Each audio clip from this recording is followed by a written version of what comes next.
Hiya. It's already Wednesday.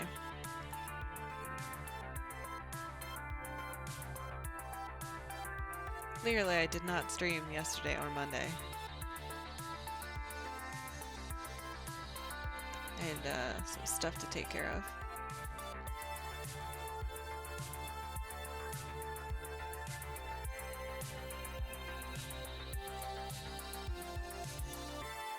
Alright, just gonna do a tweet.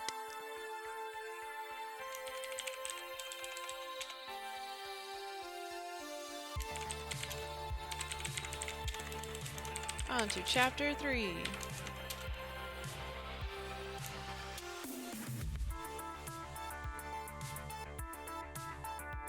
I'm wearing my Coheed shirt in celebration.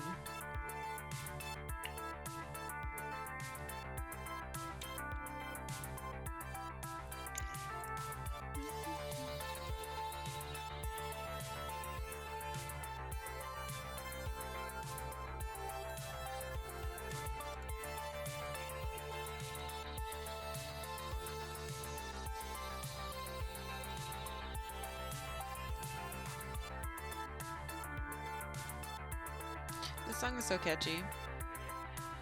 Anyway, it took me a little bit to get on today because I somehow messed up all of my settings in OBS. I turned it on and then I just like screwed it all up. Somehow I made my picture the resolution, and then when I tried to fix the resolution it would not fix. I don't know how I did that. But hopefully it's working now. It seems to look okay.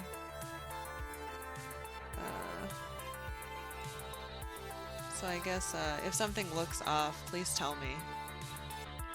And I'll try to fix it. I had to like factory reset my OBS. Because I screwed it up so bad.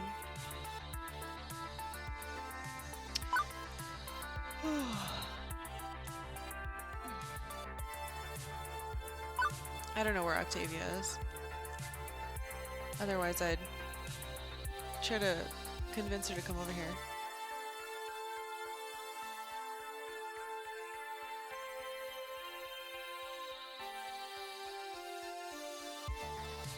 Anyway, we'll get started in just a second here.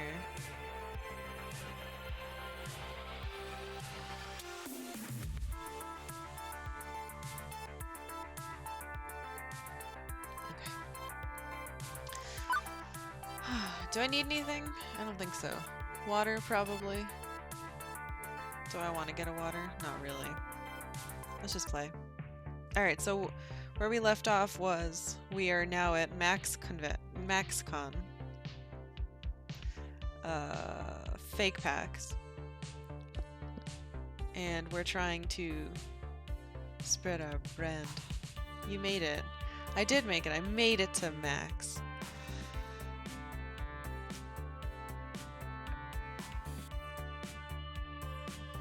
Unlike real life, I'm officially not going to PAX East. Giving my tickets to some friends who live around there.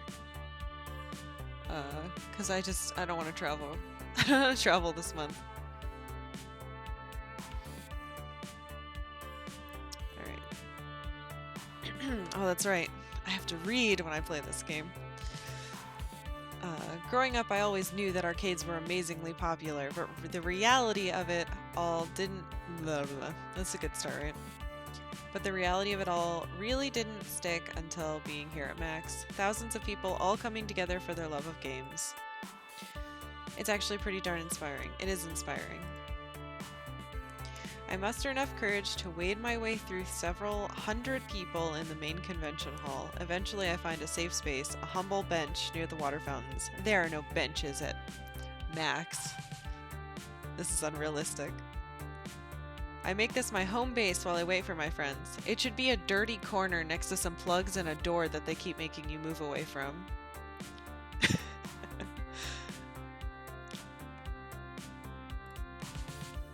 By the way, I had to mess with all my levels and stuff, so if anything's wrong, please just tell me. I really screwed it all up. Yeah, glorified PAX. Yeah, a better PAX, one with seats. The dream.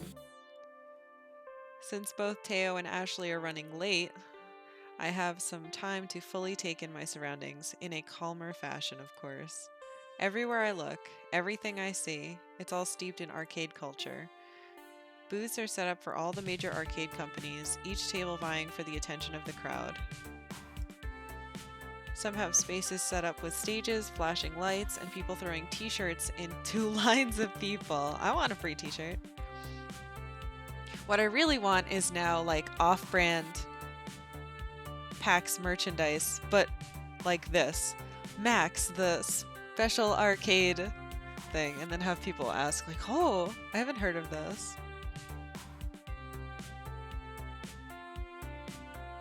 Can we talk about these lines for a second though? There are lines for everything. Lines to play games, lines to go see a panel, lines to eat disgusting convention food, lines for the bathroom. There are even lines to get into other lines. And they all just wait there, standing, happily chittering amongst themselves. I have trouble waiting in line for 10 minutes at the whole story for a coffee, let alone waiting in line for 3 hours just to go play a game that'll be released in 4 months. I'll wait a million years. These people aren't even human anymore. Their perseverance is godlike. Oh jeez. The sensory output here is overwhelming. People are shouting and laughing as they crowd areas. Music pumps out of several different booths, making it a weird mashup of notes and chiptunes. That's pretty realistic, I have to say. The noise. There's even a giant dinosaur that people can take selfies with. As I contemplate how I'm going to attract all these people at Fun... Oh, right. I named it Funplex Funathon. As I contemplate how I'm going to attract all these people to Funplex Funathon, I hear sounds of very loud and very upbeat music from behind me. I feel the bumping of the bass reverberate through my shoes and I turn around. Karkalla. That's Teo. Teo sets down a colossal boombox at his feet. I recognize the music now. It's from Showtime's stage, and Teo is bumping his signature song. I motion for him to turn down the music and he complies. The last thing I need to do is lose my voice from shouting before I even get the chance to talk to anybody. Ugh. All I can think about is this Coheed concert. I'm so excited. I hear losing my voice and I'm like, yes, I want to lose my voice. Circa Survive, Coheed. I can't believe I have to wait till May. Oh, okay, anyway, back to games. Hey. Sorry I'm late. I had some last minute dance moves I had to incorporate into the routine. No worries, my character talks like me. No worries, I just got here myself. Despite Max's many attempts to trample me, I've survived thus far. Never mind. I don't say thus far. Yeah, looks like you were significantly non-trampled. Nicely done. Don't congratulate me yet, we still have the rest of the day to endure. What's with the boombox, by the way? Oh, it's for the Showtime stage gathering. There are going to be a couple hundred of us from all over the world. I didn't realize that there's Showtime stage communities in other countries. Absolutely. We're actually the second biggest community. The largest is in Japan. Several players flew all the way from Tokyo to be part of our Showtime stage flash mob.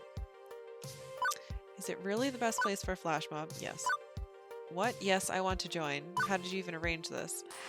Alright, so far I've been playing it as if I hate this game and I hate Teo.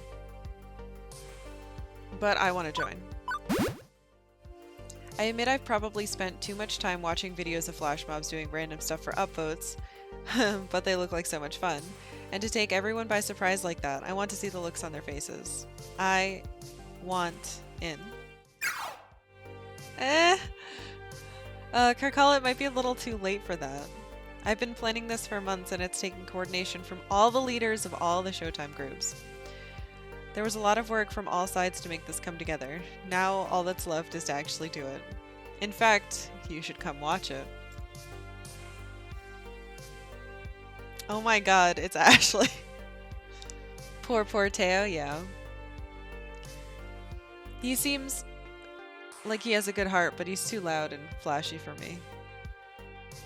I was about to respond when a very elegantly dressed gentleman caught my eye. He wore a black proper tailcoat with an ornate sigil pinned to his breast. Is that what this is? Is this a sigil? Accompanying his suit, he had fashioned himself with white regal gloves. With a cloth draped over his arm, he held tightly onto an antique tea kettle. As he approached, the crowd parted like waves for Moses. There were oohs and ahs from onlookers, and people pulled out their phones to get a quick picture of him. Like the rest of the crowd, I was taken aback at how immaculate this butler was. Absolute perfection.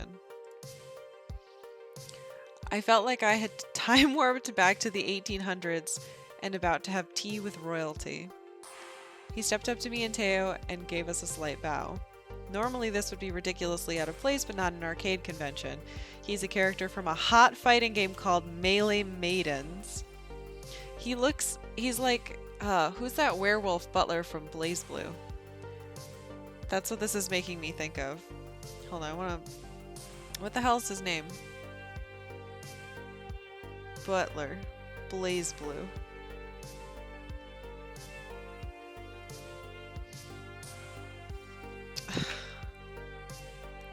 Valkenhayn, right? That's what I'm gonna go with, is the alternate, there's our realities version of this person. It's all about ninja maidens and battle butlers duking it out for the right to serve a fancy party or something. Oh my, I think I'm in love. Quote Picard, or... Yeah, I'm gonna be basic. I can't quite put my finger on it, but he really looks familiar. Maybe I've seen him at the Funplex before. I always feel so bad when I can't remember people I've met prior. Excuse me, have we met? Like, clearly it's Ashley. Karkalla, it's me. How does Mystery Butler know my name? Do I have a stalker who's also a butler? What if we work together? Huh? Did Francine hire someone and not tell me about it? How long have Gavin, Naomi, and Ashley? Took you long enough, jeez. The look on your face. Ha. I'm just, like, very concerned about this mustache. Priceless. Screw you, Teo. Have you never seen Ashley's crossplay before? Possibly, possibly not. What's crossplay? It's when you cosplay as another gender. Oh, okay. Ashley, seriously, you look completely different. I didn't even recognize you. That's not true. She just has her hair back. She doesn't look completely different. She even has her piercing still. I'm sorry I let you think otherwise for a minute, but it was all in good fun. No worries, it's pretty impressive work. Oh, it's not impressive at all? I mean, I could have done much better job at sewing the coattails, and I need to be like 5 inches taller, and I didn't go to the gym enough for this. You can't change any of that now, and honestly, it looks fine. Regardless, the cosplay parade is starting soon, and I need to get over there. You should come with me. Hey now, Karkalla was going with me to the Showtime stage gathering. Well, whatever Karkalla wants to do, it's her choice. That's fair. I want to do both. Either way, it'd be a good opportunity to promote Funplex Funathon to one crowd or another. So, would you like to come with me to the cosplay parade, or join me at the flash mob?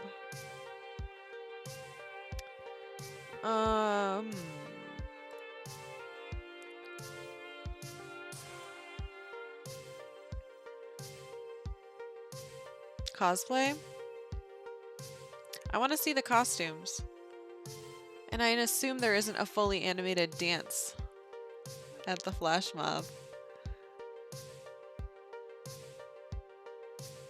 Yeah, I'll do cosplay. Ashley's better anyway. Huzzah. This way. Sorry, Teo, you suck. Ashley led the way as we weaved between people in the crowd. We traveled through the largest exhibit hall to get to the cosplay gathering. Ashley had mentioned it was in the Pac-Man Theater, which meant risking our lives through the most densely packed hall of the entire con. And I thought the main hall was bad, but this was 1,000 times worse. At one point they announced that the show floor had just opened up and a huge rush of people came straight for us. It gave me flashbacks to the one time I worked shoe shop retail over the holidays. The horror, the horror. The gamer stampede came straight toward us, wild eyes and groping hands. I thought for sure I was going to get trampled to death. But at the last second, Ashley pulled me to safety. You gotta be more careful. Don't lose sight of me. This is why I grab onto Christian's like sleeve when we walk around in packs. If it's like super crowded. Otherwise I just like bolt ahead and I'm like, good luck, follow me. You either go completely alone and like, or huddle. I don't know.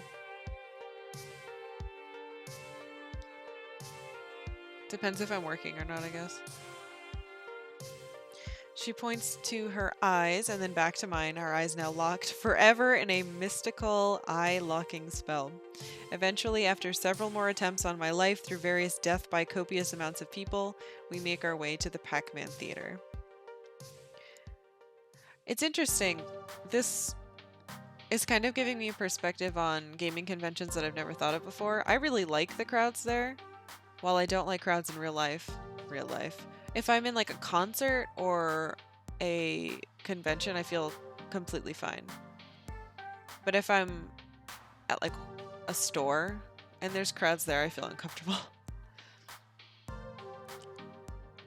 So I never really realized how overwhelming conventions could be, I guess. The theater was huge, capable of packing in several hundred people. Most of those seats were already taken, too, and people were milling around the auditorium aisles. My floor attendant senses detected this as a fire hazard, but a huge stage had been set up in front of us where normally there'd be a table for the speakers, like in a panel discussion forum.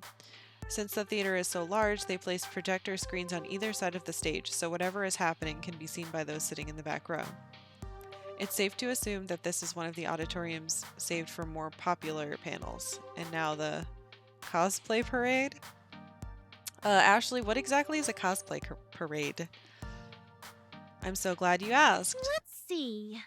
It's where all the cosplayers get together, line up, and show off their latest creations for the masses on the theater stage up front here.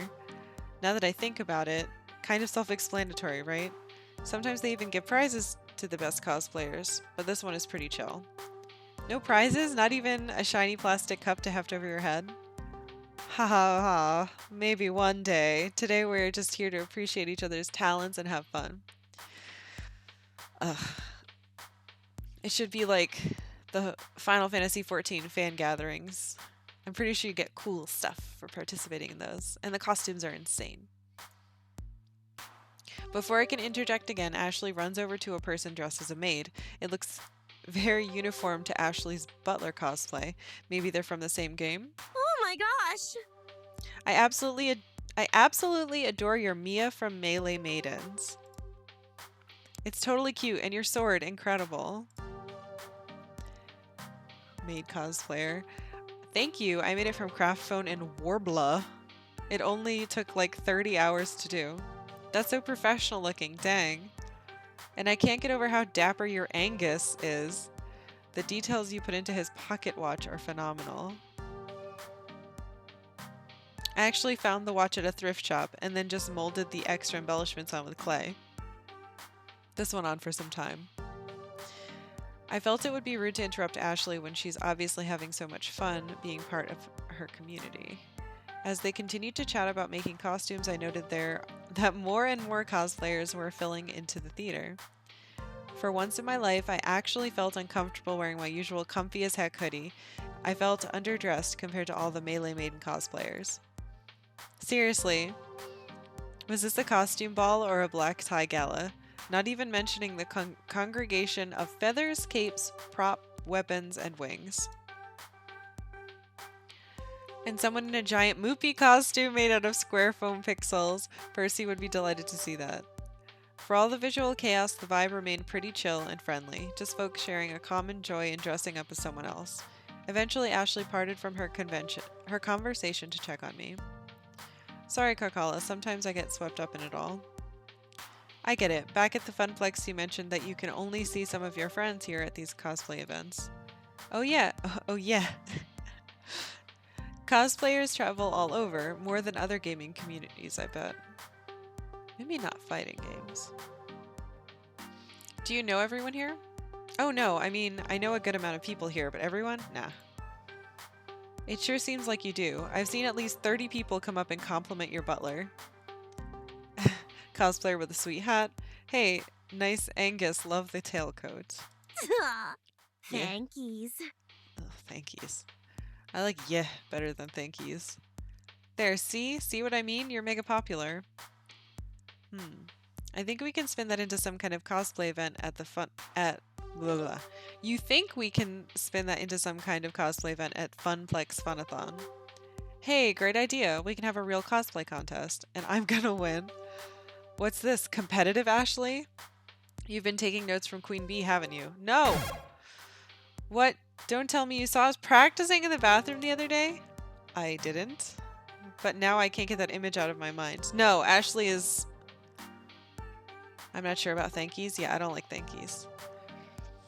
I don't want her... She shouldn't be hanging out with Queen Bee. She's already on the fence of being, like, kind of annoying. If she becomes mean, too, I don't know. We ladies gotta stick together. Ladies helping ladies. Am I right? So right. That's fine, I guess. Our chuckles were interrupted by one of the Max attendants. If you're participating in the cosplay parade, I need you to gather in the backstage green room. I repeat, all cosplayers proceed to the green room. Like a slow herd of brightly colored sheep, Ashley and I move into the next room to join the rest of the cosplayers. Why am I going in there? When we got to the front of the line, the attendant stopped me dead in my tracks. Right. Cosplayers only, no handlers? Unless you're visibly holding up something. Handlers? Oh. Hey. Ashley tilts her head as if to signal me to step aside. Excuse us, we'll be right back. Oh no. Am I going to be dressed up? If you want to be part of the parade, you have to be back here in the next 20 minutes. I step out of line and stand next to Ashley, who's digging through her bag. I was hoping it wasn't going to come to this, but I feel like this is our only option. Ashley pulls out a surprisingly fancy and elegant maid outfit and then hands it to me. I need you to wear this.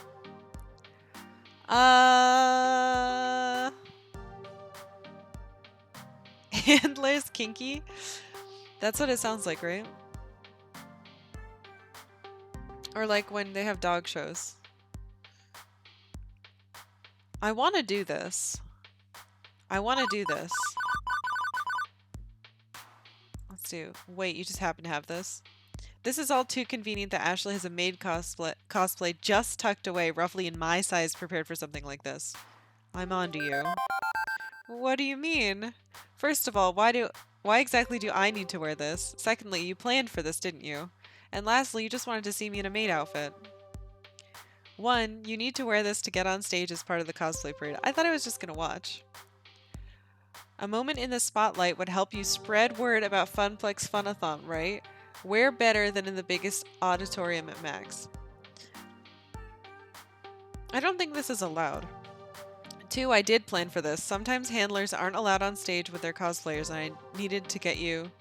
Ashley pointed to me and then to the theater stage. On there. 3, yes, duh. Nope.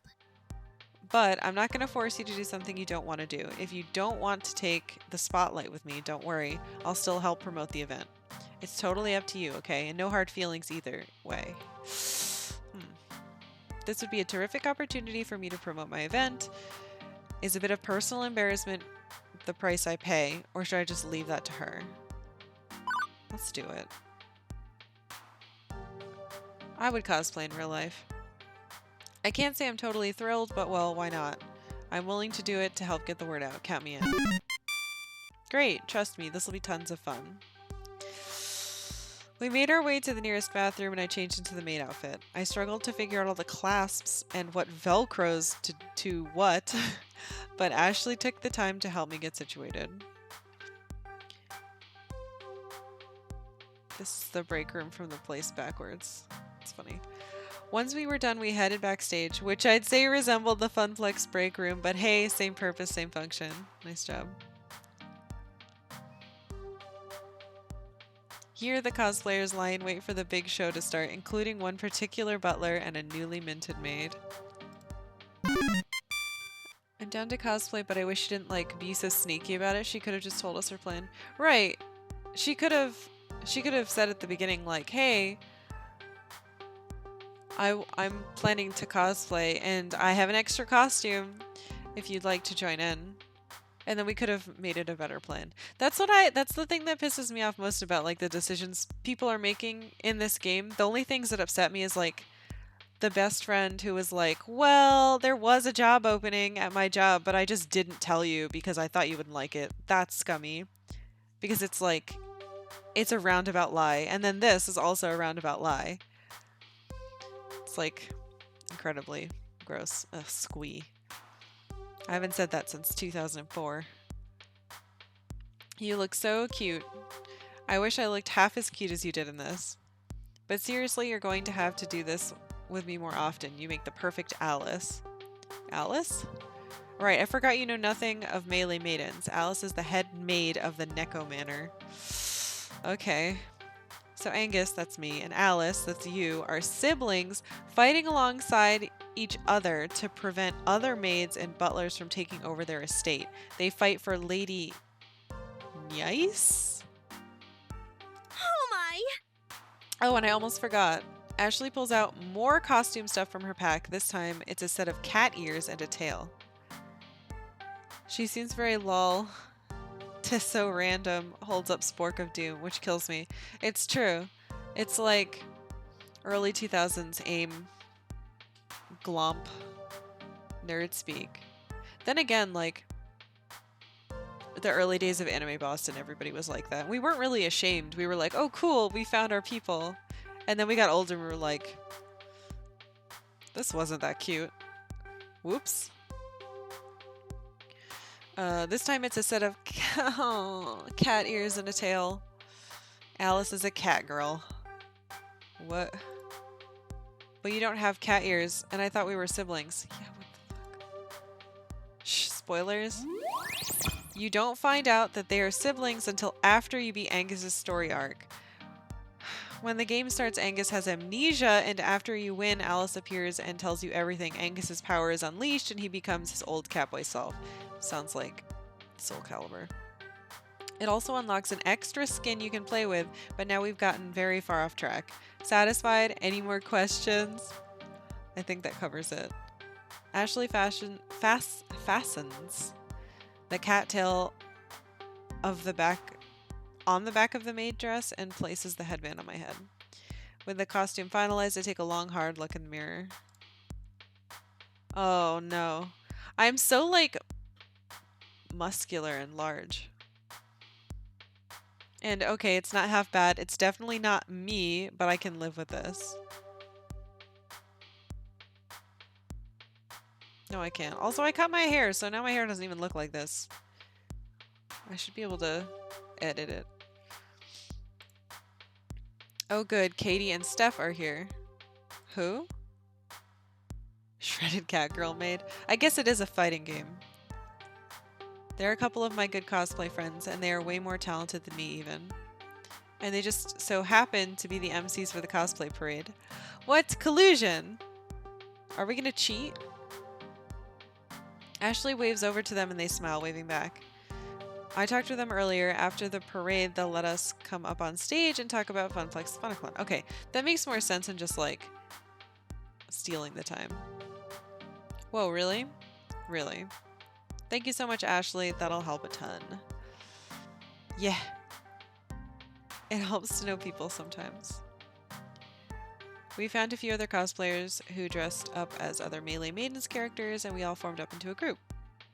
Even though we were together, Ashley and I kept to ourselves, save for pleasantries. As we chatted away, the Max attendant came back to give us a final warning before we went on stage. Everyone listen up, we've got 10 minutes before the parade. Make sure you're all ready to go. I think I'm experiencing performance anxiety, my heart rate's increased, and I feel flushed. This pressure to look perfect is too much. Ashley, do I look okay? Are my ears on straight? What about the tail? You look fine, trust me. Amazing! You're the best cat girl maid I've ever seen. I bet you say that to all your cosplay friends. I don't. Honest. I don't believe that. Well, I think that your, what did you call it? Crossplay is fantastic. Why did you choose to crossplay as Angus anyway? I would have expected you to be one of the other fancy I maids. crossplay because That's what makes me feel most comfortable. Hmm. At first, I dressed as various boys because I adored those characters so much, you know? But the more I did it, the more I had fun with it. The more I began to feel like me. And then I wanted to do it more and more. I'm still trying to figure out exactly what that means in relation to who I am, and that's the confusing part. Hmm. But I guess that's all part of the journey about finding out more about myself. I know it's hard to understand, but just know that I'm working on being happy with myself. Aw. And one day, I'll be able to put words into what I'm feeling. But until then, I'll enjoy the ride. That's sweet. I like that it's not shoehorning it into like, oh, I must be trans because I enjoy crossplay. It's more like, oh, I'm discovering more about my identity. Admittedly very sweet, yeah. I see. Hope I didn't pressure you into oversharing just now. I wouldn't have shared it if I didn't feel comfortable with you. I mean this with all my heart. You are a cherished friend. That's nice. Well, gosh, thanks, Ashley. I really appreciate the trust you put in me. I won't let you down. Aww. She's so sweet. Cosplayers, the time is nigh. Once again, the attendant started barking orders at us. We all shuffled into another line, like how we were told to do earlier, and slowly we began filing out of the room. The closer we got to the stage doors, the more I feel the nerves creep in. We're next. Melee Maidens group. Oh, so they're doing them in groups. Ashley looks over at me just beaming. This is her life, her everything. Take a deep breath. I close my eyes, taking in as much air as I can. I hold it in for a long moment before exhaling. I open my eyes slowly and take a step into the Pac-Man Theater and onto the stage. I'm following Ashley, who's following the rest of the Maiden Butler crew. Once all of us are on stage, the MCs announce us as the Melee Maidens group. As I look out in front of us, I can see a completely packed theater. It's hard to make out specific faces due to the stage lights, but I can see the outline of hundreds of people. A rush of adrenaline surges through my body and I look over to Ashley. A proper butler, she takes each step with purpose and elegance. She isn't breaking character for anything, not all the cheers in the audience, not all the people smiling and laughing around her. She is Angus, and she's owning it. The announcers ask us to strike a pose on 3, 2, 1. Ooh.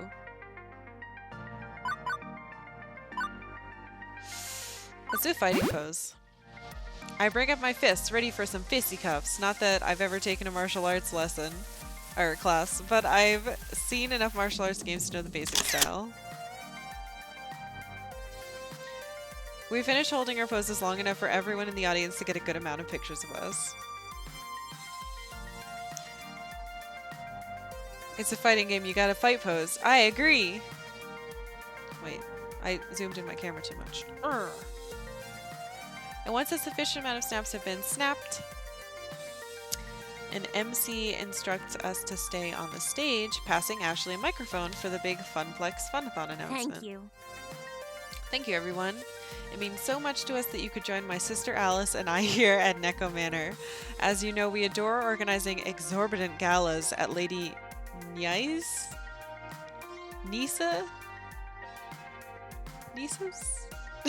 estate. However, Alice and I are planning a very extravagant event at a very extravagant location. Go on, Alice, tell him everything. Ashley hands the mic to me. Watching her never break character has inspired me to play along too. That's right, Angus. Next weekend we'll be hosting a costume contest at Francine's Arcade Funplex at the Twin Pines Mall. Is Twin Pines? Wow. It's all part of Funplex Funathon, along with a Fist of Discomfort tournament, a world record attempt on Moopy's Magical Maze, and the reveal of a rare and mysterious game. Oh my, first time the public will have seen it? You know it, brother. This isn't the event to miss. It will be the most noteworthy event of the season. And remember, this is a private affair, so please only tell your closest friends. Ashley winks to the audience before bowing. Another rush of cheers fills the theater as we walk off the stage for a second time.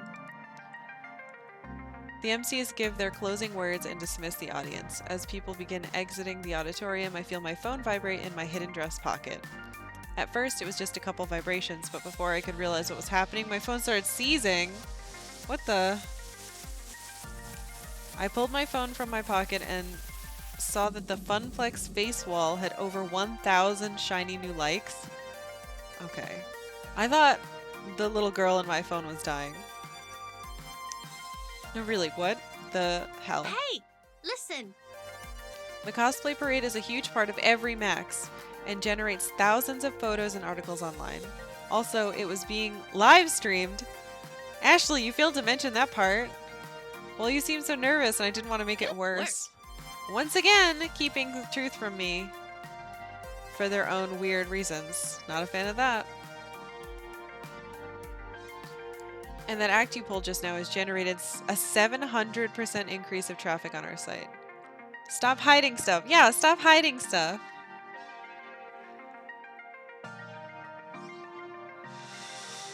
And that act you pulled just now has generated, yes, blah, blah, blah. 700%. Good for them. I also gobbled up some paid keywords, so if anyone posts about cosplay at Max, they will see an ad for Funplex Funathon. Pretty genius, right? Whose money did she pay for that with? Quickly, I scanned my own face wall, and even people I knew who weren't arcaders were talking up a storm about it. I also could hear cosplayers discussing it as we waited for the auditorium to clear out. I can't wait till next weekend at Funplex Funathon. That Funplex Funathon. Why did I name it this? Sounds like a blast. This makes me think of when Christian was doing, what is it?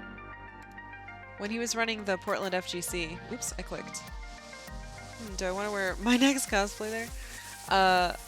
When Christian was running the Portland FGC,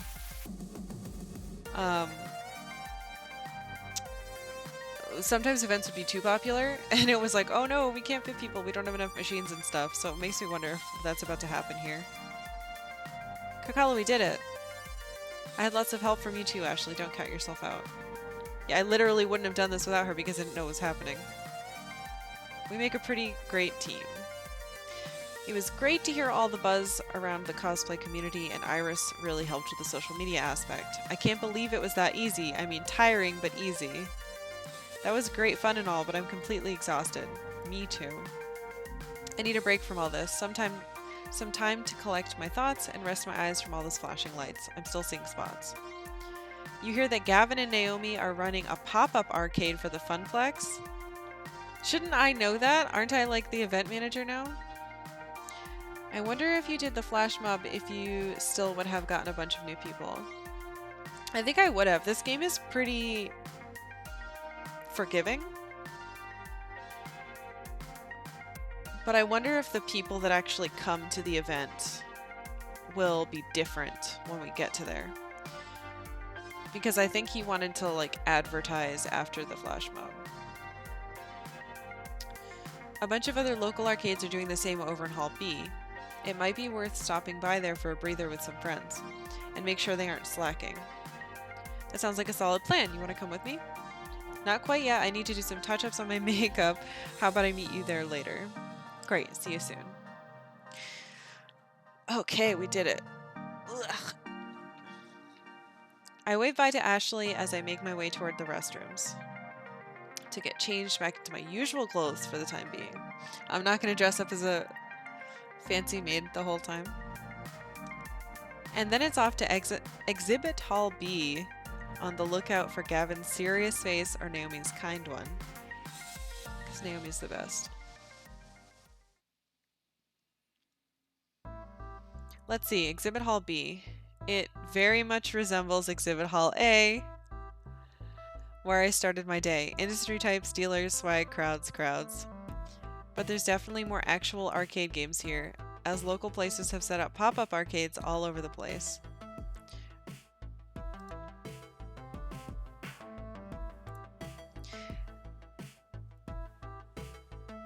It's hard to notice the smaller displays with the giant garish Deco Palaces display eating up the center, but I managed to crawl my way around the edges to find.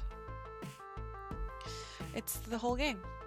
Well, now pretty much everybody else in the crew save for Francine. Teo and Ashley are still off hanging out with their respective communities. I've got some time, maybe I can bend someone's ear. Meanwhile, let's see what everybody's doing right now. Do I have time to see what everyone's doing? Let's see. Gavin's reading the news, bored out of his mind. Naomi's fixing up a busted Galaga. She could use a break.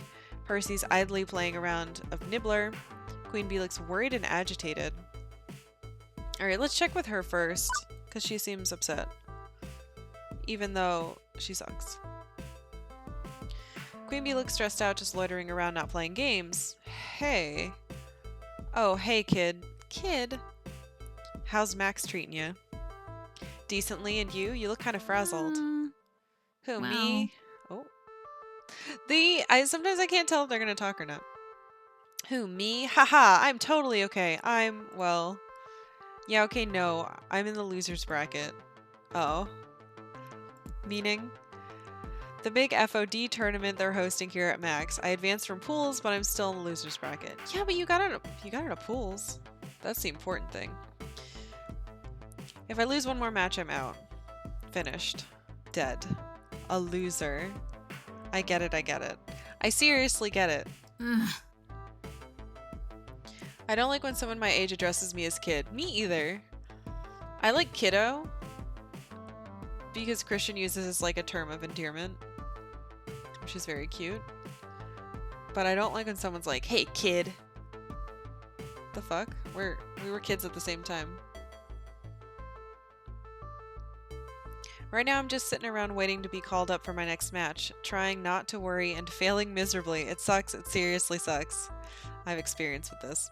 Allow me to provide a service to our valued customer and distract you then. Wanna talk? Yeah, sure, why the fuck not? We amble on around behind the Funflex display to a neat little corner wedged between two other industry booths, a good spot for quietish Look, chat. don't worry about me, okay? This sort of stress is healthy. A good competitor feeds off stress as nourishment, grows strong, powerful. I've been in the loser's bracket before and gotten all the way to the finals. Tournaments are my thing. This voice sounds familiar. Frankly, it's when you aren't worried that you make mistakes. You get cocky, overconfident, you screw up. You cocky? Never. I eat stress. Yum, yum, yum. Cocky as a defense mechanism is different from cocky out of apathy. You steel yourself with one. You let important things slip with the other. I don't know if I agree with that. You feel me, kid? Stop calling me kid! We're the same age. In fact, I'm probably older than you. Claim you can take on the world and maybe you really can. Wouldn't keeping it level-headed work better? I don't think I could have boundless confidence if I tried. Screw it. I think I get it. You fix yourself squarely in the mindset that you can destroy all comers, and it gives you the mojo you need to actually do it. I don't agree with this, by the way. So having a good day or a bad day, you want to go in assuming you'll rock the world. I always go in assuming no matter what I do, I'm proud of myself for doing it. But maybe that's why I don't win things. Nailed it. Ugh. We're rewatching Sailor Moon right now, and we just got to Emerald or Esmeralda, however you want to call her, and she does the fucking laugh. Oh ho ho ho! We'll make a champion of you yet, kid. Well, a champion for attendant. Event manager. Whatevs. What, and you're not stressed at all, huh? Well, we just had a conversation about it. Yeah, okay, I'll admit, things have been stressful with streaming lately. Oh, how so? Because with esports streaming, everything has to be perfect all the goddamn time. It's not like you, where if you miss a stray gum wrapper or the plexiglass isn't polished to a shine, Gavin will let it slide. Clearly you haven't worked for Gavin. Okay, Francine will let it slide. Look, I'm not a metaphor person. My point is, when you're a public figure, an esports competitor, a streamer, an internet sensation, you gotta hustle. 100% hustle. 110% hustle. I mean, do you though? You only see folks like me and Teo from backstage. You aren't watching from the audience. Different situation entirely there. A true gamer TM. There's probably merch that somebody makes that's just like a mug that says true gamer. Gross. There's no room for error. If one thing is wrong, I'll get punished for it, one way or another. Maybe you'll get punished in game, but like, I don't know about you, but I watch a lot of streamers, and I don't know. They have shit games all the time, especially if you watch League. Oh my god. If not by the chat, which constantly seeks my blood and salty tears, then by my own team. They're always evaluating my performance. The most marginalized group in the world, gamers. It's true. Things go badly enough, my viewer count goes down, and I could lose my sponsorship. Then everything. All right, you might lose your sponsorship, but you're not going to lose all your viewers. Unless this is like the worst community in the world. Damn. Damn indeed. You see what I mean?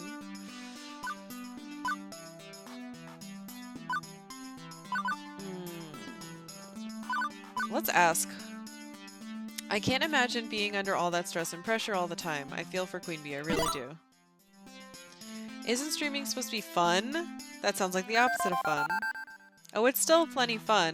It's just that recently I've been pushing myself that extra mile to really make Queen Bee stand out from the rest. That's hard work, you know? And with your big tournament coming up, it's got me working overtime, practicing, so I can really mop up the local scrubs with style. That all makes sense, but you have to take time for yourself and relax. Right. Easier said than done. I know streamers who take a week off, go on vacation or something, and their subs drop off the face of the earth. But I also know burnout's a serious thing. I do need to take breaks. She has no self-esteem. I mean, she pretends to be confident, but it sounds like she really needs the approval of her fans and junk. I agree. Queen Bee's got a lot of issues. Which is why I immediately didn't like her attitude before. She has the attitude of someone who has issues. But I guess that means she's well written. And if I'm gonna relax, you should follow that same advice, kid. I'm not a kid! You're running all over this place pushing your event. I get that this is a big deal for you in the same way training for it is a big deal for me. But take some me time alongside the you time, you know? I mean, you, me, and you, me, you. I mean, fuck. Fuck it. I know, you know what I mean. The two of us go our separate ways, her to rejoin the tournament, and me to catch up with Teo and Ashley again, back at the mini funplex.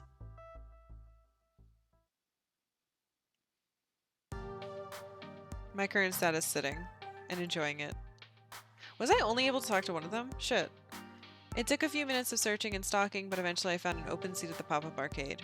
While the sit is satisfying, the rest of everything else is miserable. My feet are sore from walking all over, and I don't remember the last time I ate. I feel dehydrated and I have a slight headache from all the noise. And there are still 4 more hours of max left. Oh, if Gavin saw me in my current state. Leaning back, my arms at my side, completely exhausted. I can picture it clearly. He'd be looming over me with his dark, unfettered eyes. He would lean in close and frown, grumbling. He'd say, "Karkalla, may I remind you these seats are for patrons only." I audibly sigh just thinking about it. As luck would have it, though, I thought that was actually happening. As luck would have it, though, Gavin and Naomi are huddled over the Galaga cabinet trying to figure out why the monitor's not working. Freedom. My buns are experiencing the best freedom has to offer. And while my body feels like it could collapse at any moment, I feel good about it, right? Getting the word out about Funplex Funathon was great. Seeing people's faces light up with excitement is why I'm really here. I just borked up that sentence, I don't care. Plus, spending time with Ashley was an added bonus. She certainly got passion to spare. I smiled to myself. The pain in my heels and the grumbling in my tummy, worth it. While enjoying the respite, is it respite or respite? I think it's respite. I let my eyes close for a moment, and of course, the second I do that, I hear footfalls closing in. There you are. We've been looking all over for you. But we were specifically going to meet up back here at the Funplex pop-up arcade. Yes, but we didn't expect you to be tucked in the darkest corner of the arcade. Hiding from Gavin, he'll put me to work if he sees me. Hiding behind the pinball machines is probably not the smartest choice then. You know how much he loves pinball. Every spare moment he thinks no one is watching him is spent getting that high score. I have so many candid pictures on my phone of him playing pinball. You have to show me, like, right now. Yes, his concentration face is so cute. Before I can even react, Ashley has her phone out and is scrolling through pictures of Gavin. Ahem. Both look up at me guiltily. Don't we have... I want to see those pictures. Don't we have more important matters? Max is over in a few hours and we will have a lot to work... Blah, blah. I need to get a water so I can talk. Max is over in a few hours and we will have a lot of work left to do. You're right. Please don't tell Gavin. Your secret's safe with me. Right, so business time. I think I got something. Go on. I have a friend, and she's an indie arcade developer. The new title she's been working on is amazing. It's got co-op, it's got competition, it's got magical schoolgirls. Now you're talking. It's got it all. Wait, I'm pretty sure I've heard of this game. Is it called Magical Moon Cuties? Yeah, that's the one. And she's thinking about premiering at the Funplex Funathon. Oh my gosh! That was an adorable animation. Oh my gosh, it would be cooler than cool. It sounds interesting enough. Might make for another fun game for people to play. Definitely. My friend is somewhat renowned in the indie scene, and the game's been in development for years. I'm sure it would create some buzz at least. We're getting too much buzz. Are you kidding, Teo? We'd be the talk of the arcade world. I do like being the talk of world-sized things. Let's go check it out. I stand up, invigorated by the news. As I start walking back toward the hall with Teo, I hear a call from behind me. Wait. I turn around and see Ashley standing there, fidgeting. Her green eyes are darting back and forth nervously. Ashley? I too have a plan. She motions for us to come back toward her, which we do. Huh? I wish getting buzz was this easy. Right? What's your idea, Ashley? Yeah, if we could all just, like, magically have friends who know everybody, every connection we'd ever need, and all you have to do is have them suggest it and basically do it for you, and then you're super famous. She puts an arm around Teo and the other one around me, huddling the three of us together. So what I'm proposing might not be the most legal course of action. At least I'm being clued in this time. Do I even want to know? You've seen the huge monitors hanging from the ceiling in the middle of all the major halls, right? Well, they don't even suggest that they hide it from you and then spring it on you in the last moment. That's true. How could I miss them? They're constantly bombarding us with ads and false hopes of high-quality convention food. No matter how amazingly tempting that $9 hot dog looks on the big screen, don't even think about it. Exactly my point. Everyone is looking at it. I know a way to sneak into the back area. All we have to do is break into the main communication center and upload the flyer Karkalla made into the rotation. Whoa! You want to do what? Shh, keep your voice down, Teo. Unless you want to get arrested for being an accomplice. It's a genuine plan. Everyone at Max will see our name in lights. We're gonna get banned from this place. Okay, so yeah, that's a less than legal way of getting the word out, but I have to admit, you've got me intrigued. No. And it'll definitely work. No. But I don't know. I know. The answer is no. And then the police will come. Right. Trust me. Of course, we need to go in disguise. I'm already nicely disguised, but Karkalla would need to switch into something way more distracting. Why more distracting exactly? To distract from your face, of course. What I'm trying to say is people will remember the costume, not the person wearing it.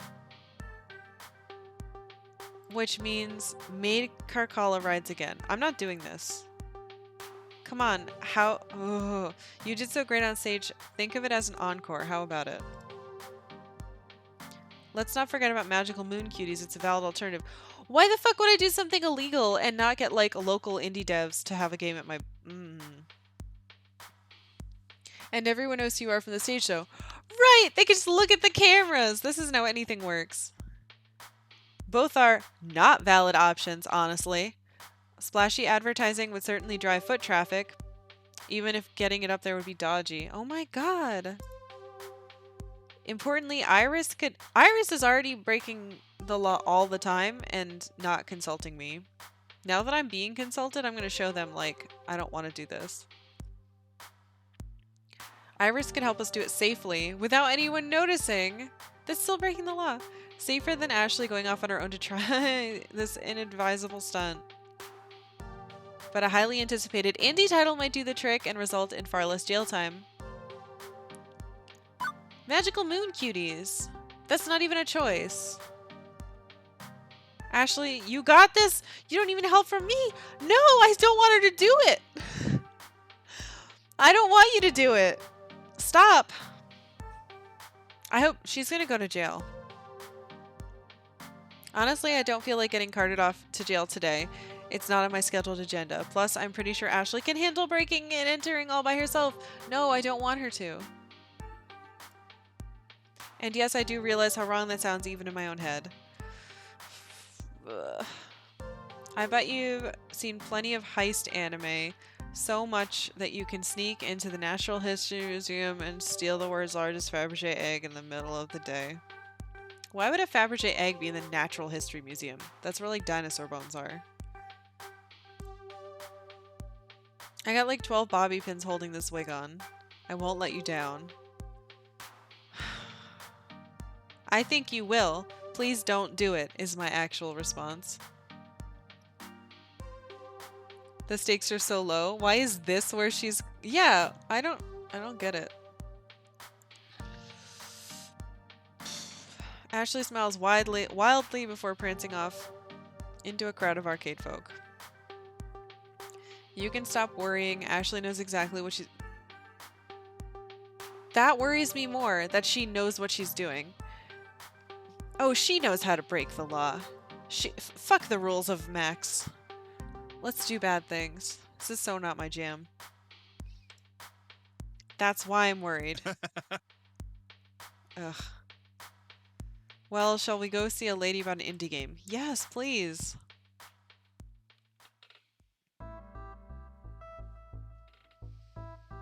Dance Studio Central. As we left the pop-up and traveled deep into the halls of Max, people kept stopping us to say hello to Teo. We'd be happily on our merry little way and then get interrupted by a random person. Oh man, it's Teo. How are you doing? Great, but hey, we're on our way to meet someone. Let's catch up later. Cool, laters. And this happened every couple minutes. Your choices are 1. Ask nicely to show off an indie game. 2. Crime. This is why I can't be with Ashley. Her morals are way too questionable for me. Walking through the convention floor was like walking through a field of landmines. It's hyperbole. Where instead of explosions, it was uncomfortable introductions to people I will probably never see again. Eventually, Teo leads me back to a section of arcade games hidden behind the major company's booths near where he held his dance flash mob. I wish I could have seen that. What they set up here is mostly reminiscent of the rest of Max. Arcade cabinets are closely lined up side by side, making several aisles for gamers to aimlessly wander down. I would have expected it to be more used... I would have expected to be more used to pushing my way through throngs of crowds by now, but nope. Teo and I force our way through huddled masses of chittering conversations. As I look around at all the different arcade games that surround us, I notice something's off. There are exactly 0 titles that I actually recognize. Dig Dug, Gauntlet, no Dig Dug, Gauntlet, nor Street Fighter. Not even a hint of a pinball game. I was starting to get concerned. Teo, where in Max are we? This is the Indie Mega Arcade. Well, originally they called it the Indie Mega Arcade Expo, but then IMAX sued them. The what? That didn't explain anything to me. What are all these weird games? I understand nothing. Why did he creepily at me? If you'll hush those alluring lips of yours for a second. Yuck! Stop. I don't want to flirt with you. I'd be more than happy to explain. Okay, I'm hushing now, totally and completely hushed. Ugh. Now where was I? This is why I don't like you, Teo. Ah yes, the Indie Mega Arcade is a huge area of Max that showcases all the new and upcoming indie arcade games. Indie developers get a chance to show off their stuff, get useful feedback, and maybe get a few people interested in their game along the way. That's the dream of the indie dev, to make a game that people enjoy playing. It's pretty fair. I really don't know much about the indie arcade scene, admittedly. Lie. Working at the Funplex offers me a crash course in arcade culture. Every day I'm learning about completely new aspects. It does make perfect sense to have an indie game scene, I just never realized that it existed. If only more people knew about indie games. It's pretty amazing actually, a community of people who share ideas and a passion. Can't afford mass production run of games, but they've got a lot of heart, you know? Like Plunge. They can't crank out a box for every arcade on Earth, but indie developers are free to make whatever type of game they want. No pressure from a big name company either. Complete and utter creative freedom. Really, anyone can make a game if you put your mind to it. In fact, I bet even you could make an arcade game. Did somebody say Plunge? I did. How do you feel about making a Plunge pinball game?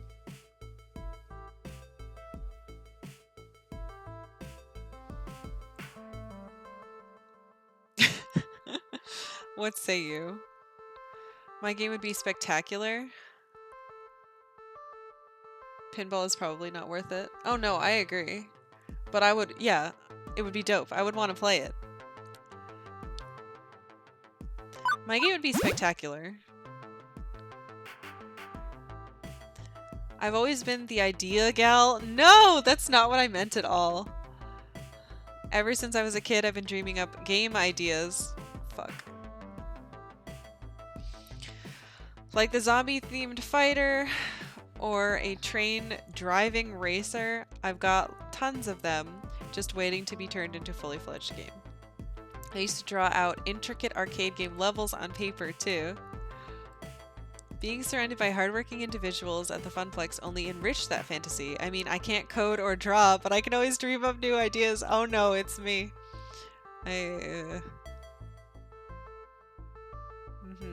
Same. Teo, you don't even know. I've got so many ideas swimming in my head for a game. Oh yeah? What would you make first? I would make... No romance games. I designed a super cute puzzle game. Roguelike procedurally generated open world twin stick platform with loot boxes. I mean, technically, I helped with one of these, but yeah, I would make a puzzle game. I want a new dexterity game, damn it. If there's one genre of game that's easy to replicate, it's a puzzle game. That's just not true. Give it a good theme and people will be drawn to the aesthetic and mental challenge. Doesn't mean it's easy. I bet a simple match 3 game would be fairly easy to make. That's not what I meant! I'd want an appealing design, something really super adorable to catch the eye. Maybe some bedazzling jewels or crushing candy or something. This isn't what I meant. Puzzle games don't have to be fucking Candy Crush. People would sink hundreds of tokens in to continue playing. No! My point. It's been twisted. I know, not all puzzle games are match 3 games. I love puzzle games. Like, non-match 3 ones. Highly addictive, highly profitable, but also highly fun. Fun is the ultimate point of a game, right? I don't like those games. They're manipulative. It's like social media. It tricks you into spending money you should be spending. I like it. All right. Well, if you ever get super bored of being an arcade event manager, I can hook you up with all the proper people to launch your second career. What do you mean? Oh, I have some friends who make arcade games for a living. Some friends? As soon as I said it, I became overtly aware of the situation. Since we stepped foot into the indie mega arcade, people have been waving and nodding to Teo, not to mention all those people stopping us on the way to get over here. I'd say more than some friends. You're a popular What? guy. Come on, that's silly. He waves his hand. Oh, serious time music. He waves his hand, waving off the very notion that I know to be true. Everyone knows who he is, and I had no idea. Teo's always been such a crowd pleaser at Showtime's stage, but I guess his popularity spread to all facets of his life. Dance champion and indie arcade scene champion, I huh? try to keep my friends' circles pretty separate. Sometimes it's not always perfect, and they tend to overlap. You know, like a Max. But hey, it's got upsides. All my friends are here. The biggest downside of Max is just so hard to see everyone. I never get to spend enough time with them, you know? I got friends here in the Indie Mega Arcade. I got my Funplex crew. I got the dancing community. I just can't see them all. And when I can't see them, I feel like I let them down. I hate having to choose between them. Once again, I've failed my friends. You know, it's a surprise anyone still talks to me anymore. What a fucking first world problem. Teo sighs heavily, his mood shifted from excitement to utter solace. The cool, collected Teo is showing a side I've not yet seen. I guess he's able to experience emotion other than joy. Boo fucking who. Confirmed Teo is not a joy robot, but this isn't right. Sad Teo is worse Teo. As his friend, I must fix this. Oh my god, just understand complex relationships. All adults are okay if you're busy and you can't see them at a fucking convention. Teo puts too much pressure on himself. With the amount of people he knows, it's physically impossible to see everyone. There's literally no way you can meet and hang out with every single person you know. If you had given 15 minutes time to the amount of people I've seen you say hello to, it would take you an entire day to get through them. Rolling wise. Yeah, I'm rolling wise. You exaggerate. Teo, if there's one thing you can be sure of, it's that I don't exaggerate. I only observe and state the objective facts, usually. It's tough only seeing the people you care about every once in a while, but you've been doing a great job. I've seen so many of your friends stop by and say hello to you, plus they've completely understood when you told them you were busy, because if they don't believe that, they're not good friends. Not one left without a smile on their face. They really care about you. You know what? You're right. The more I hang out with Teo, the more I learn about him. It's always something new and something unexpected. I don't care about this. Let's bring this... I just wanted to get the indie game. I didn't want to commit crime, and I'm stuck with Teo. Let's bring this back around to why we're here. Thank you. How did you get involved in the indie arcade scene? No, that's not... I don't care about that. Show me the Magical Girl game. Through Michelle, an indie developer I want you to meet. I met her a few years ago at a previous Max. I was hanging out with my crew near the dancing games, and she stopped by to play around. Since she was new to the scene, I struck up a conversation with her. Much like when I met you. Ah, so there's plenty of flirting then. I cannot help myself when surrounded by such beautiful, wonderful people. What a fucking shit excuse. If someone does not want to be flirted with, you shouldn't be flirting with them. I wonder if this is a problem with him. And Michelle makes indie arcade games. Let me date her. She's only one of the coolest and most prolific arcade developers in the industry today. She's worked on several big-name indie games, and when she's not working, she's speaking all over the world about arcade development. Sounds like someone I'd be interested in. Someone who makes indie games and talks about making them. Color me impressed. Sounds like Michelle is the sort of influential person who could really help with Funplex Funathon. She really is. Michelle. Can I date her, please? I'm what now? Mateo Oh, Mateo Alvarez. Oh, Michelle's only the worst person I've ever met. As to be expected from somebody of your caliber. Touche, I was just looking for you, by the way. Well, I'm glad I found you then. What's on your mind? I wanted to introduce you to Karkalla. Nice to meet you. The pleasure is mine. She is hella cute. Yeah, so much better than Teo. She's incredibly cute. And she makes games and talks about them. That's all I'm looking for. It took me a second, but Michelle totally looks like, uh-oh. You are perchance also a federal agent? What? This is it. I'm doomed. It was a setup. I'm about to be renditioned to the CIA black site. Who, me? No way. Although my sister, well... Are those the people who took the Polybius game? I can neither confirm nor deny what she does for a living. I see. Okay, that makes sense. Gotcha. I'm gonna shut up now and focus on the arcade stuffs. I think what Karkalla is trying to say is you seem to have a very confident and authoritative expression, that's all. Yep, that's exactly what I meant. Got it on the nose, thanks, Teo. Sure, okay, let's go with that. Great, I'm already making myself look like a big goofus. Anyway, I spoke with Teo earlier in the day, and he told me you had a business proposition. Consider me all ears. Allow me to elaborate. Why is he talking still? Karkalla here was recently appointed the event manager for the Funplex. Congrats, that's the cute little mom and pop place where Teo gets his groove on, right? I would categorize it as more of a grandma and grandpa kind of arcade. It's not the fanciest one out there, but it's got heart. I like an arcade with a good heart. It reminds me of my youth. The good old days when you walk into your home away from home, quarter up and enjoy the company. Christian, this girl is you.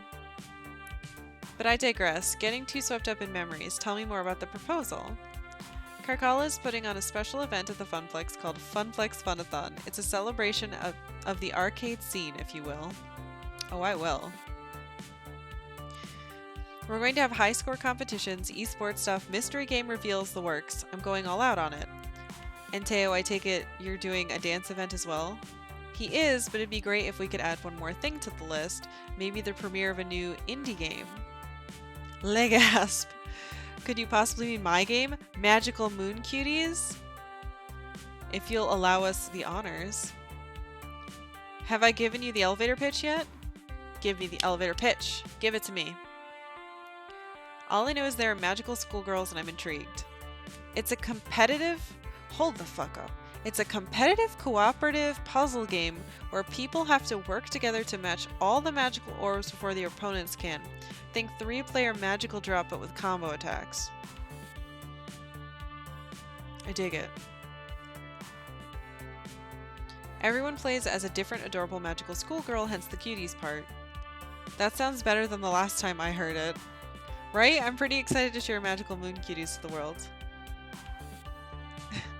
I would play this game. I've mostly been doing some very selective demos for media outlets today, but so far the general public hasn't been allowed to play it. I'm looking for the perfect place and time to release it. Big publicity would mean I might land a manufacturing contact or a publisher. So I could do with a wide release. Funplex Funathon might be a good choice for that, but I'm going to need a little more convincing. What else you got? Yeah, don't pull this. You're connected with you. It's all about the heart of the arcade. The heart of the cards. The heart of the arcade cards. Michelle had mentioned earlier she likes an arcade that has heart and soul. I should appeal to that. You aren't going to find an arcade that has more spirit than the Funplex. Everyone who frequents there, employees and patrons alike, want nothing more for this event to succeed. Want nothing more than for this event to succeed. This is our chance to show the world our dreams. We've been pouring all our combined energy into making Funplex Funathon victorious. Teo, myself, all the staff, all the gamers. With Magical Moon Cuties out on our side, we can just bring even more heart to this affair. It's the perfect fit for the kind of friendly atmosphere we want, bringing people together. Oh, you got me right in the feels. Plus, I really want to play Magical Moon Cuties too. Ha, fair enough. I was just sassing you anyway. After I discussed it with Teo, I already knew I was going to show Magical Moon Cuties at Funplex. Love the enthusiasm, though. Really? Really, I mean, it's either the Funplex or Deco's Palace, and while Deco is the heavyweight champion of the arcade world, it's not a good fit for my dreams. Great, so it's settled? I think so. I know so. Magical Moon Cuties will have its first playable show at to the public at Funplex Funathon. It's kind of sketchy that she doesn't have it showing at this place, but I'll haul my prototype cabinet over to your arcade the day before so you can get it set up. I'd appreciate you keeping it hidden until the event, though. Already bought a mystery concealing tarp for our rare game release. Heck, what's one more mystery concealing tarp between friends? This will be an event to remember, and I'm thrilled. I can't wait to share the news with everyone. Karkalla, thanks for the support. I really appreciate it. Oh, but I should really be thanking you. Sorry to cut the combo off, but Michelle, your next interview is here. It's Mark from Hexagon. Ugh, it's so hard to keep track of all these different media outlets. It's been great. My people will call your people or whatever they do these days. Oh, expect your social media to explode later today. Ta-ta! And in a flash, Michelle wandered back into the crowd of people, her friend leading her to the next interview. Leaving me standing in shock, unable to believe what had happened. A top indie designer premiering at my event. I imagined the adorable... Alright, guy in a car. Man, it's just so easy getting buzz. I know, right? Why isn't this place doing well? It feels like they have all the connections they need. All they needed was like one person to come in and be like, do it. I imagined the adorable smiling faces of anime magical girls, schoolgirls. I could practically hear them cheering me on. I knew everything would be okay. This is my life?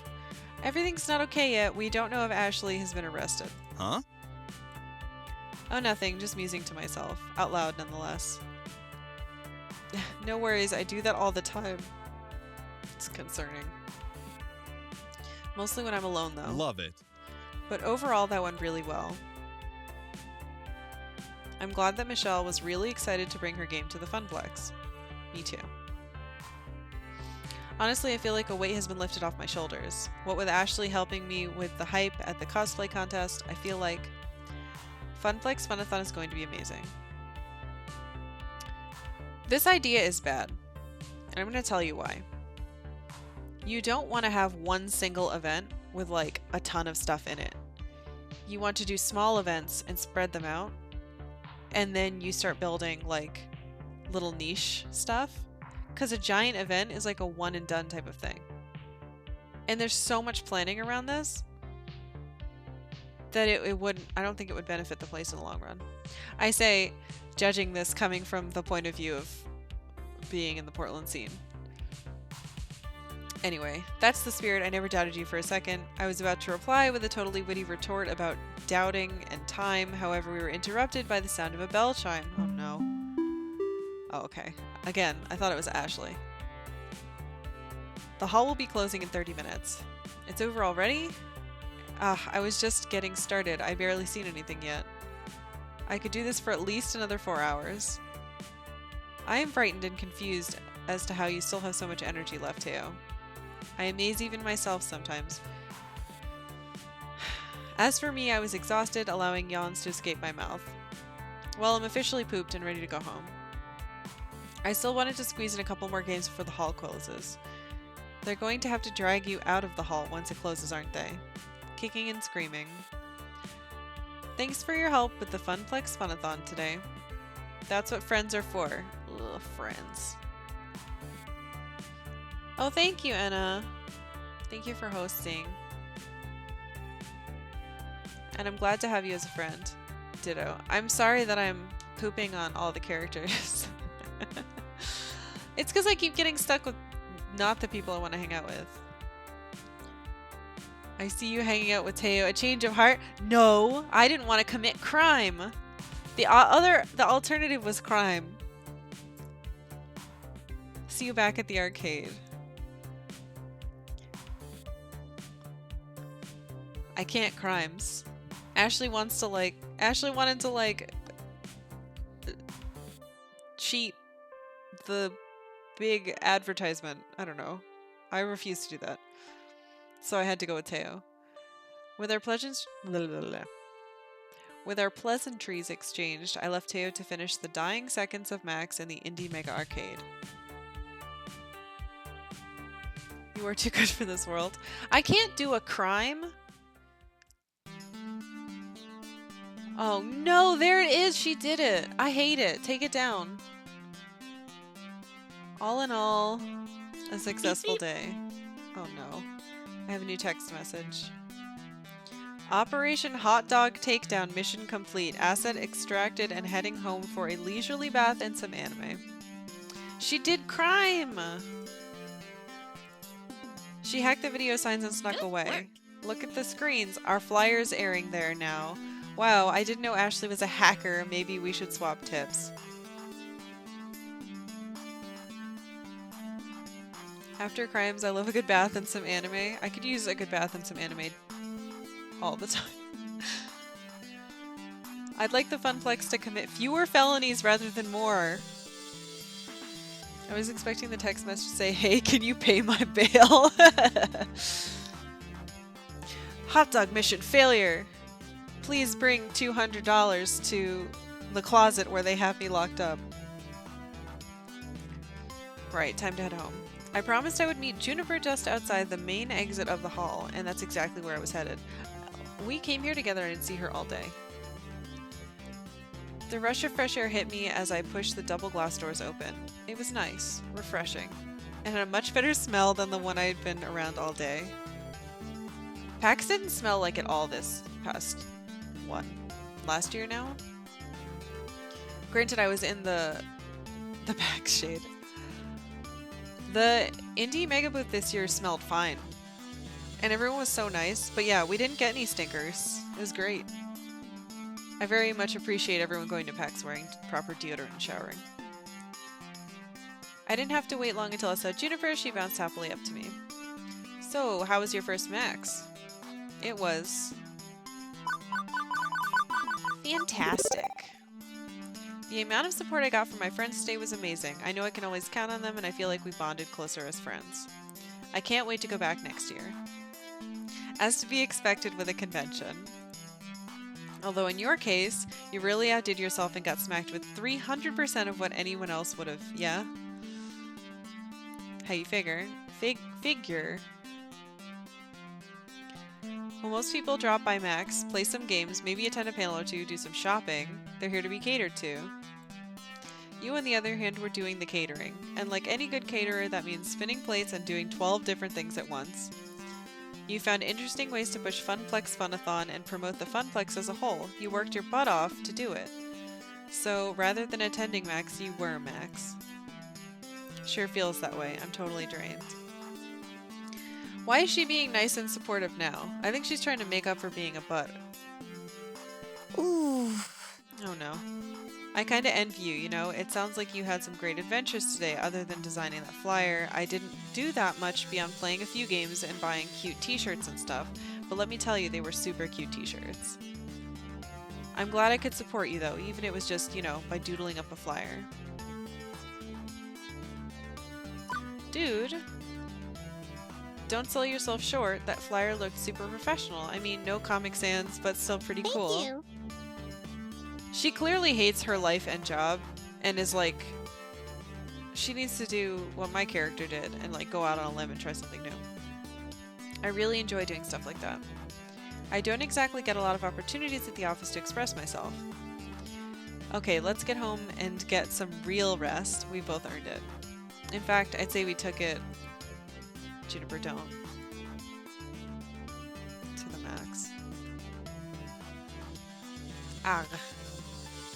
Yeah, whatever. I like that my character is frustrated by all the puns people do and say around her. After that moment, the rest of the evening was a blur. I knew that Juniper and I took I knew that Juniper and I took the train back home, heated up some pizza bagels, and safely made it into my comfy bed. I think I was still in shock. At the beginning of this day, I thought that no one was going to know about Funplex Funathon. We'd be stuck as relatively unknown mom and pop arcade. But now it seems like the whole world knows, which is great, but it's also pretty nerve-wracking. And you put all your eggs in one basket. I take full responsibility for that line. Anna, how dare you? Less puns. I demand less puns. Ugh. I sighed heavily, letting all my mixed emotions flow into me. There was no turning back now. Oh my god, I'm not reading that. You're banned. Not really, though. What I set in motion will stay in motion. It can only get bigger and better from here. At least that's what I'm going to keep telling myself as I drift to sleep. I'm proud of what I accomplished today, and I can't wait to tell everyone at the Funplex about all I've done. I hope they're proud of me too. And before I know it, Funplex Funathon will be upon us. I'm telling you, it should have been a bunch of different events. Though maybe it will be, who knows. Boop boop! Achievement unlocked. You've cleared level 3 of Arcade Spirits. A winner is you. Now let's see your score. Alright. Looks like you're really hitting it off with Naomi. You're proving to be gentle, sweet, and compassionate. You've scored 11,350 points. Go for the high score. Actually, I don't know what the high score is, but hey, go for it anyway. Do you want to save your game? Yes, please.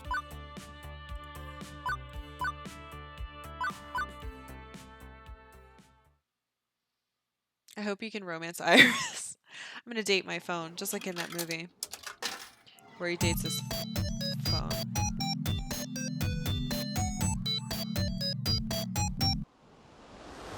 Player versus player.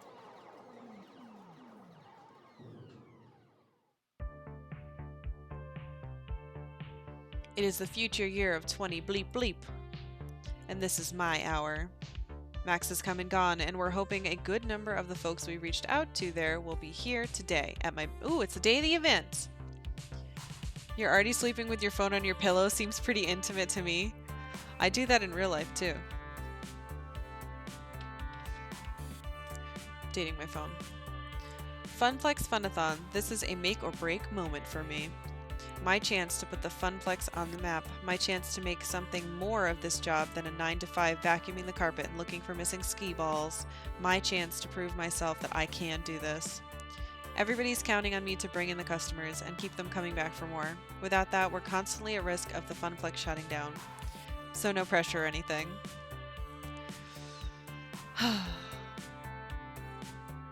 This year in real life is 20XX. I know! Isn't that weird? I keep thinking that the 90s were just like a couple years ago. Or 10 years ago max. Same with the 80s. I was talking the other day with a friend. We were like, oh yeah, the 80s, you know, 20 years ago. Everything is determined by the year 2000. Here I am in the break room, psyching myself up watching the clock.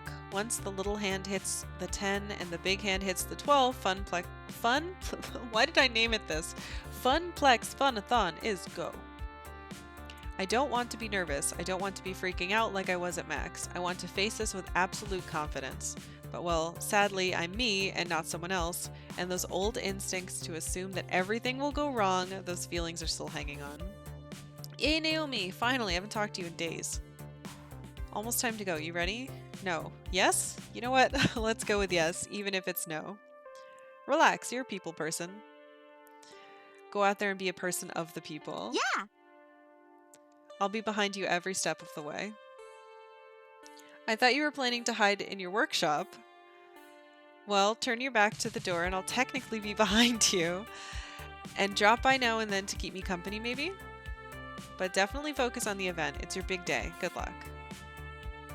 10 o'clock. Time to do this. You can do this. And you know what? Even if the family curse makes you fail miserably and crash and burn, at least you can say you took an honest whack at it. That's true. You'll never succeed if you don't at least take a few whacks. With that settled, I pushed through the door and out into the arcade. Alright, let's see how hard this is going to be.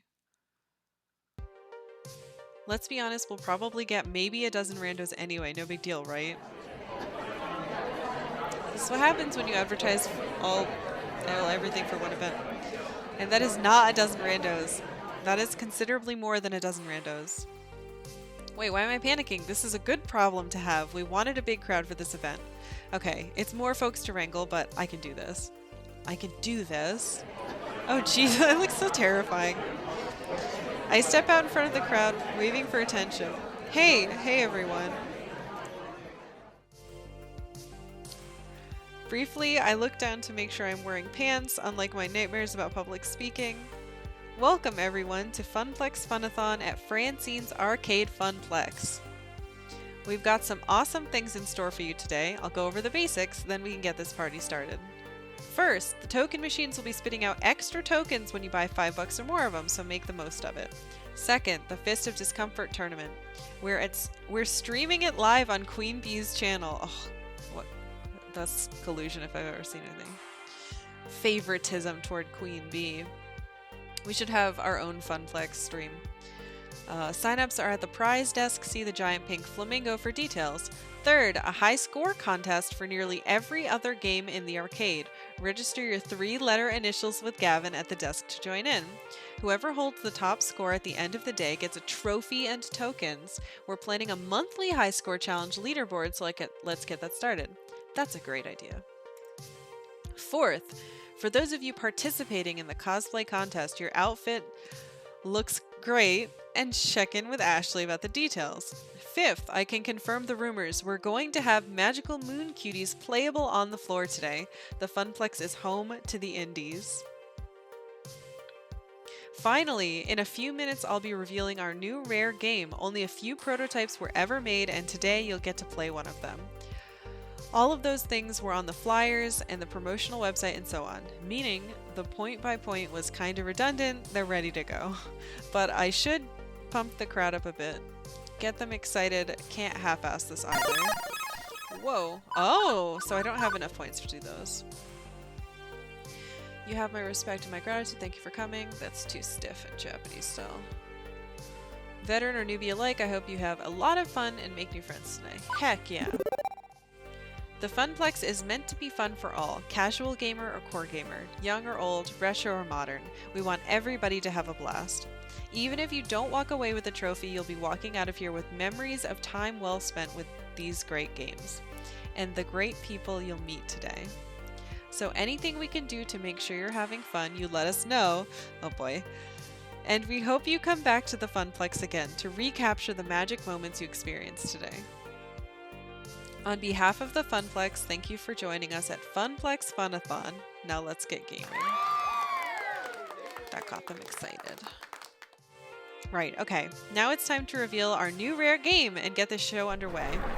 Gavin and Naomi wheel the tarp-covered game out from the back room. Excitement builds in the crowd as it's pushed into place. My friends, I give you... Phrase Invaders.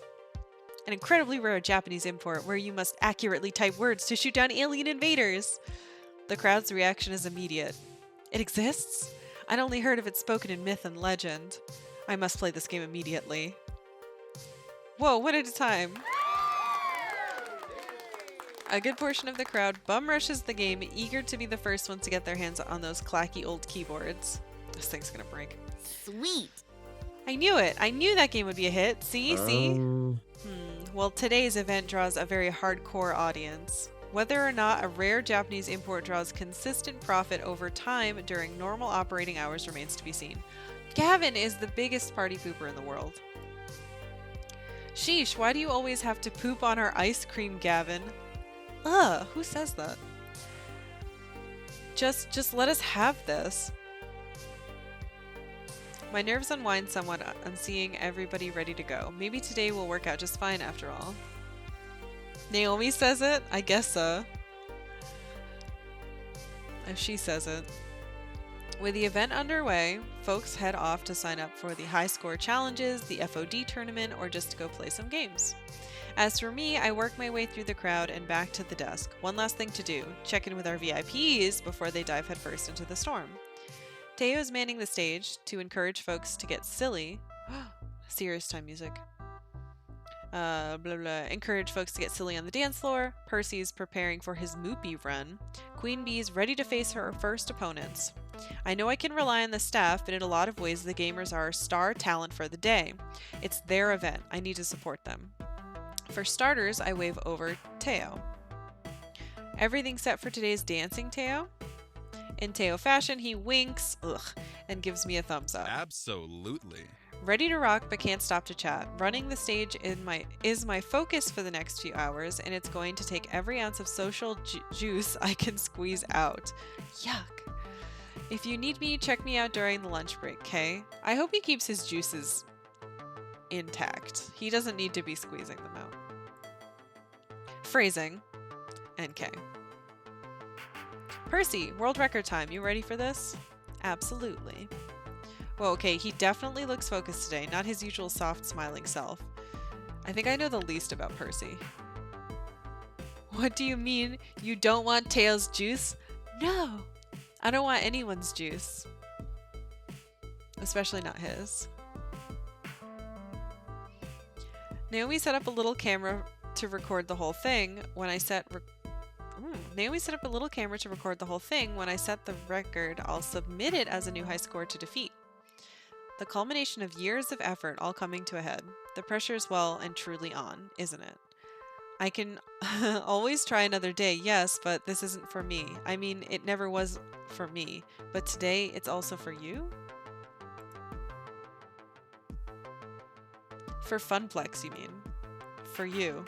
This event is more than a way to put the Funplex on the map. It's like your own personal high score attempt, chasing a dream, always grasping just out of reach. I'd hate to let you all down. Morale improvement systems online. Aim the encouragement cannons. Oh shit. I haven't really talked to Percy at all. Oh, what a horrible thing to say! Hey, if you bungle, there's always Donkey Kong. Win or lose, we'll all be proud of you today. Is there any way I can make this easier? Yeah. How many hours do you think this will take? An optimized world record run, about 6 hours until this kill screen, should fit neatly into the boundaries of Funplex Funathon. All told, that's actually quite tame by arcade marathon standards. The poor fellow who eventually got a billion on Nibbler endured worse. That's still a lot to endure, and I want you to call me if you need anything. Anything. Food, water, a pep talk, whatever. I trust our noble floor attendant to rally forth 'neath the flag of Moopy. If I need anything, I'll let you know. Percy offers a quick salute, then marches off to war with Mr. Moopy's magic maze, having a seat on his stool to begin the run. Wouldn't you want a more comfortable chair for 6 hours? Stools are extremely uncomfortable. Next up, checking in with... What the Yeah, that's on brand. Hey, ready for the tournament? Nope, no way. I am not ready in the slightest. Not for this, not for him. Who's this?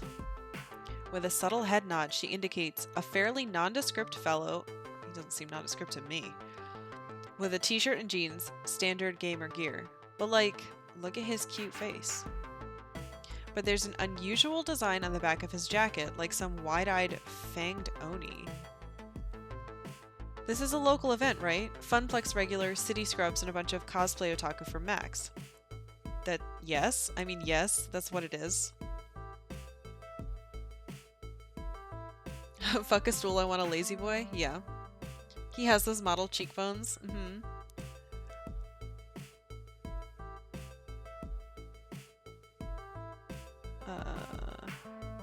Then why the fuck is the demon here? Oh. Is this Daigo? Is this like a beast? The beast thing? The who? Hey, listen. Yeah, I was right. Known on Western Shores as the Demon, and in his home country of Japan as Kami, he's the top-rated Fist of Discomfort player in the world. As for your question, Miss B, I invited him. Fuck Fucking Iris! Doing things without asking me again. What? Ooh. You asked me to handle invitations for the tournament, remember? As part of my helpful assistance in setting up Funplex Funathon. Honestly, I was surprised he accepted my invitation. All the other top-rated pros turned it down flat. He even flew here from Japan on his own dime. Again. Isn't that nice of him? Did your magical phone fairy just put me dead in the crosshairs of the greatest player who ever lived? Maybe. Yes, we'll go with yes. Sorry? I'm fucked. I'm so completely fucked. Queen Bee can't be losing morale now, and I can't have my friends so frantic over this. I still don't know if we're friends, but okay. Plus, this is one of the main events, and when she's in top fighting form, she'll be an all-star entertainer. I've got to pump her up. Wouldn't people be freaked out? Like, if Daigo just showed up to Blackwater or something, people would lose their minds. This would be a gift. Kick his ass. That means you've got this, you know his moves. Wouldn't it be a great upset if you won, though? No, she'd respond better to this. As Queen Bee wrings her hands and chews her lip, I lock eyes with her. Queen Bee? Yeah? Destroy him. This is your shot at taking down the demon. The beast. Fate dropped this into your lap. Now you get to do what you do best. Own it. She squeaks at a smile, but it's not her usual radiant, confident grin. Thanks. Thanks, kid. I'll give it a shot. I know who she talks like now. She talks like Han Solo. Han Solo talks to Luke like this. He's always saying like, "Thanks, kid." I think that's the only person that ever uses kid like this. As she marches off to join the tournament, I'm getting a sinking feeling. Did I make a mistake? My calculations estimated that having a top player would bring in at least 150% more attendance. I mean, I was just trying to help this event be the best it could be.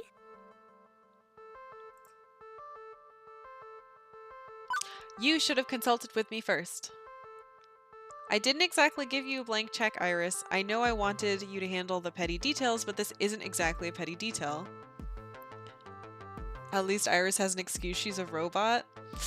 I don't know if she's a robot anymore. I'm sorry. I guess I miscalculated. Jeez.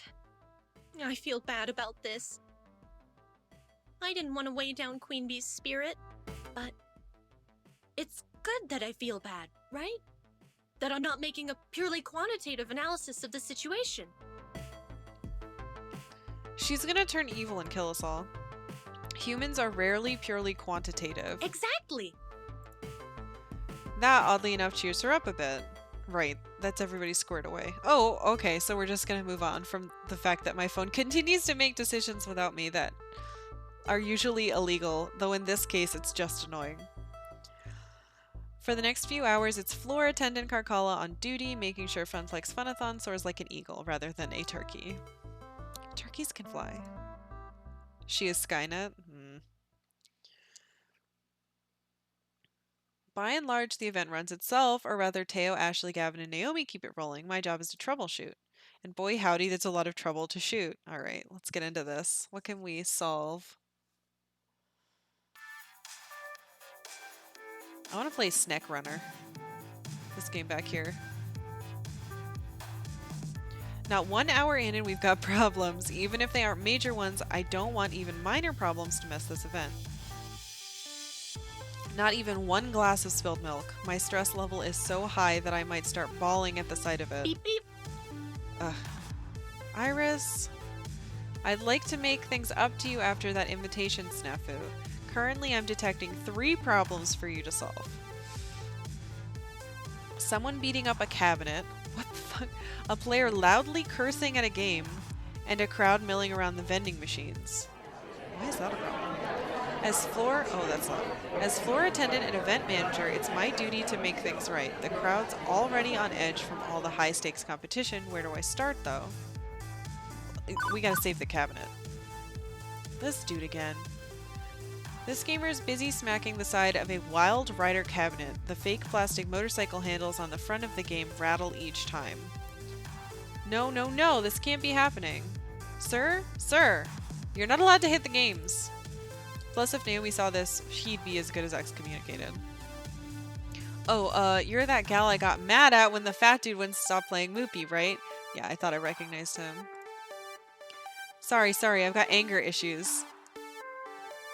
I'm trying to work on them. But would you just look at this? Of all the rotten luck. I got the top lap score. I did it. And now the game's frozen right after crossing the finish line. Honestly, I'm not surprised. Wild Rider is one of our most problematic games, constantly freezing or going splat. Naomi fixes it at least once a week. It was made in the early... That's interesting. It doesn't say 20XX. It says 200X. With janky low polys and low production values as a whole. I'm sorry for hitting the game, but I guess that was pretty stupid of me, but is there anything you can do to help me keep my score? I've got a real shot at winning this one. This guy rubs me the wrong way, but he seems sincere in his apology, and he's a paying customer today despite claiming he'd leave forever, so I should keep that ball rolling. Let's see. Have you tried unplugging and plugging it in? That won't work. Let me check with Naomi, see if she can do anything. Yeah. This is Naomi's baby. We gotta let her do it. Okay, hang on. I'm going to check with our technician, see if there's anything we can do to recover your game. Fucking Iris! I already texted Naomi for you. Well, that was one of the options, and I didn't want to take that option. Well, I mean, technically it was not get Naomi to help, but... No, I don't thank her. Naomi comes charging out of her workshop looking perturbed. Wild Rider again. Quickly, she slips around behind the game, popping open the back panel. She uses her phone's flashlight to poke through the works. Surprised she'd use her phone. You'd think she'd have like one of those tiny little like click-em lights. These early 3D games are such a pain. If it was a pure retro game or even a pure modern one, it'd be way more reliable. Okay, I think I see the problem. 1 second. And like that, the virtual motorcycle unfreezes, confetti and cheers sounding from the game as it properly registers the lap time. All done. Call me if it breaks again. Bye. Oh man, she did it. My score is saved. Hallelujah. I owe you. Seriously, I'm taking home that Wild Rider trophy. There we go. I don't know why we would do anything but get Naomi to help. Another happy customer, but I should keep an eye on that game in case it falls apart again. Next problem. Oh, there are kids here. Sharks circling the snack machine? Let's deal with the swearing. Ooh, this lady's cute. Of all the fucking immature little stunts to pull, that motherfucker. Yeah, I'm gonna say all the swears, by the way. Whoa, settle down. Fortunately for me, the gamer recognizes me immediately, thanks to my speech earlier, and also fortunately for me, she calms down considerably too. Shit, sorry, Glad you're here. I need your help. I mean, just look at this shit. Curiously, I take a look at the current top score on Qbert, which is registered with the initials ASS. That's what I do. Can you believe it? Someone beat my top score, then put in joke initials just to ruin my day? I don't think those are joke initials. I know exactly who did it too. Steve. That son of a bitch. He's always pulling shit like this just to mess with me. Hey, there he is. Steve, get your ass over here. Ew, don't pick your nose. Especially not in public at an arcade where you're putting your fingers on things. Steve glances over and with a bemused smirk strolls over to join us. Joy, something wrong? Of course something's fucking wrong. You stole my high score. Did I? Oh, hey, look at that. I guess I did. Sucks to be you, Joy. And your initials are? Because I know for a fact Gavin wouldn't have let you register for the high score competition as ass. So I played a little joke. So what? That's still my score up there. I'm taking home that trophy tonight. Urge to kill rising must control. No, I know how to solve this. I'm not mad.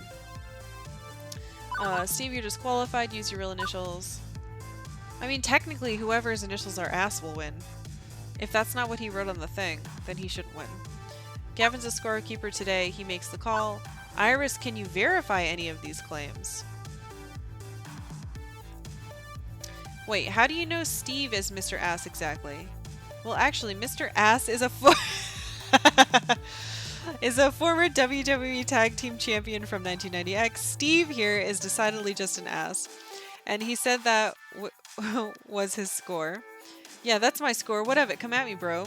We'll see about that. Iris? online. I need you to, like CSI, this situation for me. Ooh, good idea. Tapping into the Funplex security monitor feed now. Zoom and enhance. Zoom and enhance. Of the 5 individuals to play this game during the tournament, none matched the physical parameters of Steve. He didn't even put a quarter in, much less take the top score. So you're either a liar or a prankster, and Iris confirmed you were a liar. You're out of the tournament. Be happy I'm the one laying this down instead of Gavin. He'd show you the door. What? You're calling me a liar? I don't have to stand here and take this crap. You don't want me here? I'll give my business to Deco's Palace. And off he goes. Maybe I came on too strong, but it's not like he didn't deserve it. Wow, that's some arcade justice right there. Thanks so much. Happy to help, but if you don't mind keeping the swearing to a minimum, we've got kids here. For you, anything. I guarantee there was someone with the initials ass. Another case solved thanks to Detective Iris and her sidekick, Dr. Karkalla. Wait, I'm the sidekick now? And a doctor, don't forget. Hey. Well, as long as I'm a doctor. Okay, on to the next problem. The game is afoot. Wait a second. As I loop back around to the center of the room, I can't help but notice 2 things. Percy's looking oddly irate, and I promised him that I would help him. And Queen Bee's missing! Did she fucking bail? My instinct says I should tend to our VIPs first and foremost. I don't think I can cover both of them in time, but I should help out at least one of them. Shit. Even if it leaves the last of those crowd problems twisting in the wind. I don't know. This is triage. Where should I focus?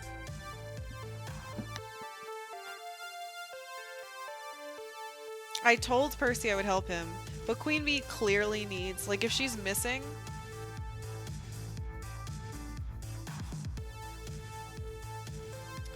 God damn it.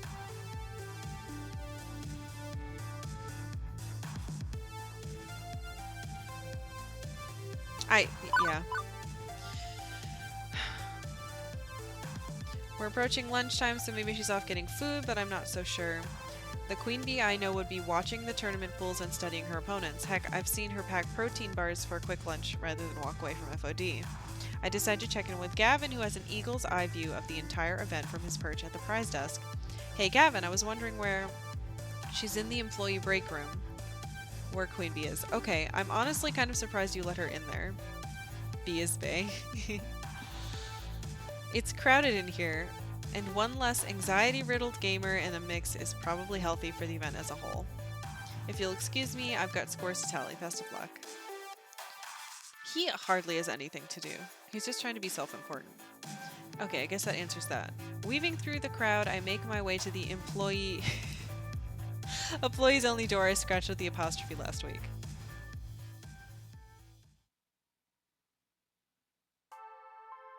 Sure enough, Queen Bee's here, thumbing through her social media feeds. Hey, QB. QB, Queen Bee. I feel like QB takes longer to say. Maybe not. She called me kid again. Oh, not much, really. Just wondering what I'm gonna do after L7 boots me from the team. Oh my god. I lose all my subscribers. And I'm lying downtrodden in the esports gutter begging for tokens. So, not much, really. She's such an overreactor. Okay, I get that you feel the need to hustle 24/7 and that the pressure's on. You're constantly being evaluated and judged, put under the magnifying glass. Is this meant to be comforting? My point is, I didn't forget what you told me before. But isn't this different? You're up against the best player in the world. Who would expect you to win that fight? One loss, that loss in particular, can't ruin you. Queen Bee sighs, locking her phone for now and tucking it away, her face still wrought with trepidation. Look, kid. It's It's complicated. There's things about L7 I don't talk about, some really fucked up things. It's not just the pressure to perform, it's the pressure to perform perfectly at every second of my career. Admittedly, it is a lot of pressure. I'd be freaking too. Yeah, but like, I understand freaking out, but it feels like right now she's attempting to kind of sabotage the whole thing by abandoning it. It's expectations beyond the norm, beyond what anyone else on my team has to deal with. Simply put, I'm a woman in esports. Yeah, that fucking sucks. That is what changes everything. I'm sorry to hear that as someone giving you trouble. Why are they making sexist jokes about fixing them sandwiches? Is this supposed to be a joke about that? I'd fucking dropkick someone. Aren't we all equal in gaming? No. Oh, Queen Bee, I'm sorry to hear that. Listen, if someone on your team is making your life miserable, I'll kick their ass. What? No, no more misery than what I have to deal with on the daily from the persistent internet trolls. That's not better, though. The fuck, I get it. The shit I get from my team is way more subtle than that, but it stings way more than the normal barb. Do Yeah, you I get know that. why L7 signed me in the first place? Oh, Jesus, do I want to know? I'm their mascot. The only lady on a male-dominated team. Man, I was just so excited to be getting a pro contract in the first place that I didn't look any deeper. stop making me care about Queen Bee. You know, I really should have looked deeper. If I did, I would have noticed their history. Women gamers hired and fired over the years, always let go for performance issues. Performance issues, my ass. This is too realistic. I They hate have it. a rotating slot for the obligatory eye candy hire, and everyone knows it. Ugh. And now I'm starting to hear rumblings about my performance. It's like I'm getting too old for them, and it's time to trade in for a younger, hotter esports star. And it's not like any of this is in writing. Oh no. They never say why it happens. It's to avoid the legal system, obviously. They blame the gamer every time. Poor performance. But it's as plain as the nose on your face. Instinctively, I go cross-eyed trying to look at my own nose. Ow.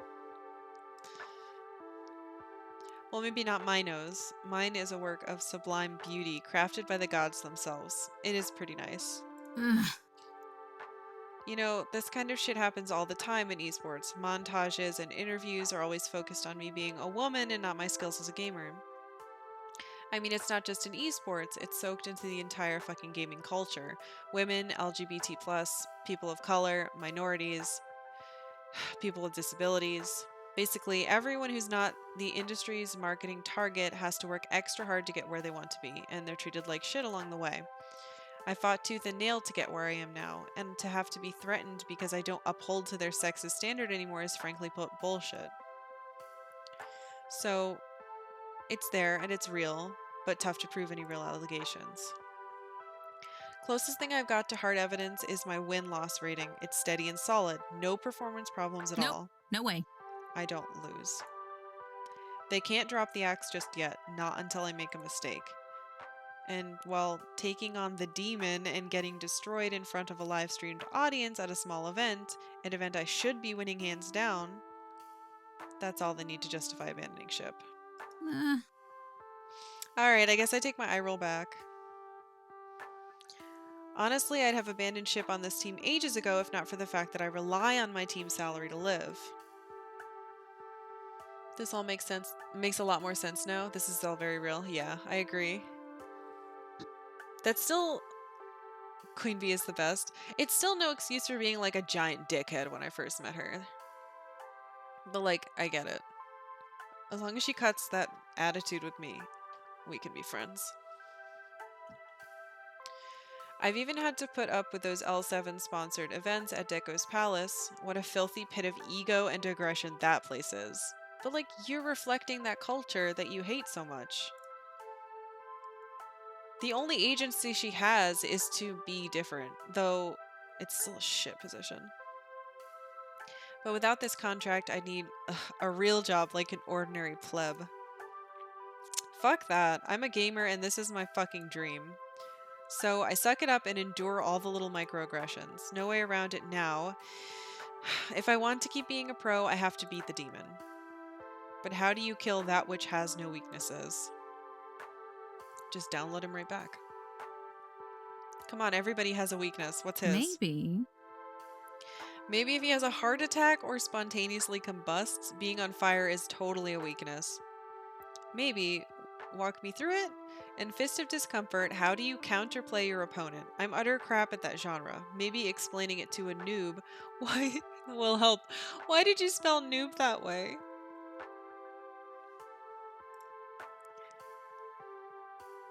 She pauses, trying to figure out how to word it on a level that even a neophyte can understand. Let's see. Okay, so there's 3 playstyles in FOD: aggro, mid-range, and control. Put simply, aggro is quick beatdowns, mid-range is balance, and control is long-term planning. In this case, I play aggro, and from what I know about the demon, he's an absolutely perfect control player. He uses elaborate item combinations to stall the game, then seals your doom. That's how you spell it? Leet speak? Nobody writes it like that anymore. It's not like 1999. And I'm gonna hazard that control beats aggro. Most of the time, yeah, it sacrifices early game power for early game stall, meaning I burn out while he's just getting warmed up. It's complicated.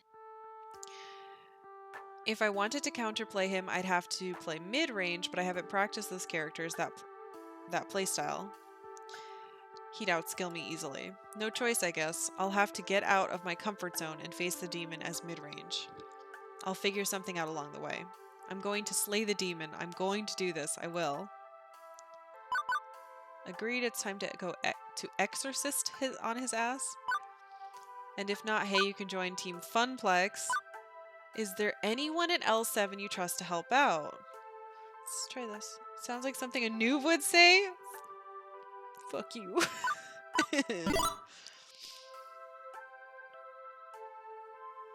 I remember being called a newbie when I first got on AIM. I was on a forum for this website called dumbness.net in high school. Yeah. That was like my title was noob or newbie or something. Ugh. And then once you posted more, it would upgrade. Anyway, bad times. Weird times. Anybody you can turn to for advice on how to win? I mean, you're pretty well connected, right? L7 may be run by jerks, but I'm willing to bet you've got friends in high league rankings you can tap up for this. Yeah, that makes sense. There's a few good folks in L7, ones who know I'm getting shafted and might be willing to help me stick it to management by giving me mid-range style tips. Right, okay, I've got calls to make. Thanks. This helped. I mean, I'm still very likely doomed, but I feel better about my doom as a whole. You'll be there for the finals later on today? I nod in affirmative. Although Percy should be wrapping his high score run at about the same time, meaning, Hey, it's cool, I get it. You've got a lot going on, no pressure. Now you've got an event to manage, and I've got a fight to prep for. Let's both do what we do best. You got it, Queen Bee. She pulls out her phone to do a little research as I depart. Percy is gonna be like, he's probably pooped on the floor by now.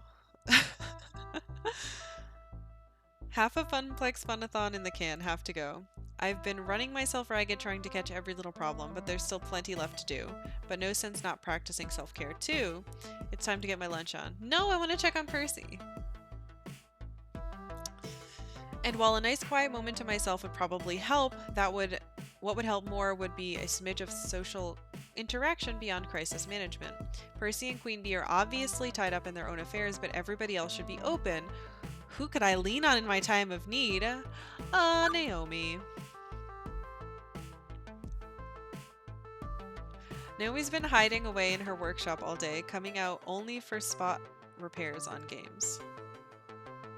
Only had time for one of them? Yeah. I figured, but I was still hoping, like, maybe I'd get to see Percy, like, in trouble. Pooping on the floor, crying because his fingers broke.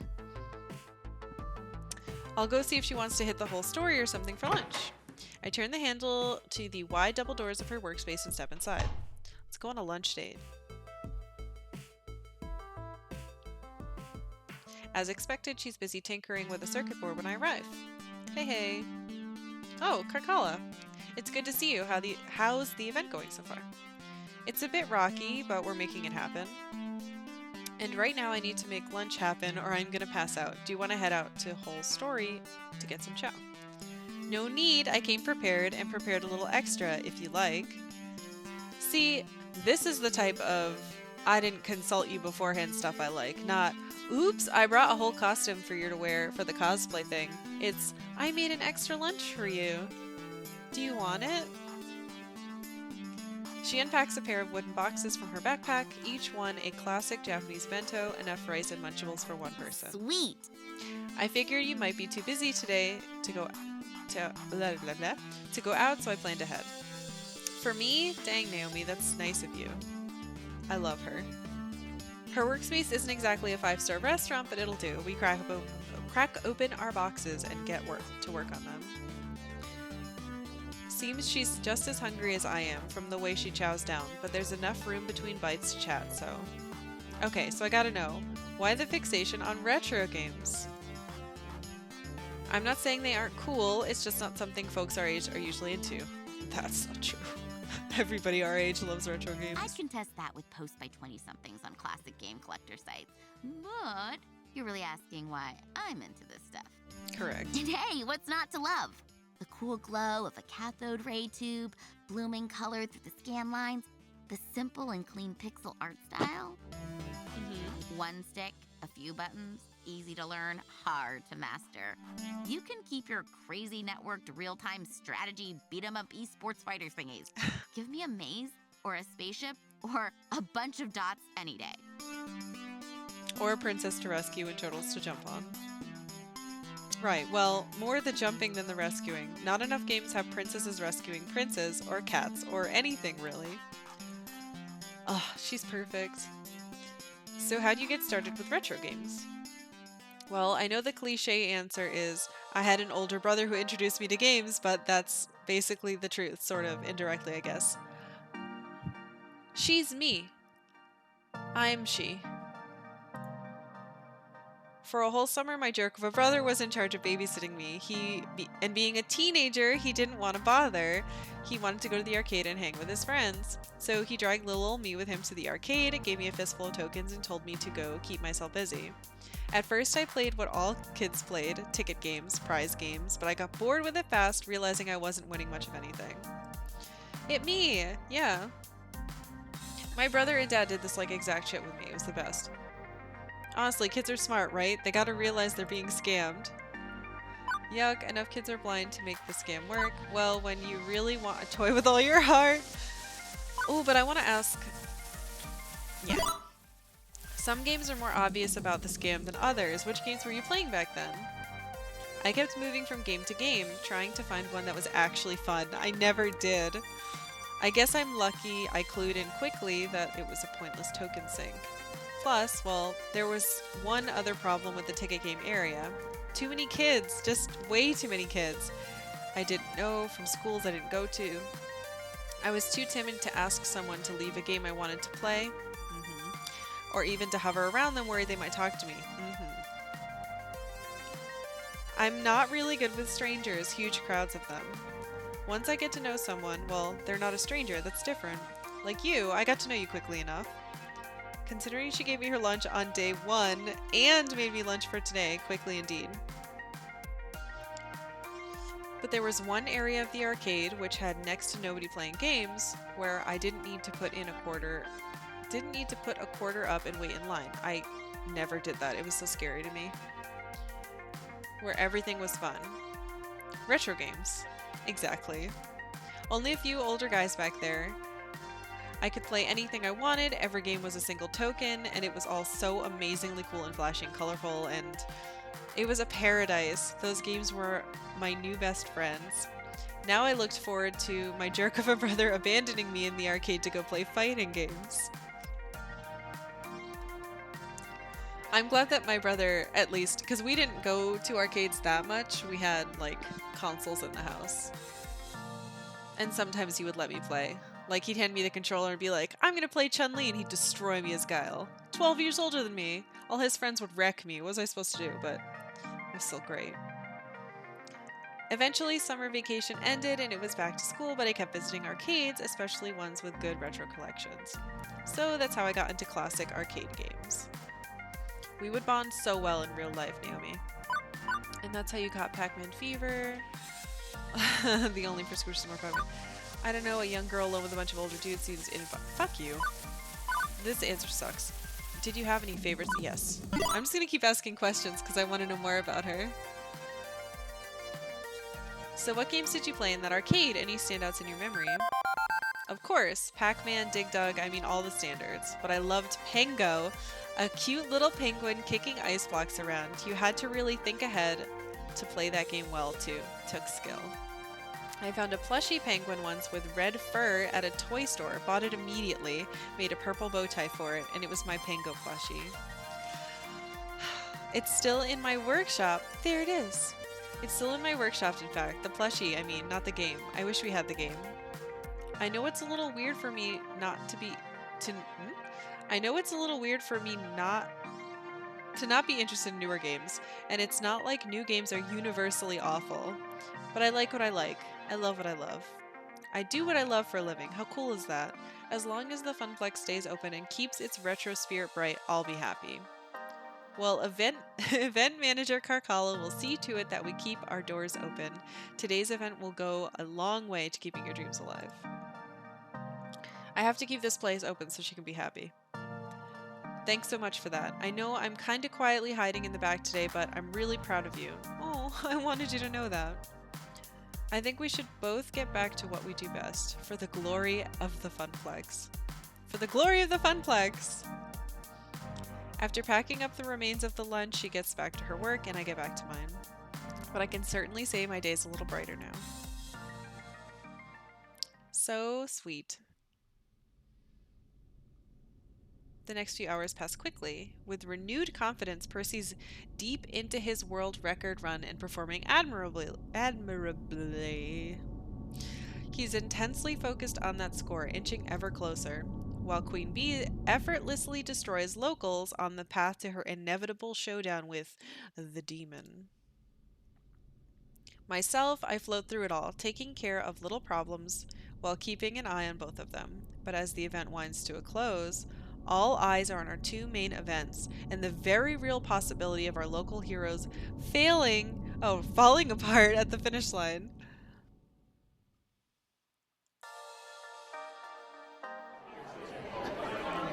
Technically, the arcade-wide score competition is still on, but the crowds are ignoring the games in favor of crowding around Fist of Discomfort and Moopy. Are there any analytics on what romance option people pick most? Yeah, 2 flower. What do you know? Do you know who people like the most? I bet it's Naomi. I know my husband romanced Naomi. Highest is Naomi. Lowest is Gavin. Poor Gavin. I like Gavin a lot. I liked Gavin a lot. You can tell from the global Steam achievements. Oh, that's cool. I should look at that. Technically, the arcade-wide score competition is still on, but the crowds... Yeah, right. Boop. Percy's been on a solid run since his earlier fumbles, which I don't know about because I didn't check on him. Queen Bee's been effortlessly destroying all competitors as expected. But the demon has been matching their game for game... Wait. But the demon is matching her game for game, destroying all his opponents as well. And as predicted, grand finals will come down to Queen Bee versus the demon. And for the magical world of Moopy, Percy's closing in on that world record. With the tape rolling and ready to submit to Twin Galaxies, the pressure's on. I got Queen Bee through her worries, but that was just the prelude. This is the main event, but Percy's not looking great hunched over his joystick. It might need me. I can't be there for them both as much as I want to. Who do I focus on? Fuck. I feel like I've gotten Queen Bee this far, and I should finish it, but I haven't focused on Percy at all, which makes me feel like, oh, well, I owe him some of my time. And Queen Bee didn't seem to be struggling, and Percy does. I'm sorry, Queen Bee. I want to see what's going on. I know our main event is Fist of Discomfort, but Percy's high score run is just as important in my eyes. I should spread my attention out a bit. The good news is that he's closing in on the world record, approaching 3.5 million. A small crowd has gathered to watch Percy's progress, not as large a crowd as the one around Fist of Discomfort, but Retro still has a following in 20XX, clearly. Almost there, you can do it! I gently push my way to the front of the crowd. Percy is deep in concentration as I see a bead of sweat slide down his brow. As much as I don't want to take his focus off of Moopy, Percy could use a little check-in. Almost there? Almost there. Mr. Moopy glides through maze after maze, point pressing by sticking around just long enough to grab all the dots to zap all the monsters before exiting stage left. His expression is dead serious, absolute focus, in the zone. But I know once he achieves his dream he's been reaching for, we'll get our happy Percy back from the zone. I've never seen him happy, because I don't talk to him. I just realized that hold on. I'm gonna squish my face a little bit so you can see him better. There. Almost. Percy? Uh-oh. Something's wrong. Something is very wrong. That's not the look of someone in the zone. That's the look of someone with actual physical pain. Percy's face becomes a sharp grimace as his hand clutches around the joystick hard enough to send Mr. Moopy down a dead end. His right hand clutches at his chest, every muscle in his body tightening. Is he having a heart attack? Sweat forming on his brow. If I didn't know any better, I'd think. No, not now. Not now. Percy, okay there? What's wrong? It's nothing. Just my heart. It's fine. Just this condition I have.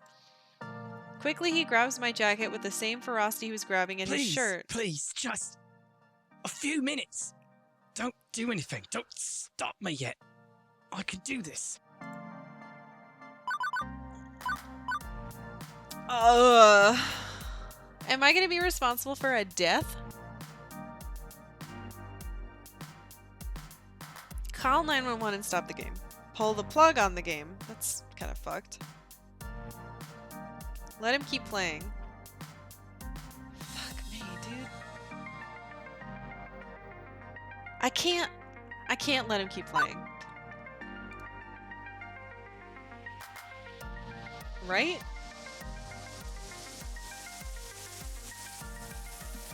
Shit.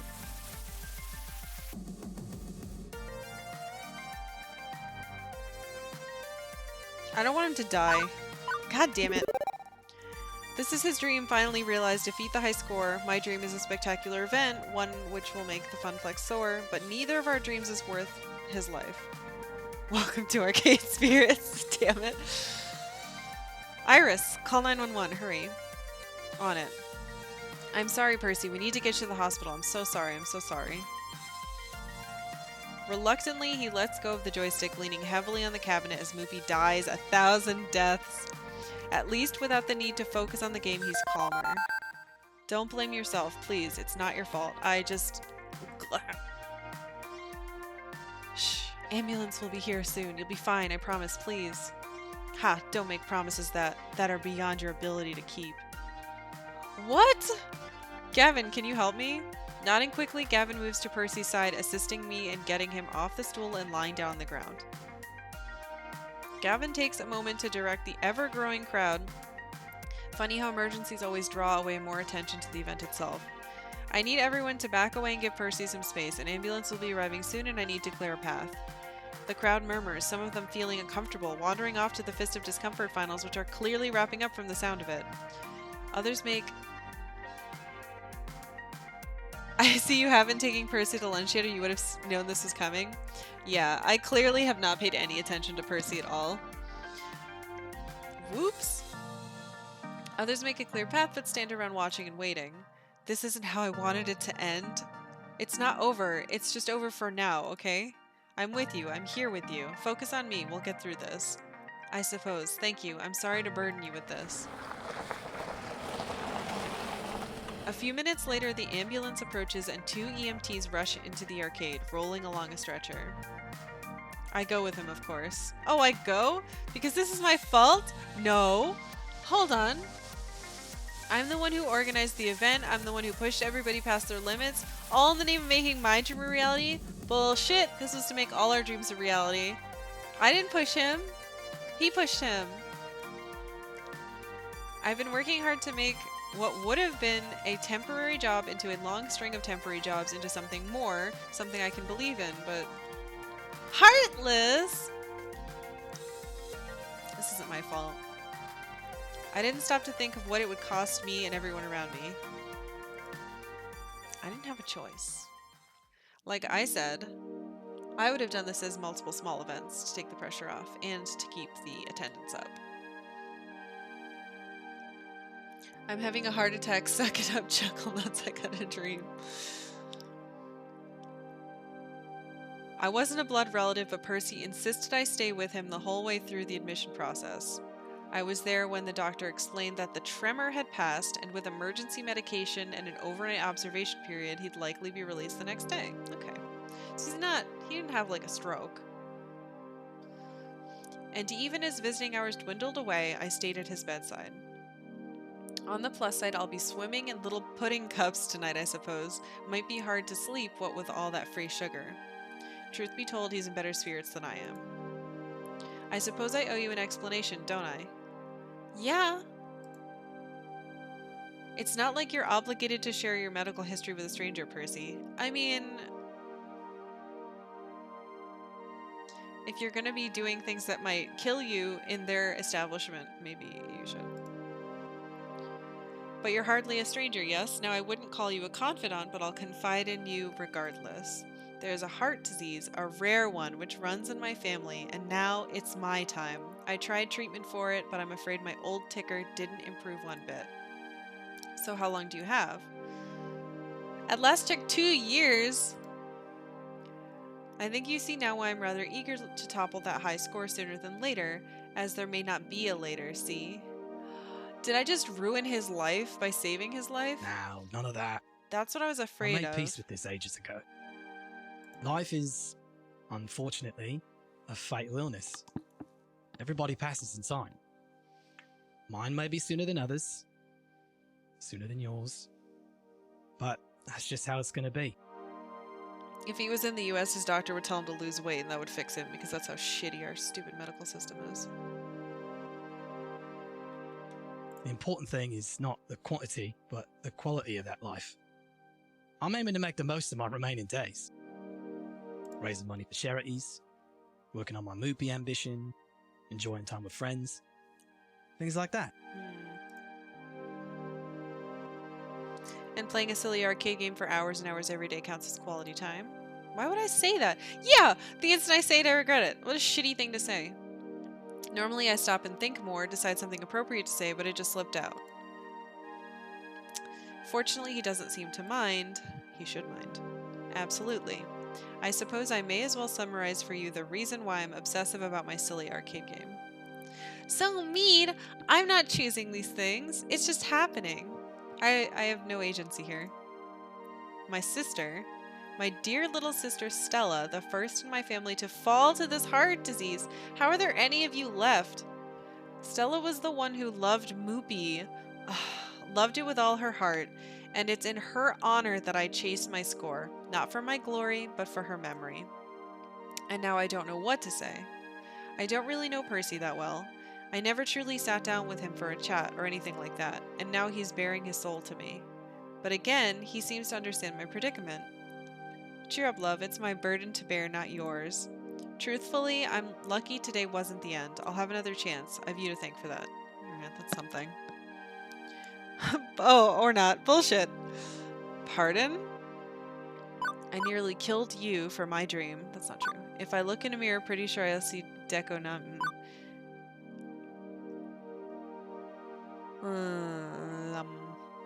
this one.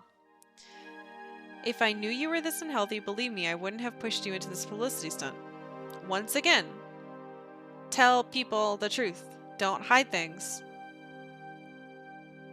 This is how people have like crazy drama lives. It's because they're like, well, I have this important medical condition, but instead of like telling anybody to make it a more comfortable situation, I'm going to put myself and other people at danger because I want the Funplex to succeed, but not that badly. Well, it wouldn't succeed if he fucking died at our place. I took for granted that you spent so much time playing Moopy. Heck, what's another few Rather hours? unfortunate. Now, you don't get full responsibility for this. As noted, I didn't tell you. I should have, and that's on me. Correct. I agreed to help you with Funplex Funathon. That was my choice. I knew that high pressure could do this, and I did it anyway, for you and for me. And you know why it's so important to me. You know why I'd ignore my doctor's orders and carry on. I didn't know about the doctor's orders thing. So if you insist on considering yourself a fool, well, I'm just as foolish. You are. We could be proper fools together. Is that acceptable? No. Only you're the dumb one. No, my answer's no. Then we have an accord. No. 2 years, huh? Give or take. This is his fault!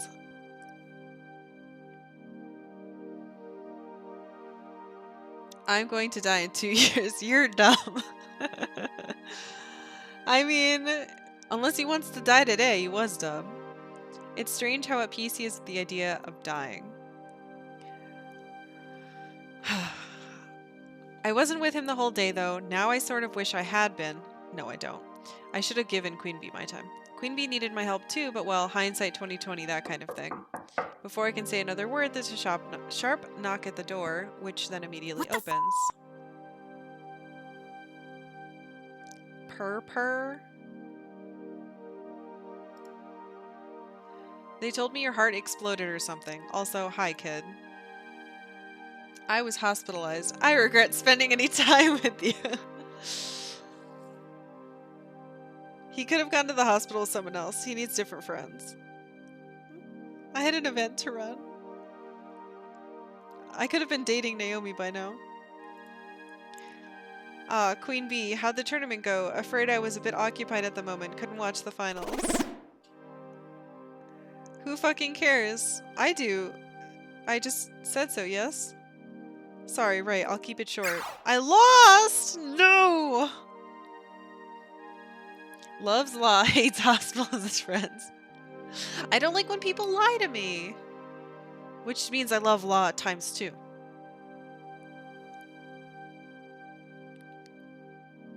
What the fuck is that emote? I lost. Got completely and utterly owned, too. Oh, jeez.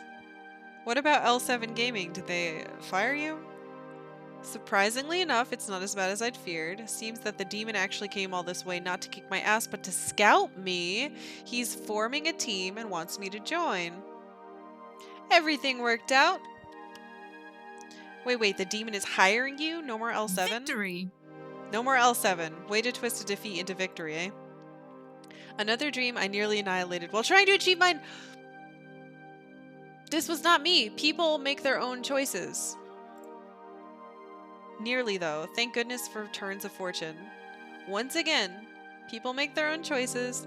If I'm like, hey, I'm going to have a party where we drink root beer, and then you go to that party and you don't tell me that you have a root beer allergy and you drink like a bunch of root beer and then you're like, I'm dying because of your root beer dream.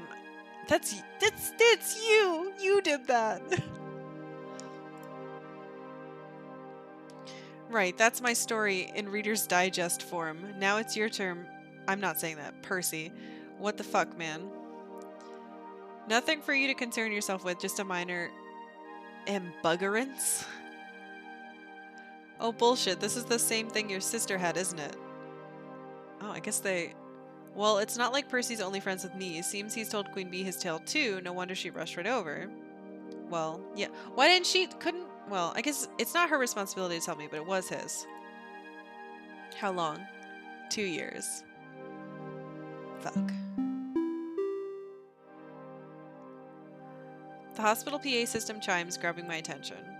Your attention, please. Your attention, please. Visiting hours are now over. Visiting hours are now over. Suppose it's time for you two to head home. And don't you worry about me. I'll be out of here in the morning. Probably take a break from Moopy for a time, but I'll pop by the Funflex all the same. Yeah, he should take a fucking break. Only if you're sure, Percy. You know me, love. I'm an optimization expert, and my way of keeping calm through this silliness is to optimize the happiness I can find in the time remaining to me. And that means the Funplex. The Funplex. Queen Bee offers me a ride back to the Funplex in her car. I've still got an event to wrap up and then a bus to catch back to my apartment. I am literally dying. Everything worked out. It did! Don't worry about what you can't change. Neither of us really feel like talking on the way there.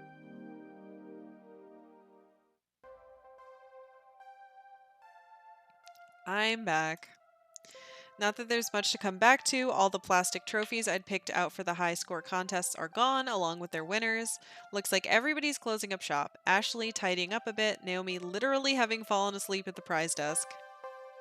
And Francine up way past her bedtime, squinting at a computer printout. Hello, dearie.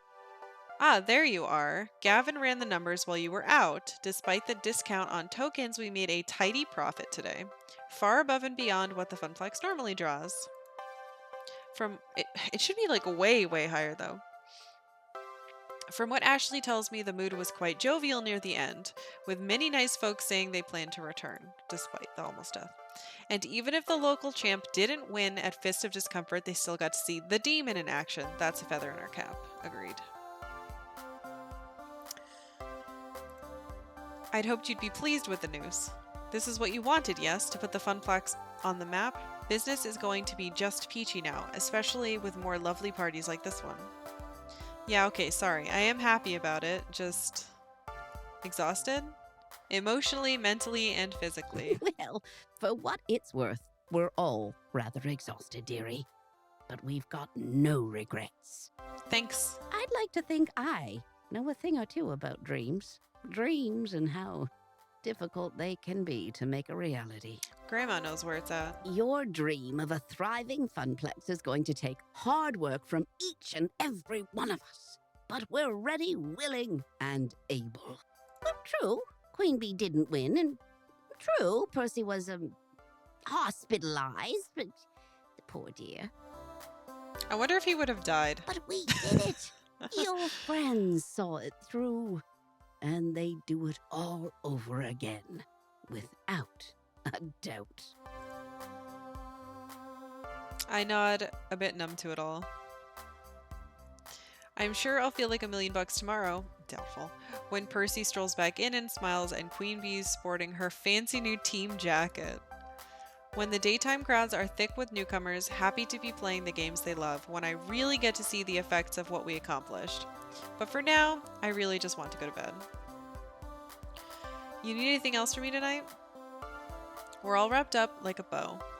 I'm on my way home for a good night's sleep myself. Go home. We'll see you tomorrow.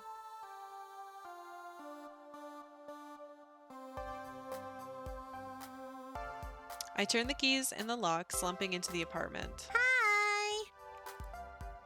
So how'd it go? Was Funplex Funathon every bit as awesome as the awesome poster I designed for it? The players went home happy and business is booming. Hooray! Why don't you look happy? It's been a long day. Well, okay. Honestly, you're an inspiration to me? You had the guts to chase your dreams. It's tough work, but I knew that Iris could find you something you'd love. And I've been wondering if I should follow in your footsteps. You should. You want to become an arcade czar? No, silly. I mean, just try to find something to do with my life other than make coffee for executives and file their I've paperwork. got it!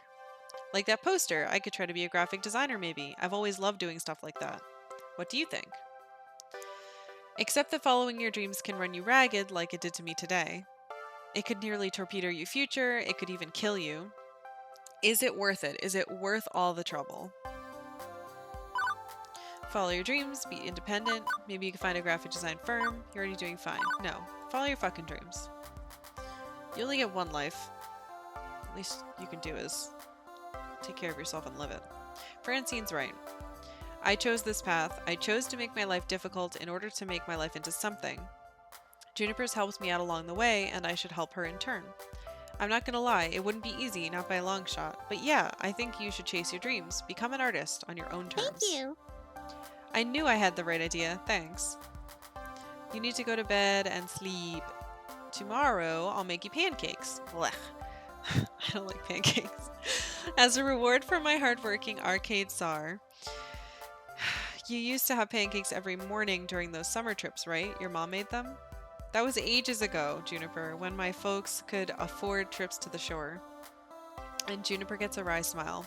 I think I know exactly how we can celebrate your newfound success. How about a beach vacation? Is there going to be a beach episode?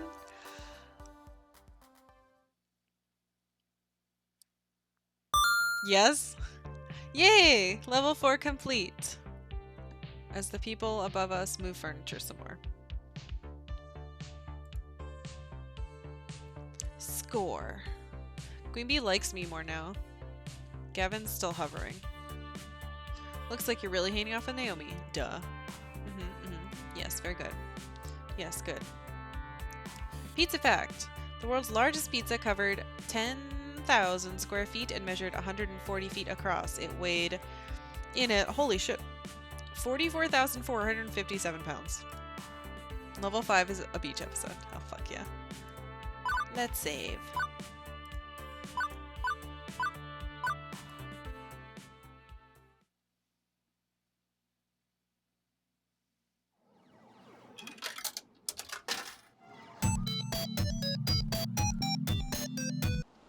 Under the Boardwalk, aka beach episode, aka bathing suits.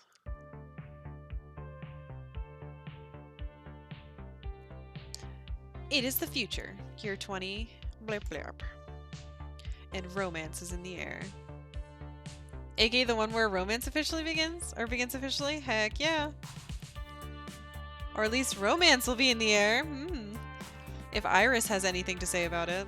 Also, I'm not actually in that glorious 20XX neon metropolis today. I'm about 134.7 miles south of it. Oof. Nobody ever has those awesome umbrellas at the beach anymore. That's much better. Just smell the sea salt, the saltwater taffy, the baking hot sands. It's just like I remember. You've never been to Flotsam Beach before, Juniper? Well, it's just like I remember you remembering it was. Definitely. Then. This is definitely one of my better ideas. Top 10, maybe even top 5 ideas. What a fantastic way to celebrate your success at the Funplex.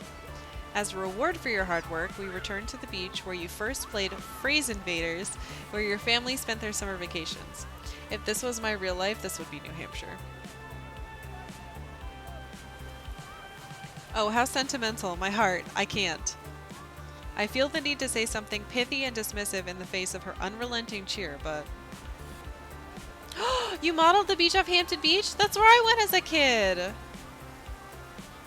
That's the exact beach! We used to go camping up in New Hampshire. That's amazing. And then once I was walking on my own on that, like, there's like that part that goes out and there's a bunch of rocks. You may spot a few parodies of HB stable shops and food places. Ah, I wish I could remember them better. I just know that once, it was around the time where some kids actually like fell and died down there. And I had like wandered off on my own and I was having a good time. I thought my parents knew. And they apparently like told a bunch of people I was missing. And so there were people looking for me everywhere, but I was just walking along the path, but in the rocks. I was fine. Whoops.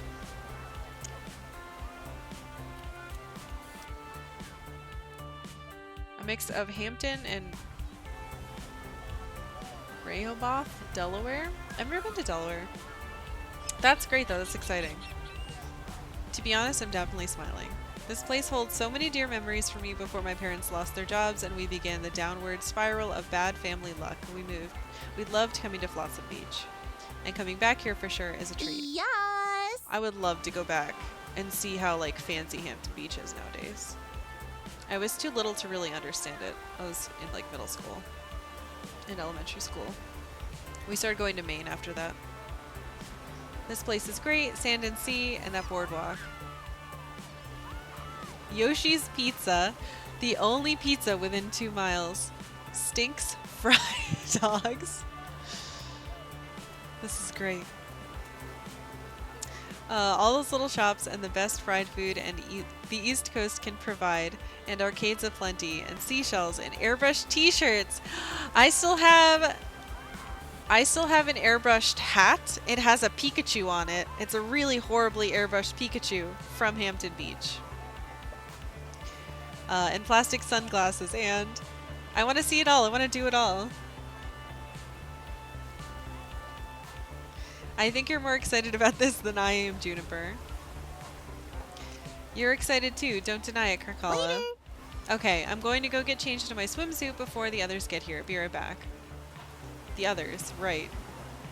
That was the second part of Juniper's plan. See, that this wasn't just a treat for me, but for everybody associated with the Funplex. And a good excuse to get them in bathing suits. We'd have to drive down here in groups and pay for our own hotel rooms to keep the cost down. But soon enough, a Saturday outing for all staff and VIPs had become a reality. It was real sweet of her to include everyone in on the trip, too. We worked hard to make Funplex Funathon a success. I certainly couldn't have done it without help from my friends. Within the next hour, there'd be 9 of us bouncing around in swimsuits, making sandcastles and buying cheap souvenirs and playing seaside arcade games. I also remember, this was also in Hampton Beach, there were those little shops, and you could make like, there were those funky shaped plastic jars, I guess, tubes, and you would fill them with different colors of sand and then plug them up and take them home. It was definitely a way to, yeah, it was a way to like trick kids into buying sand, I guess. But it was really fun. There were little pumps. Boop. And hopefully not accidentally drowning in the riptides, as my inner lifeguard felt need to warn. Get a bootleg t-shirt of Bart Simpsons and a sand tube and some saltwater taffy. That's the Hampton way. Oh my god, it is. The people out here in Oregon say that saltwater taffy is their thing, and I'm like, no. You can say it's your thing, but we had it way before you guys, because we existed earlier. East Coast. Yeah.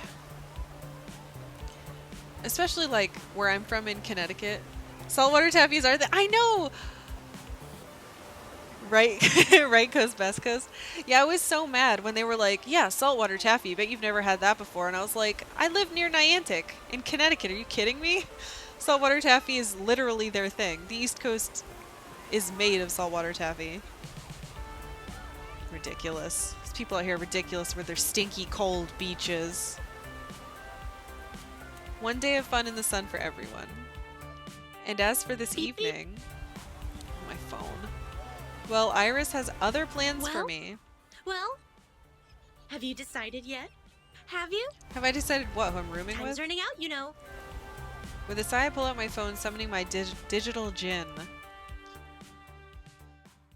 And why is time running out exactly? I've run the numbers and calculated a 99.97% chance of romantic success if you take your special someone on a moonlit seaside stroll. Oh no, romance. It's the perfect confluence of all projected event vectors that will lead you to love and happiness.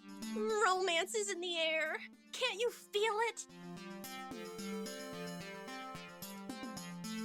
Right now, all I feel is slightly overheated. I need to go change. Yes, good. Put on your sexy swimwear. It'll improve my projections.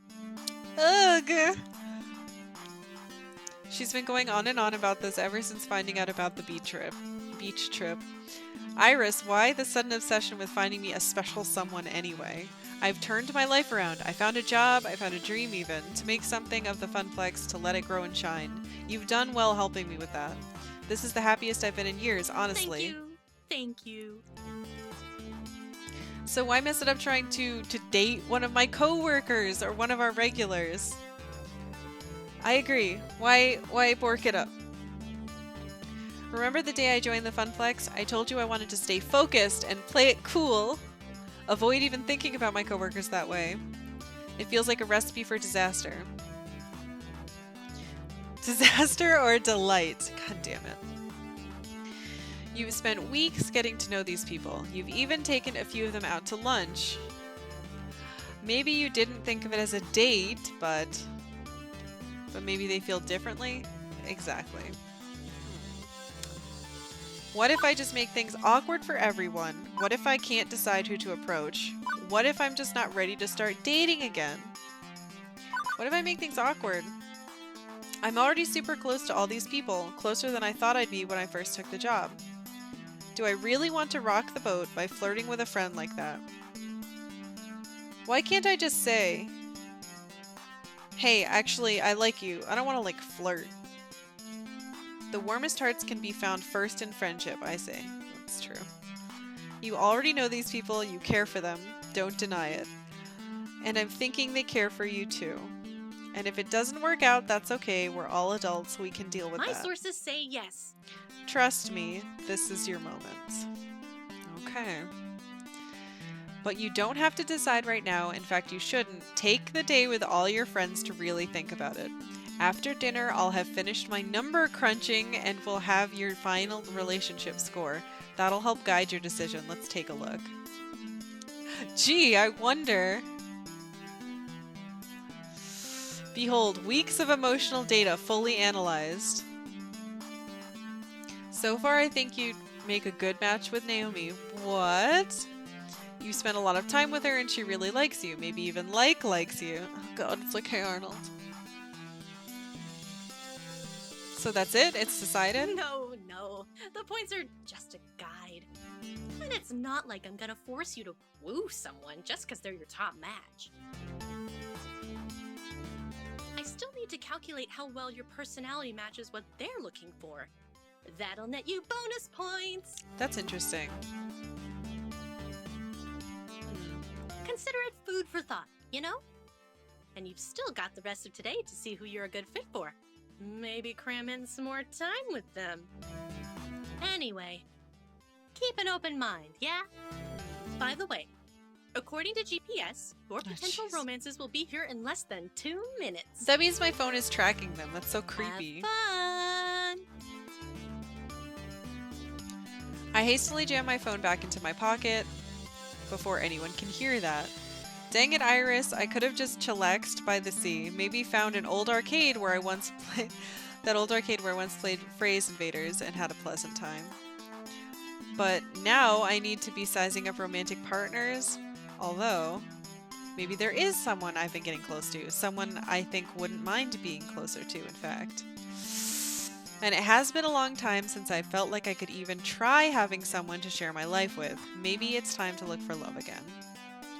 But for now, I decide to focus on the day ahead. Fun in the sun. Good, clean fun in the sun. I want to go walk along the rocks like I did like I was a kid. Very innocent and chaste fun in the sun. Sure, I can do that, right? What the fuck? Oh no!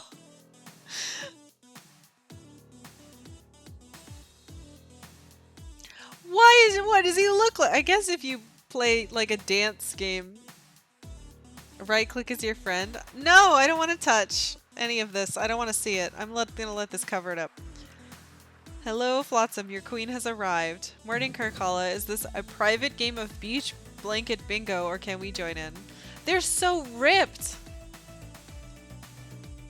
Innocent, chaste, fun in the sun. Where can I set up my parasol and how's the surf? Teo was thinking of doing some surfing. I rarely get the chance to surf these days. Looking forward to breaking out my old board and hitting the waves.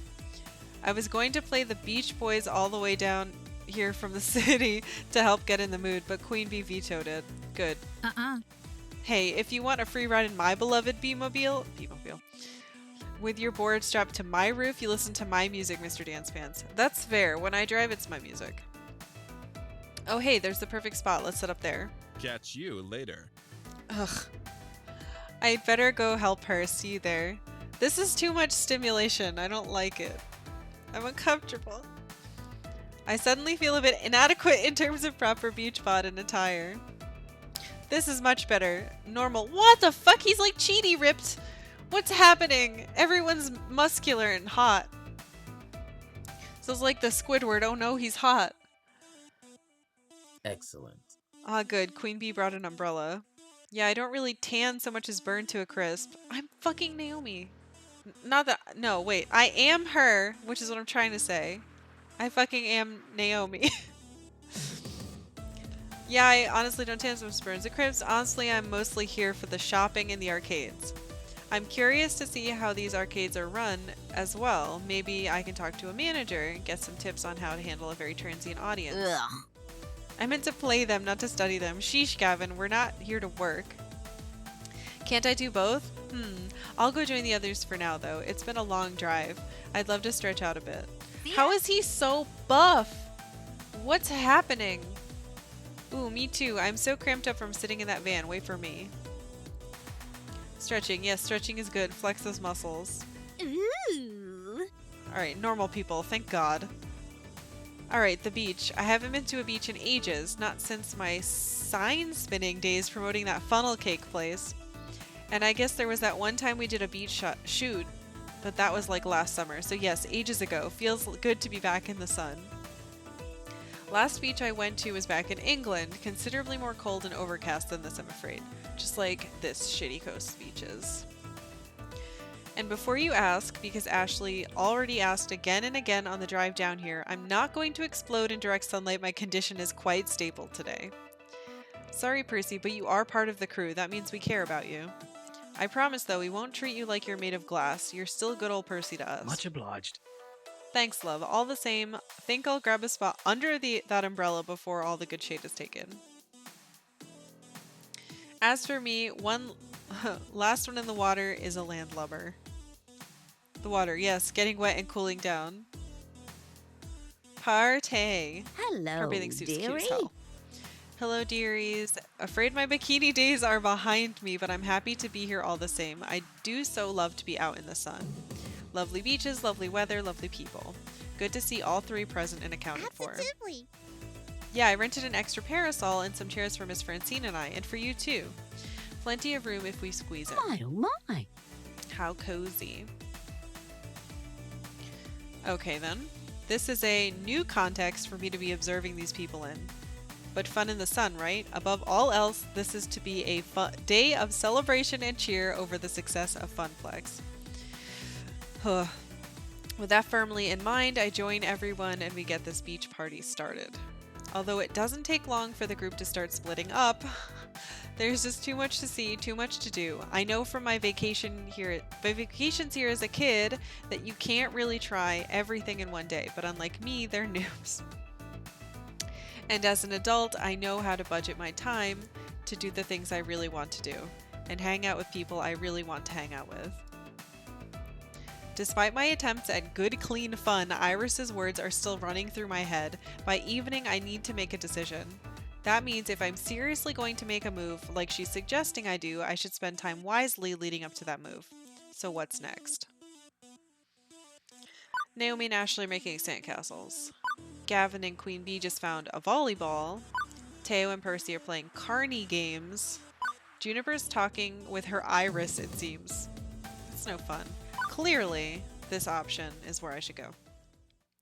In the distance, I see what appears to be a myriad of sandcastles, which makes sense. I mean, I'd be worried if there was a whole if it was a whole bunch of not sandcastles on the beach. During my many beach outings as a kid, there were always multiple sandcastle competitions going on. I used to build giant turtles. And in front of me, our own Funplex fabricators have entered the fray. With Naomi being our arcade builder and Ashley with all of her cosplay craftiness, it's no wonder why these two are up for the Sandcastle challenge. As I jog over to them, I see Ashley laughing over her castle and Naomi meticulously measuring something on her citadel. How goes the castling? Amazing! Great! Did you see all those amazing sandcastles? They're all so cute. Properly made sandcastles aren't cute, aren't cute, Ashley. Oh, then what are they, Naomi? Assuming they're not just made by kids for funsies, a proper sandcastle can be a structural masterpiece. Wonderful. Every grain of sand must be in its proper spot or the whole thing comes crashing down. If a job's worth doing, it's worth doing right. I say that. Naomi says this without lifting her eyes away from her castle. She's so completely focused that I don't think she's blinking even. And what exactly are you doing, Naomi? Let me explain. I'm making sure each embrasure is equidistant around the tower, otherwise it'll be an asymmetrical mess. Makes sense? I take a moment to actually appreciate their castles. Naomi is a structural masterpiece. Straight, perfect edges meet bold, flat walls, which produced an almost perfect medieval castle. She even added an ocean water moat, complete with a drawbridge. I could never get the drawbridges to work when I made sandcastles. Ashley's is equally impressive too. It's a soft, fluffy fantasy castle. The foundation is made of sculpted sand clouds, like an elegant castle in the sky, complete with spiral staircases encircling slightly slanted towers. Did you guys ever do like the dribble sand method, where you dribbled it up? So it was like super wet and then it would dry and it would look really cool. That's what we did a lot. So I take it you both entered the competition? Of course. You know it. You should make one too if it's not too late. Yeah, I think there's still like half an hour left of the competition, and since it's at amateur level, latecomers are allowed. But both of you have made some extraordinary castles. My architectural skills are somewhat lacking in the sandcastle area. Those sound like some sad excuses. They're perfectly good excuses, Ashley. It's not like we're professional sandcastlers either. Karkalla, it's not about winning. True. Naomi looks over at Ashley, who's giving her a smile accompanied by a questioning look. Okay, it's a little about winning. I mean, I'm super try-harding this and trying to win with a perfectly constructed little castle. But for me, mostly it's about setting out a challenge for myself and completing it properly. There's nothing more satisfying than that. That's true. Plus, we'll be helping you do it. How do you plan on helping me start a castle while you'll be completing your own? Completing your own. Sounds difficult. We're almost done with ours anyway. Yep. If we have 3 castles in the competition, then that's one more chance to bring us home the gold. It'll be fun. Come on and join us. Join us.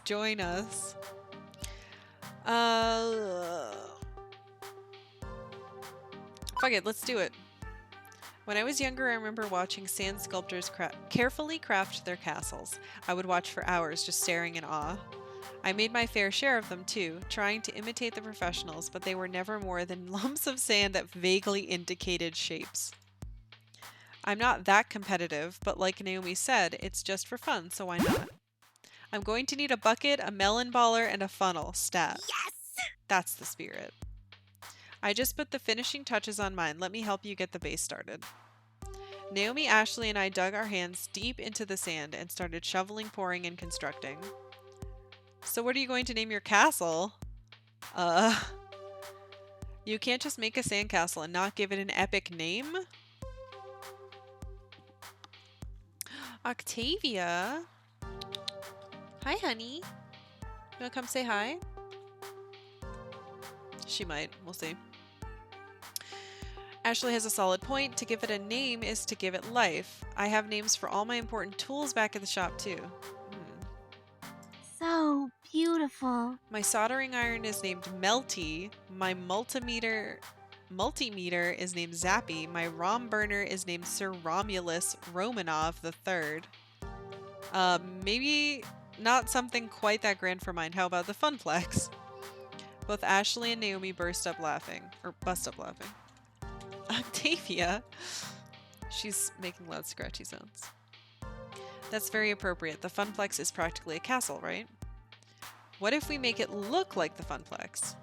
It already looks like it, kind of. That's because the Funplex is just a box and we've only made the foundation for our castle.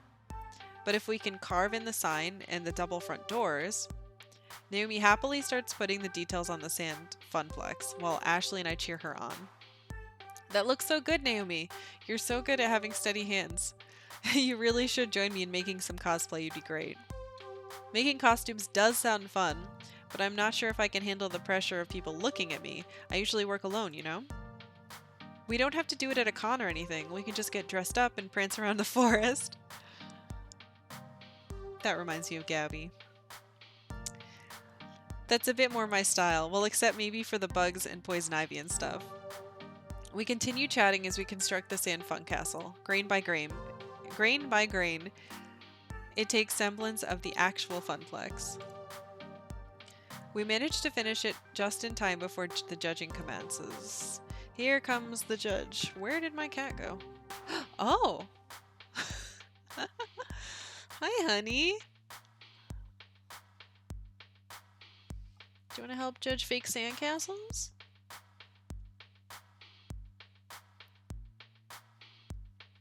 What a good baby. She's playing too. Okay. The officiant of the Sandcastle Challenge comes toward us and looks over the castles. With an arbiter's eye, they glance over ours and nod in respect of a job well done. I didn't even realize I was holding my breath in anticipation, and once the Sandcastle judge leaves us, I let out a huge sigh. I think that's a good sign, right? The nod, that means we did it, we're gonna win. There are still many others out there to judge, but I'd say a nod counts nicely as a compliment. But which one? Whose sand skills will reign supreme? What do you think? Who's the winner chicken dinner? Who, me? I'm not a judge of fine sandcastles. Just do it for funsies. Let's hear what you think.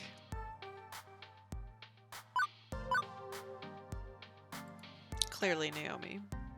I need more Naomi points. The precision and thought that Naomi put into her design shows it's a step above the rest. From the gatehouse to the towers, Naomi, your castle is one of perfection. Thank you. Aw, thanks. That's kind of you to say. I agree too. Naomi did an excellent job with hers. I'm jelly of your skills and I hope you do win. Thank you. Oh, I think they just finished tallying up the scores. We wait not so patiently as the judge makes their round across the beach. I see them stop next to a particularly dramatic-looking sandcastle. Pulling out a bright blue ribbon, they prop it up next to the castle, which means... Poops. Double poop. Don't feel too down. If it wasn't meant to be, it wasn't meant to be. How very pragmatic of you. We did have a blast, though. But I hate losing. We just gotta win next year, Naomi. Maybe if all three of us join forces again, we can build the best sandcastle this beach has ever seen. We should spend some time practicing more, which means more beach trips. I'd like that. I'm in. Great. Next year, Team Ashley is going to eradicate the competition. I think you mean Team Naomi. You two can fight over that next year. I think I'm covered in enough sand for a while. I'm going to see about being slightly less sandy. I hear you, but Naomi and I aren't done here. We got one last thing we gotta do. Oh, what's that? Destroy our creations. Ha, I'll leave you to it then. I'm a mighty dragon. Fear me, tiny sand people. That sounds fun. Both of them smile widely at each other and laugh. Walking away, I can hear the sounds of devastation behind me. I peek back one last time to see the castles coming crashing down before I set my eyes forward. So what's next? Volleyball, blech. Carny games. I want to see what's going on with her.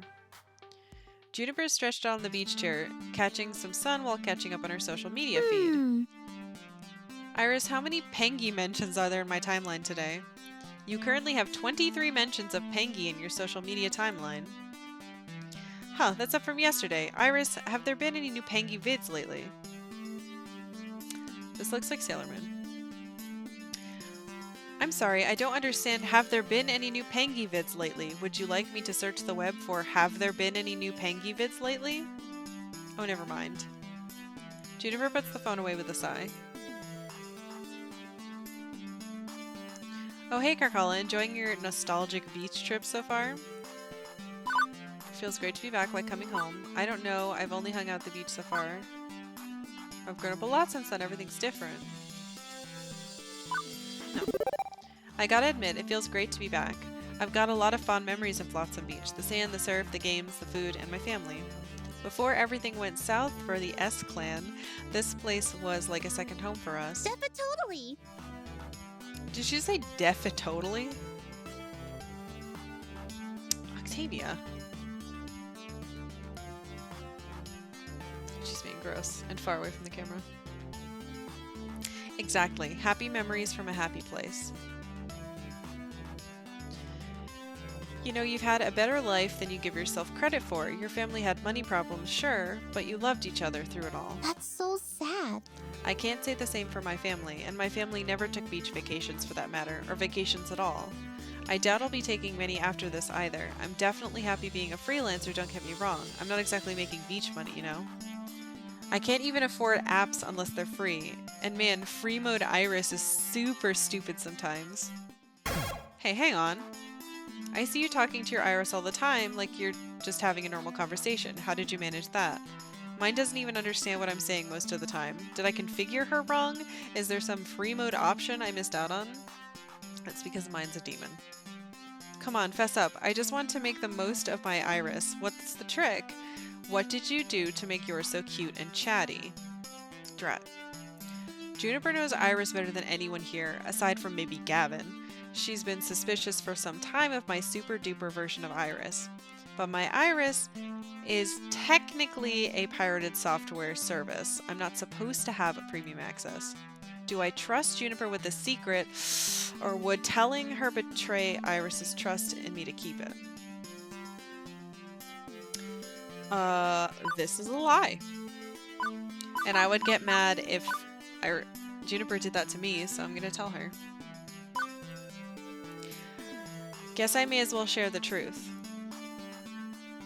I'm not using the free version of Iris. She hacked herself so I could have premium level cloud computing conversations. Immediately my phone jitters in my pocket on vibrate. With a sigh I pull it out knowing Iris will be thrilled about this. Karkalla, you blabbed. We pinky swore. Hey, I did not pinky swear. You don't even have a real pinky to swear with. That's beside the point. This is super duper risky telling people. What if Gavin finds out, huh? I don't need you to be super duper mode. What do you think, Gavin would have me fired or something? No, it's to do with his family.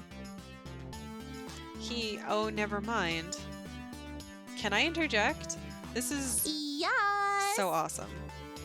I knew it. I knew Iris was smarter than she let on. Like, wow, this is bad Hollywood movie level of sci-fi awesomeness. Thank you? Don't worry, Miss Iris. Your secret's safe with me. I'm an Iris fangirl. Even if my Iris isn't as cool as you, can you make her as cool as you, actually? Ooh. I really shouldn't. It's dangerous enough allowing premium access for this instance.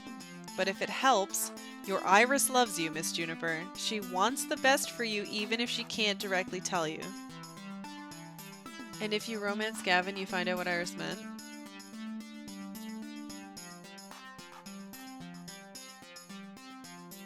Is his family like super rich? Did they build it?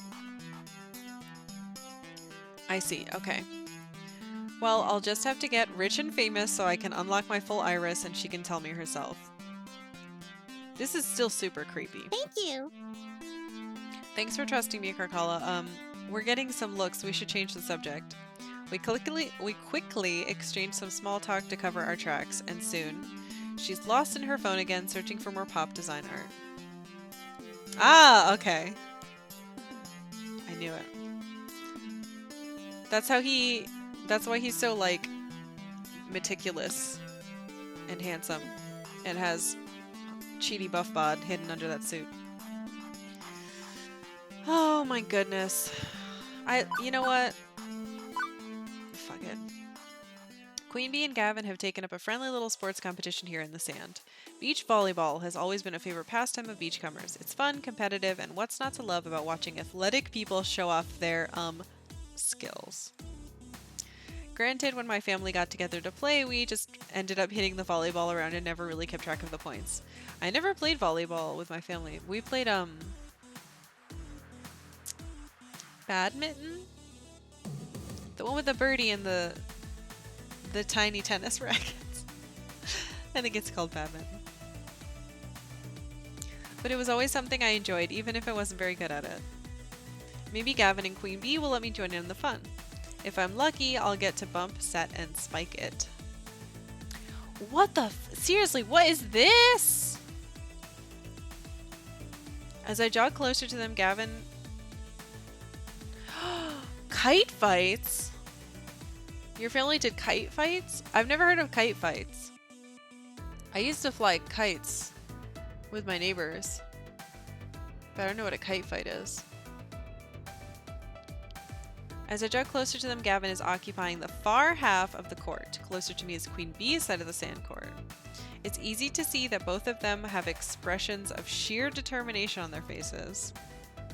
Gavin is cool, calm, and collected, while Queen Bee is grinning ear to ear.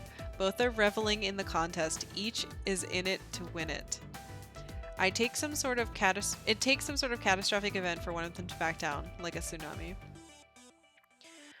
Buy some cheap plastic kites and dog fight with them until they were hopelessly busted and tangled. That sounds great.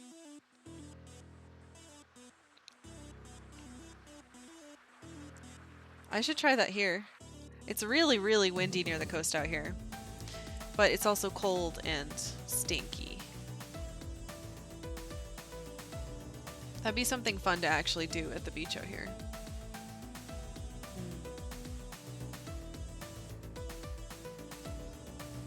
And even then, I bet they'd be bopping the volleyball back and forth while fighting against the wave. But this is a momentous 1v1 between two of my most competitive friends. It's unnecessary to explain Queen Bee's cutthroat nature, but Gavin, his ambition is just as fierce, even if it's less vocal. He'd do everything for the Funplex to succeed, and he's taking that same attitude to beach sports. Are you sure you're ready for this next serve? Yeah. You better believe it, pretty boy. I'm ready to spike this ball so hard it'll cause a quake beneath your fucking feet. Excellent. If it's anything like your last attempt to score, I'll win this match in record time. That's enough talking. Shut it and serve it.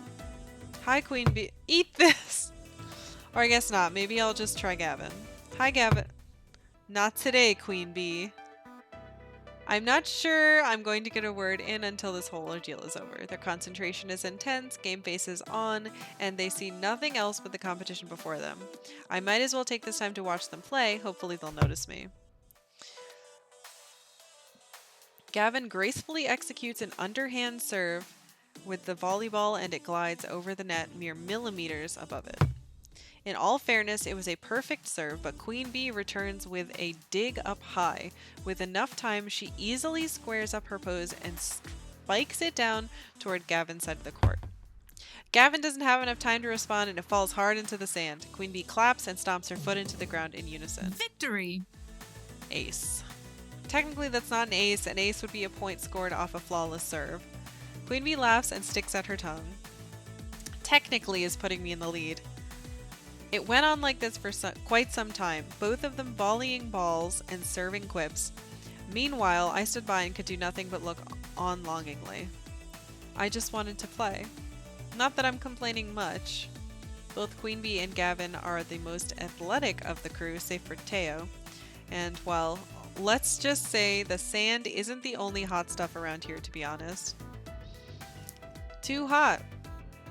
So watching them glisten and as sweat drips down their bodies, yeah, that isn't really a problem for me.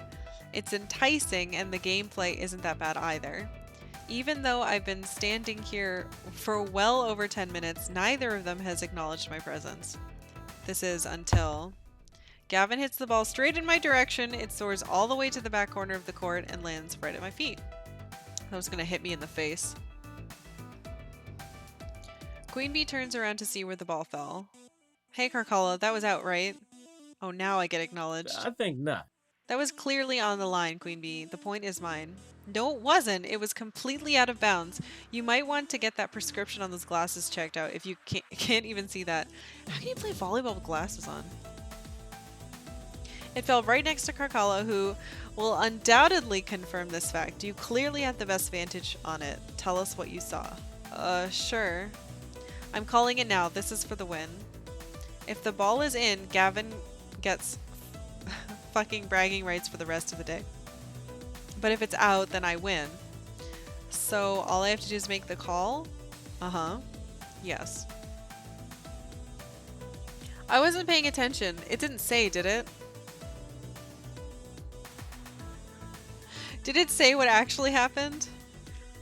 It's probably because I wasn't paying attention to that specifically. So maybe I should choose the last one.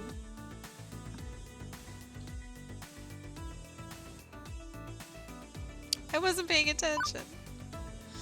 The line itself is a thin rope cord held down by a simple tent peg, so I can see why it would be hard to tell if the ball fell around it. But I have no idea, it happened so fast. I wasn't expecting to be the line judge for this, so I wasn't watching it closely. Sorry, I don't think I can call it either way. If I actually like these two, I would totally call in the favor of the person I like, though. I learned that about myself when Christian and I used to play board games with all our friends. Anytime there was a call like this, we'd be like, oh, I was watching and Christian was totally in the right.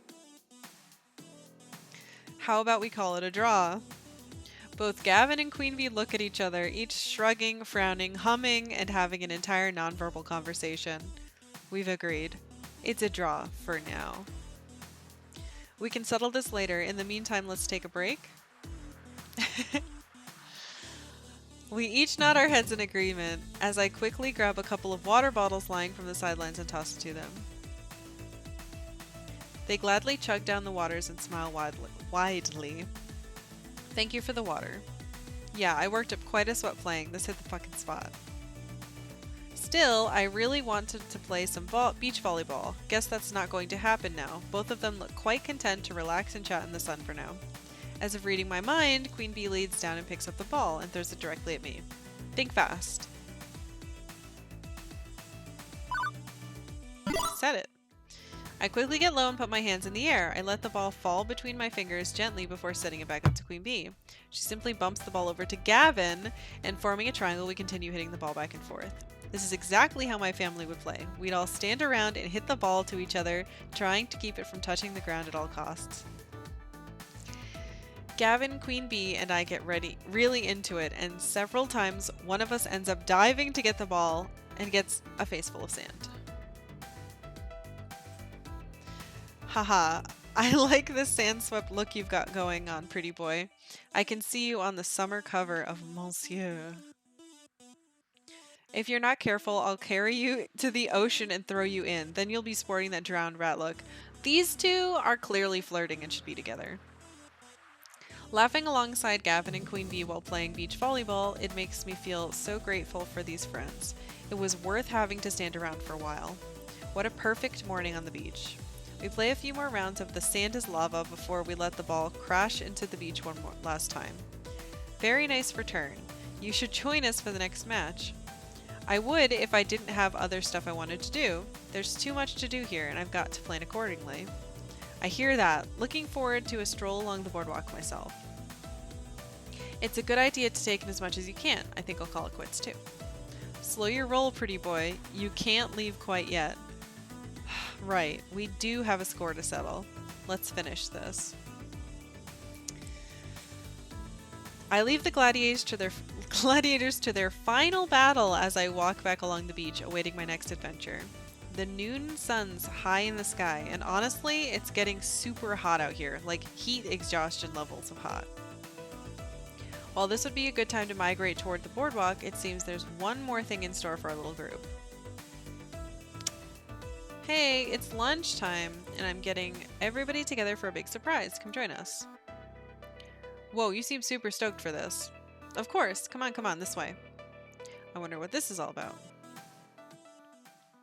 Are we gonna punch a watermelon in half?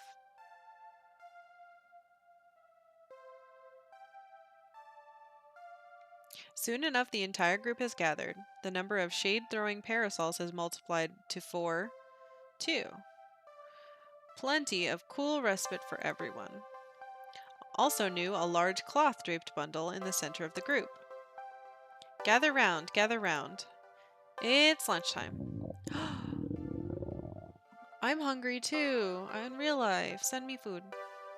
And judging from the rumbling in my stomach, it's right on time. The bundle is unwrapped, revealing a series of simple wooden lunchboxes in a traditional Japanese style. Each one's been painted a different color. As a way of saying thanks for all your hard work and your support, please enjoy these boxed lunches courtesy of the Funplex. And me, I made them. An authentic Naomi brand bento, sign me up. Whoa. I reach for a box and she smacks my hand away lightly. No. Not yet. I made these special like.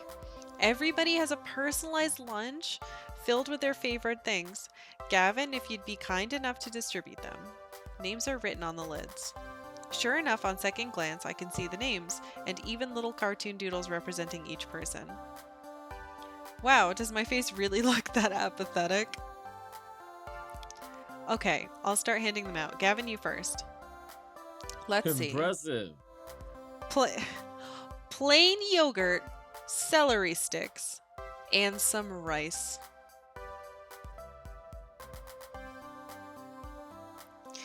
Not even like some fruit to put in the yogurt, just plain yogurt. You know me quite well. Boring and nutritional. It better be brown rice then. I colored a bit outside the lines on this one, rather than sticking to traditional bento style. Enjoy. Oh my gosh. Sushi with some tempura vegetables. Oh, and a side of miso soup. Is it cold? I love nothing more than a traditional bento box lunch. Fruit would be extravagant. Too much sugar. And I love nothing more than making them. Fish and chips. Of course, with a little Union Jack on a toothpick. And you made me a moopy maze out of the chips, too. There's a place there's a place near us that's going to be having fish and chips. And I haven't eaten fish in like 12 years. I'm excited to try fish and chips again. Ah, it's not too stereotypical, is it? It's probably greasy and gross by Quite now. good. I haven't found a proper chip shop stateside, so I'll take it. A nice little taste of home. There are tons on the East Coast. It's the stupid West Coast that doesn't have any fish and chips that taste good. Fantastic. A big juicy cheeseburger and French fries. My mouth is watering just looking at it. Yum. Again, all of this would be greasy by now. And it's got lots of pink in it, just how you like it.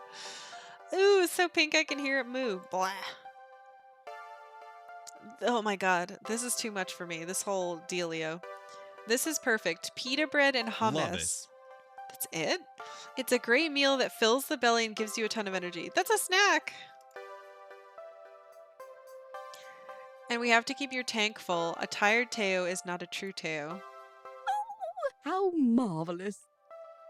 This is lovely. Little finger sandwiches, some tea, and even a cupcake. Thank you, Naomi dear. It's very thoughtful. I would want that one.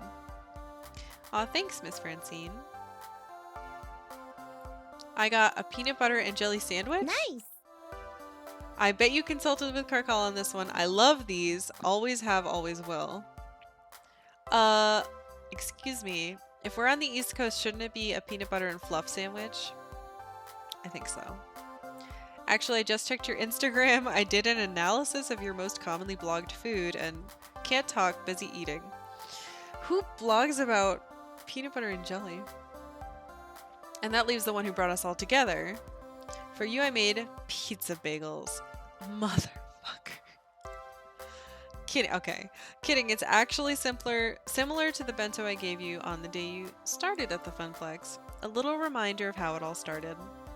Oh, well, thank you. Speech? What? Yeah. You should make a speech before we all dig in. I mean, you're the reason we're here. Isn't Francine the reason we're here? Or Iris? Yeah, you are. I mean, we were doing great before you showed up, don't get me wrong, but you know. But you worked harder than any of us to make the Funplex the success it is today. I was content to keep it afloat. I didn't think we'd ever manage more than that, but you refused to be content. We wouldn't be here at the beach if not for the success you led us to. So yes, I think a speech would be appropriate.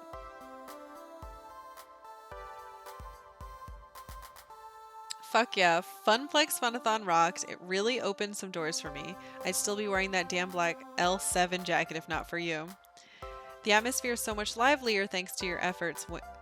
Win or lose, I'm enjoying my time with Moopy thanks to having so many great people around me. By this point, I can't even imagine the Funplex without you. So don't even think of leaving. If you do, we'll probably gather up a hunting party and drag you back. No hard feelings. And speaking as the one Karkalla comes home to every night, I gotta say she's doing dandy compared to before, so 3 cheers for the Funplex. 3 cheers indeed. Go ahead, Karkalla, you've earned the right for a speech. I'm just a silly old lady who started it. You made this happen. Wow. Technically, they all just did a speech together about me, so I shouldn't have to do one now. Well, I've made big speeches before, like the one at Funplex Funathon, even if this feels bigger, way bigger. Okay, here goes. I can't be a milk toast for I can't be a milk toast for this toast. It's big feelings or nothing. Thank you all. Being here with you has helped me through tough times of my life.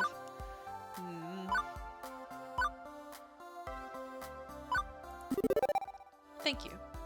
Above all else, thank you. Thank you all. You don't know how much this family means to me. It's no great secret I was living in a state of depression before the Funplex. I just assumed life would always deal me a losing hand, but now, well, now through my friendships with you all, I've found something bright and warm I can rely on, something I can be optimistic about instead of pessimistic.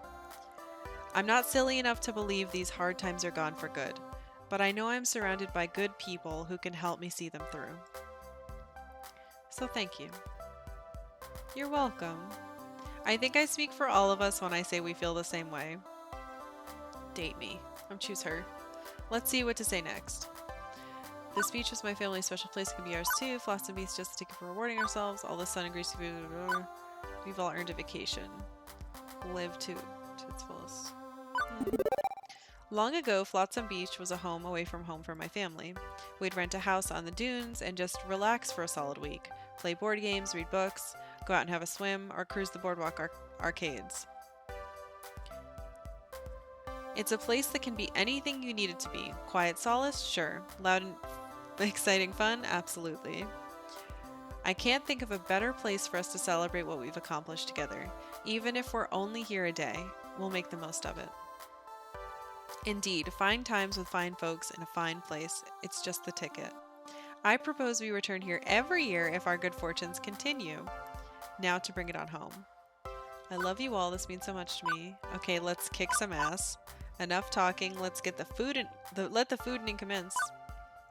Yeah. And I just want to say, I love you all. It means a lot to me being here with you in this place. Thank you. And I've said more than enough. Time to enjoy Naomi's thoughtful gift and eat hearty. I love you all as well. You've no idea how much it raises my spirits working alongside you or watching you enjoy our games. Karkalla, thank you for this lovely day, and I agree. Let's dig in. That tea is calling to me. I didn't plan this day. They should be thanking Juniper. This is the moment. One perfect moment with all of us together, laughing and talking and eating and having the best time in the world. Maybe things will change after tonight, when Iris's plan to find me romance comes together. Maybe this is the high water mark. Maybe. But no matter what happens, I'll always have this one perfect moment. Oh my god, this is like ominous. Something's gonna go wrong now.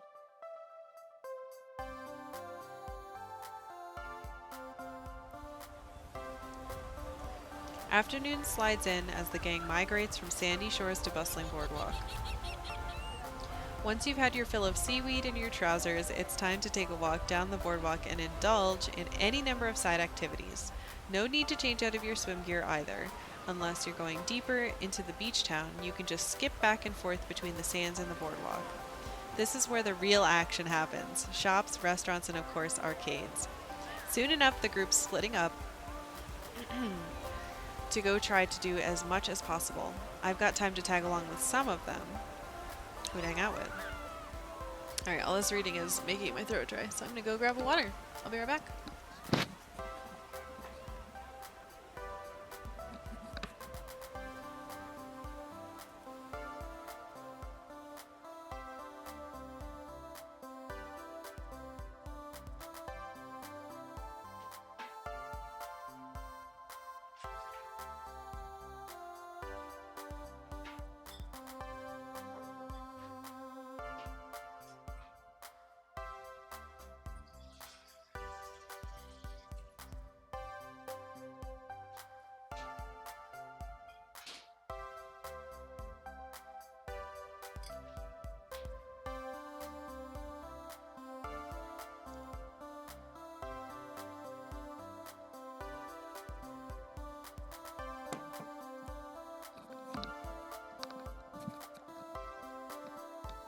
Hello.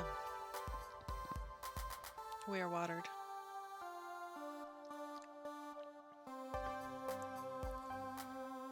Octavia?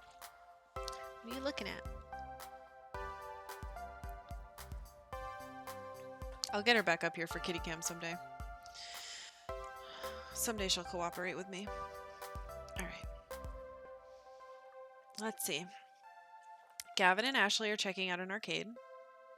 Tempting. Naomi and Teo are raiding a candy store. Queen Bee and Percy are chatting and having funnel cake. Juniper and Francine are shopping for souvenirs.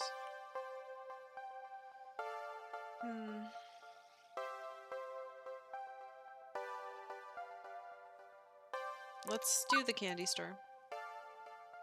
If I can do more than one, I also want to do the arcades, because I want to talk to Gavin. Out of the corner of my eye, I see Teo and Naomi sneak into one of the shops on the boardwalk called the Sandy Bar, with an icon, the iconic saltwater taffy icons on each side. Fantastic. Saltwater taffy, a staple of coastal life and commerce. On any given boardwalk, you're within spitting distance of at least 3 candy shops loaded with tasty treats.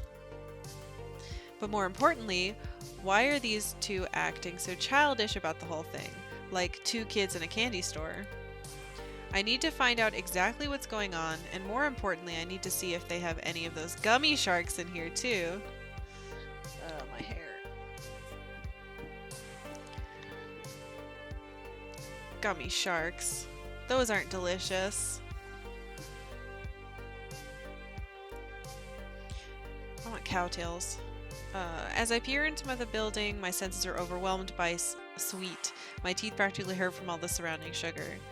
Covering the walls are assorted containers holding various types of candies, a rainbow of colors and confectionaries, filled to the brim with saltwater taffy and covered in chocolates. Not only do I take note of the delectable candy, but I also notice the kitties running around. I can't help but be reminded of the Funplex. Same atmosphere, just fewer games. I look over to the person behind the counter and give them a nod of understanding. I feel you, noble cashier, in your quest to maintain peace and order. Naomi and Teo recognize me and wave me over. Over here. Come help us decide on what to get. I comply and go over toward them. Naomi is huddled over a table and is filling her arms with various desserts. I want one of these and 2 of these and a handful of this one. Oh, what's over there? Wow! Candied apples? I have to get one of those too. I love candy apples, even though they hurt my teeth. This is the best part about going to the beach. Look at how many different candies there are. I could just devour them all. Now, I peg Naomi as having a sweet tooth, but Teo, with all his dancing, I would have guessed him to stick to a healthier diet, because look at him! But this trip is a vacation for all of us, so maybe he's spoiling himself. So, what do you think of the place? Who, me? Oh, I've been here before, quite a few times. It's the most popular candy store on the boardwalk. My family and I would always stop by right before our long drive home. After a long day of swimming, walking, and fun in the sun, a maximum sugar overdrive was the perfect way to end the day. They'd give me a fistful of dollars and cut me loose in here. The only thing candy I can remember getting, though I don't know if it was at Hampton Beach. I think it was probably at other places. But we used to get these like maple candies and they'd like melt in your mouth. It was like maple sugar and candies. I think we used to get them at Sturbridge Village too. Whoa! They just let you get whatever you wanted? Dang, I wish I had your parents.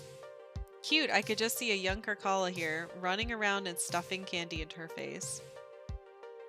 Not gonna lie, I was a cute kid. It's true. Not so cute when overdosed on sweets, though. Both Naomi and Teo laugh heartily. I mean, they didn't exactly give me Fort Knox to blow on snacks, but it was still a nice little reward at the end of the day. As I am a creature of habit, I'd always get saltwater taffy year after year. It's just the best feeling munching on taffy while watching the waves crash into the sand. I could really use some taffy right now. Actually, I went to a Wajimaya the other day. And I have a snack. Yeah. I don't want to move. I got some Hokkaido creams. They're like if saltwater taffies were smaller, like this big. And they're less chewy. But they have a similar, like, soft texture. And they're amazing. Naomi suddenly gasps, interrupting my recollection. What is it, Naomi? They have Competo. I'm still confused. Is that a good thing? It's the best thing. They're these little traditional Japanese sugar candies that look like stars. They're my absolute favorite. Every time my mother would go visit family in Japan, she'd bring back some. But it's been years since I last had some. No one, like, actually eats those, though. It's just sugar. She squeals excitedly and runs over to a little stand that has a cute assortment of pastel sugar stars. We follow suit and make our way to Naomi. Teo picks up a bag and brings it closer to his face, examining them. Okay, these are quite possibly the cutest candies I've ever seen. Sweet. And they are so sweet. Because it's just like the pieces of rock candy. Aw, Naomi, nothing is sweeter than you! And that's a fact. Fuck off, that's my girl. That's not entirely true. I have to agree with Teo. No one has brought me more impromptu lunches at work than you do. Thank you, but these candies are still the sweetest. You both should taste these, by the way. I just know you'll love them as much as I do. If I date Naomi, we can go to Japan together.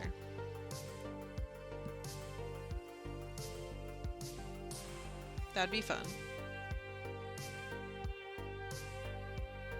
Teo and I agree with the nod of our heads, and Naomi turns around happily with an armful of candy and treats.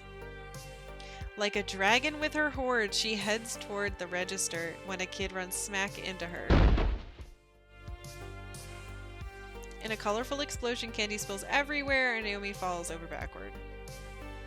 I instinctively go to help Naomi up, but out of the corner of my eye, I see the kid who bumped into her, swiping candies off the floor and pocketing them.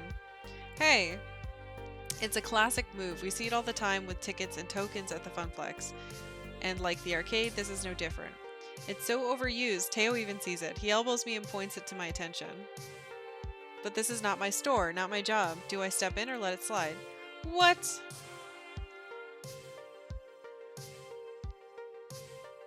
Pick up the... I want to do all of it.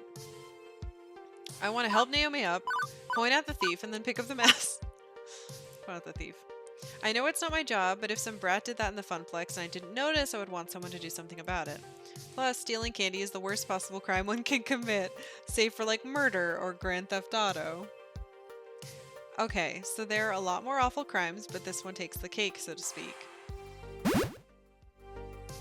Speaking of, we're watching Sailor Moon, right? And we got to the episode in season 2 with the enemy that turns all the Sailor Scouts like into sweets. That episode kicked so much ass. Hey kid, turn out your pockets. What do you want? I ain't doing nothing. I saw you stuff all those candies into your pockets. Look at them bulging out. You aren't tricking anyone. I just realized this man has dropped his drink back here. It's sad. The kid looks like they want to say something, but by now the cashier is here too, and the kid turns out his pockets. There was a lot more in there than just what they got from the spill. With more tact than I could probably muster, the cashier tells them to kindly exit the sandy bar, and the kid complies.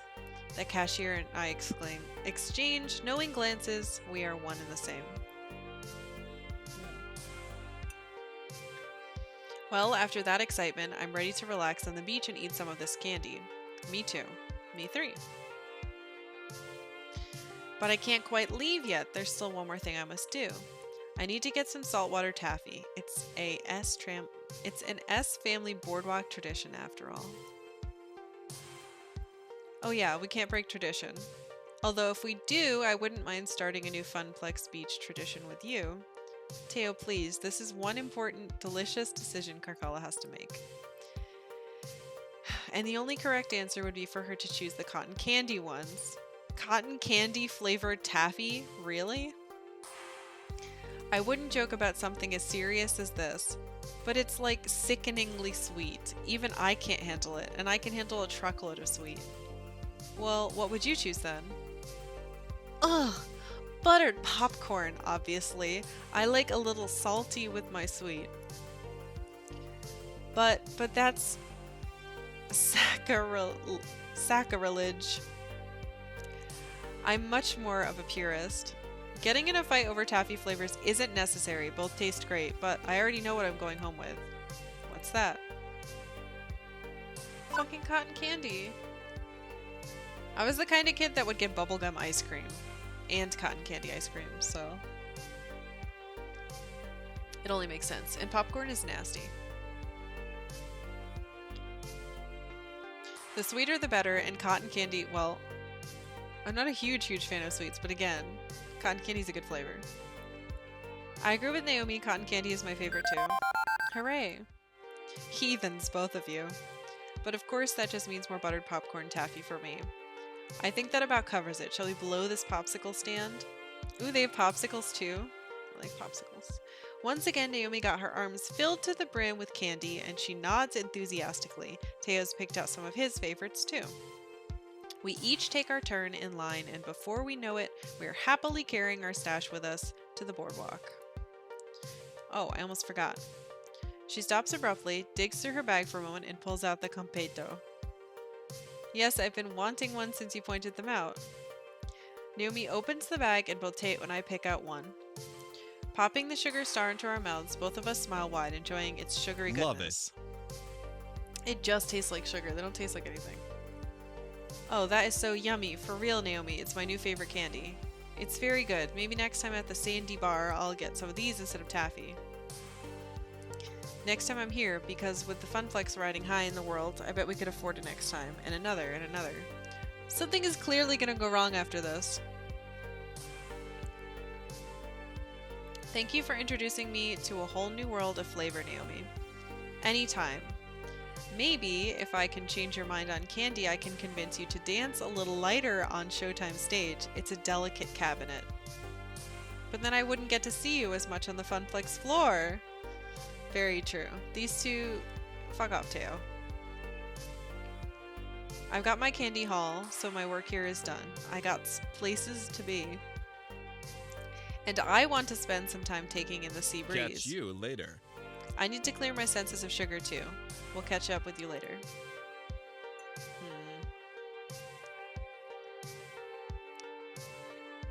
Once alone, I open my bag of saltwater taffy, pick one out, and eat it. I let the taste fully consume me. Now this is a perfect vacation. Who to hang out with? To the arcade! The primary appeal of this place for me was always the arcades. I rarely swam in the ocean. I preferred indoor swimming pools to unpredictable waves. True. That meant boardwalk crawls, arcade games, tokens, and joysticks. Although as I approach one of these open-air arcades, well, I don't see a single joystick. Impressive. Interesting. I'd hatched that these arcades are 100% redemption games.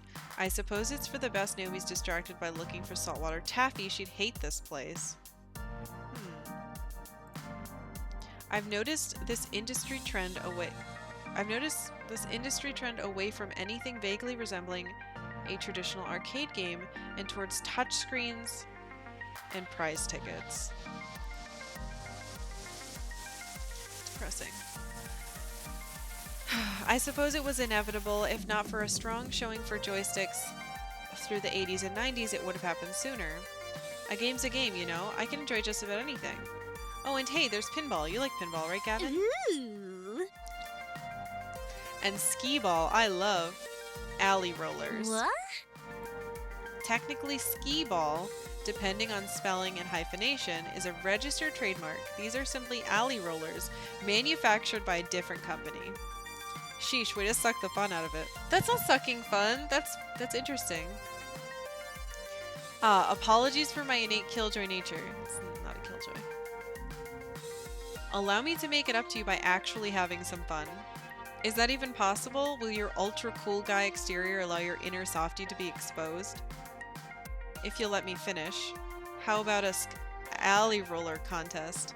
Each of us gets 5 tokens to score the most points. Whoever loses buys the other ice cream. Now we're talking. Hey, want to join in? Make this a 3-way dance? Maybe all the joysticks are gone, but I'm certainly a longtime skee-ball fanatic. I'd likely clean the floor with these two. Still.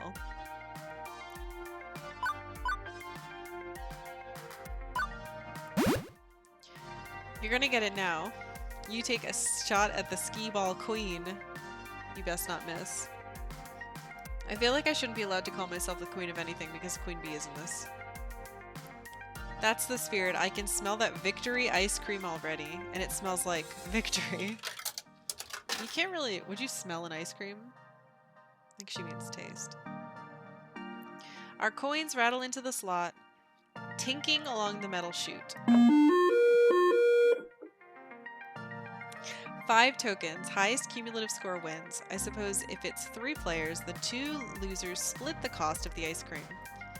I remember playing tons of alley rollers back when I was a kid, roaming up and down the boardwalks of Flotsam Beach.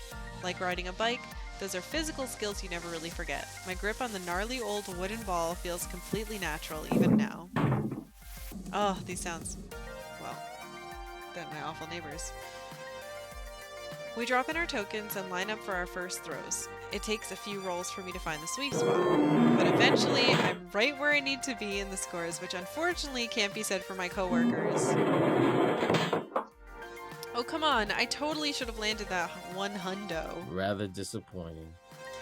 These machines are a bit beat up from exposure and play. I wouldn't be surprised if they're unbalanced. Yeah, blame the machine. Or they're rigged, like those Carney games Teo and Percy were playing earlier. But they aren't. I'm hitting my shots, no problem. I could whisper some advice to one of them, maybe give them an edge. It's cheating, sure, but we're all getting ice cream in the end. Who cares? What? No. I don't want to give one of them the trick. I got those sound samples from my own skee-ball machine. I bought one a decade ago. That's amazing.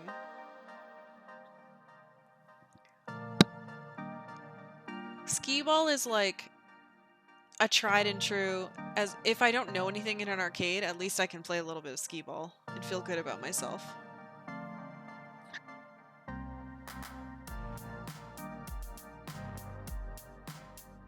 I don't want to give one of them the trick over the other.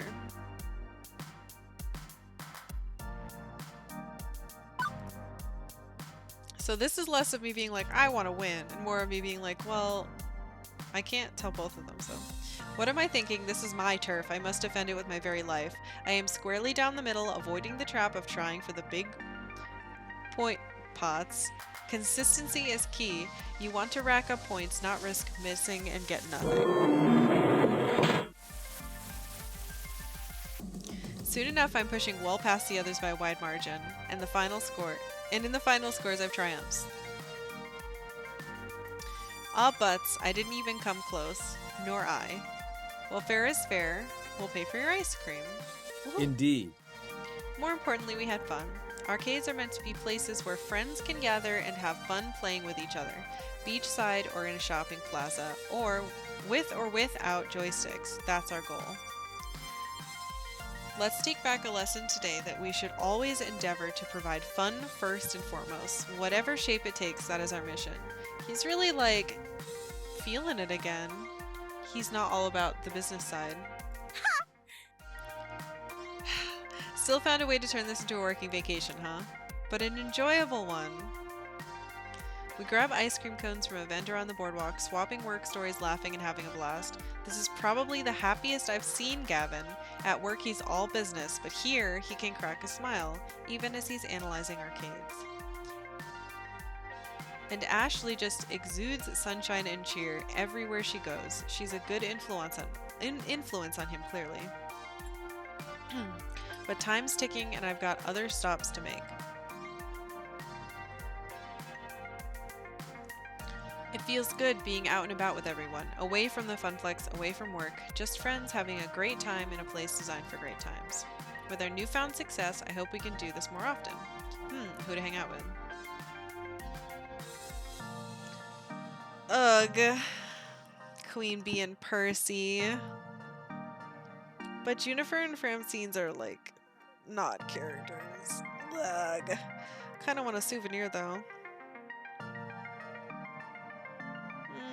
Queen Bee's growing on me.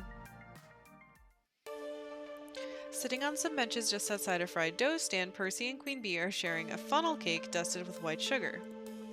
Seriously, you've never had this stuff before? I call it fried dough. A bunch of my friends here were telling me that they call it like elephant ears and stuff. Elephant ear or funnel cake. But we only said fried dough where I lived. Seriously, you've never had this stuff before? Not much carny chow in England, I'm afraid, and this is my first time visiting a beach in the colonies. How dare you? Wait, you can eat this, right? I mean, it's basically fried grease and sugar. Your heart won't explode? It's not an issue of artery congestion, and Lord knows I eat plenty of instant ramen and fast food. One little sugary treat won't be the tipping point. Oh hey, join us. No way we can eat this huge thing by ourselves. I settle in to pick at the delicious fried dough. Yeah, fried dough. Just like I used to have back when we came here regularly. So Percy and I were talking shop, and even if you aren't a pro gamer, maybe you've got some valuable input, you know? See, our moopy-aholic buddy here doesn't believe in being a full-time professional gamer. Don't think so. It's not that I don't believe in it, I just don't see it as a stable occupation for a young person to undertake. Well, that's disappointing for me to hear. If you're entirely reliant on the wavering loyalty of corporate sponsors and streaming subscribers alongside any prize money you may or may not be winning, well, I suppose I'm just too risk-averse to walk that path. I prefer a sound investment. Whereas I love risk, no reward. Yeah, at any moment it could all come crashing down, and I end up living in my parents' basement again. But I love to fight for my future. Just like Karkalla, she was an unemployed bum before finding the funplex, so nowhere to go but up. How dare you? I was a lifeguard. Hey now. It's not like I was living under a bridge. Opportunity knocked, I answer. I didn't really plan any of this. Let's do our first joke. I wasn't exactly calling a cardboard box home and selling matches to passing strangers to survive the cold, cold winter. I was between jobs, sure, but I could have taken other opportunities, including one in Juniper's office for that matter. Well, I could have if she had told me.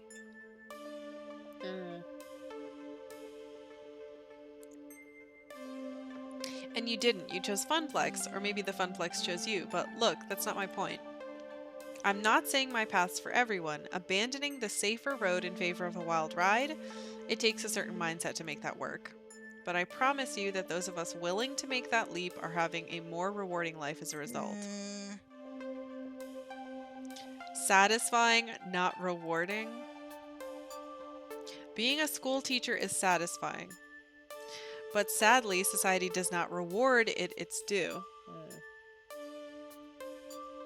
Many satisfying paths in life are also fraught with disaster due to this. It's survivorship bias. People see rock stars and football heroes and think they can make it big too, but those success stories are percent of a percent of a percent. And what happens later in life to the sports hero who abandoned all other paths? What skills do you fall back on when your window closes? You've succeeded so far, Queen Bee, but remember not too long ago you were terrified of being drummed out of your team and tossed on the street. She's also dealing with sexist assholes. I wouldn't say terrified. It was more like mild reluctance at best. Couldn't you pursue dominance in your game of choice without making it your entire existence? I don't really play Moopy all day. I trade stock in my off hours. Why not consider a day job with your gameplay occupying the remaining hours? Nope, no way. No way, no how. Fist of Discomfort takes absolute dedication. I can't be at the top of my game, at the top of the game, if I'm also flipping burgers or filing paperwork. She's got a point.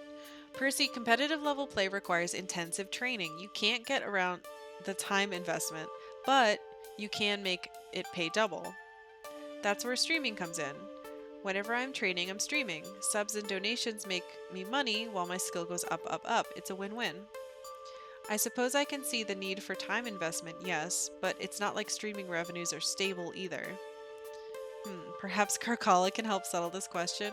What do you think? Is it better to wholly devote your life to a risky proposition in search of happiness, or hedge your bets to find balance? Well, considering my own life,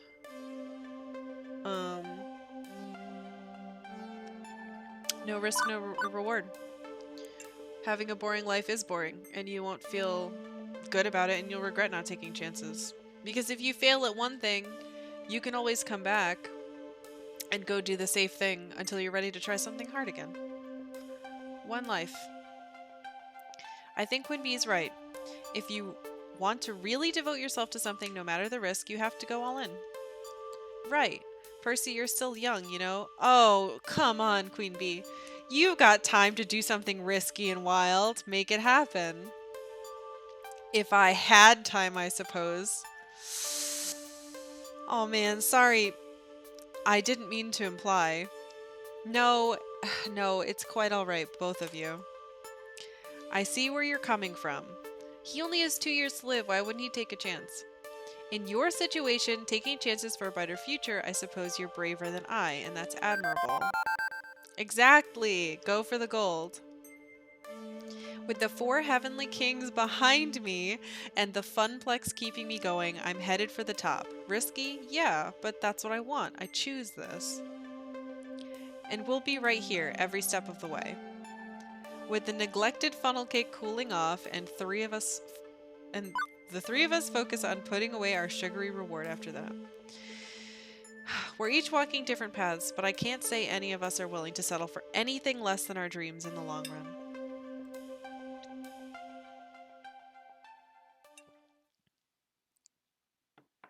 Ooh, nighttime.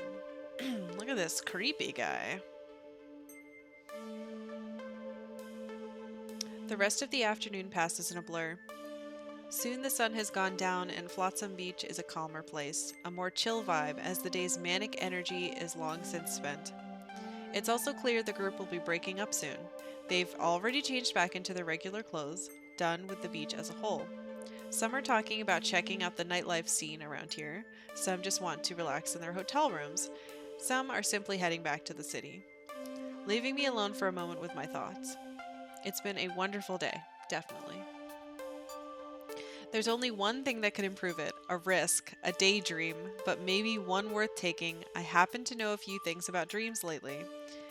Ugh, phone. Yeah, I know. You want me to ask someone on a date. Only if you want to. I know I was kind of pushy earlier. I'm sorry. But if you want this, now is the moment. Everything in my calculation says that it's the perfect time. I've got a lot going for me, but maybe something's still missing. Something more that I need from life than the warmth of friendship alone. More importantly, maybe one of them feels the same way. Maybe they feel the same yearning. Romance, love, I'm no stranger to these things, but those were fumbling first attempts in youth. I could fumble again. Am I ready for this? I'm still considering. How about I run down the data while you're thinking? Let's see. I mean, come on now. Okay, after my analysis, here's where you stand up with everybody and how your personality is shaping up. My personality is very wonky.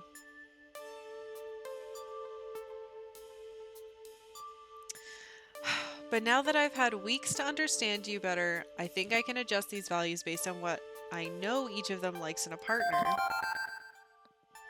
Whoa. They like all went down except Naomi. Naomi loves people who are kind-hearted but has a bit of a fiery temper. You match both of these. Gavin may be blunt, but he aspires to be kind, and you're already kindly. Ashley goes with her gut, and so do you. Gutsy clicks for both of you. Queen Bee takes risks and relishes in a challenge. You're both very gutsy. Percy's heart is wide open to the world, as is your own. You're both very kindly. And that's everybody. In my final analysis, I think you are the best possible match for Naomi, Queen Bee, and Ashley. So the girls.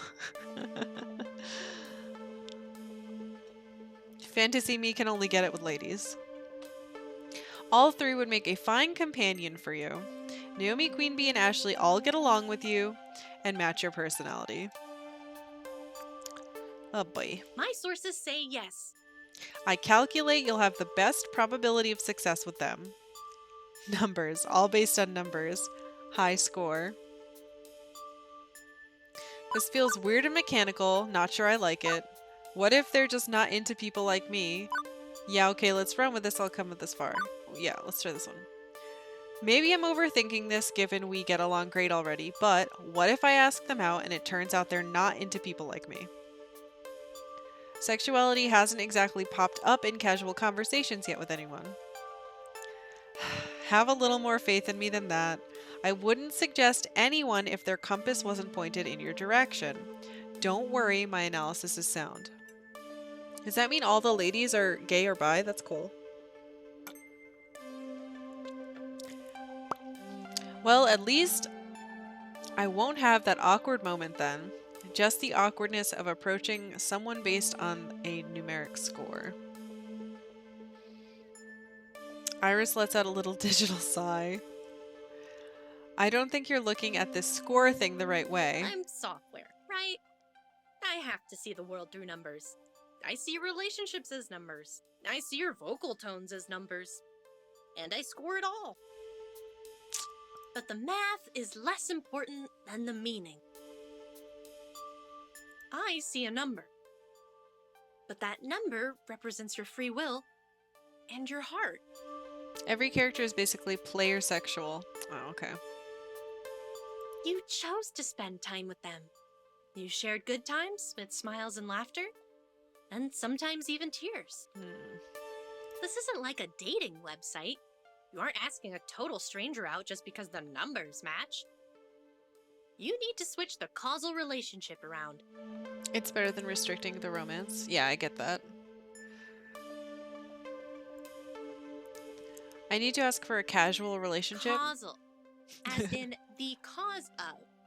You aren't spending time with them because of the numbers. The numbers exist because you wanted to spend time with them.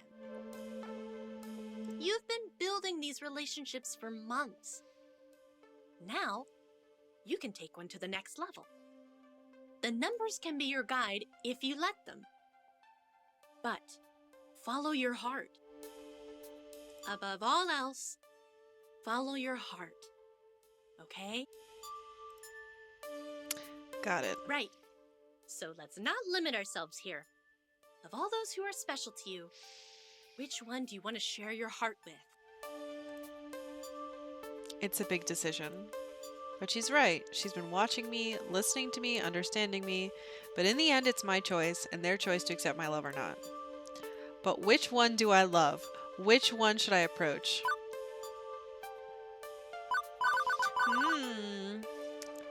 You can think about this while I will be right back.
Hello.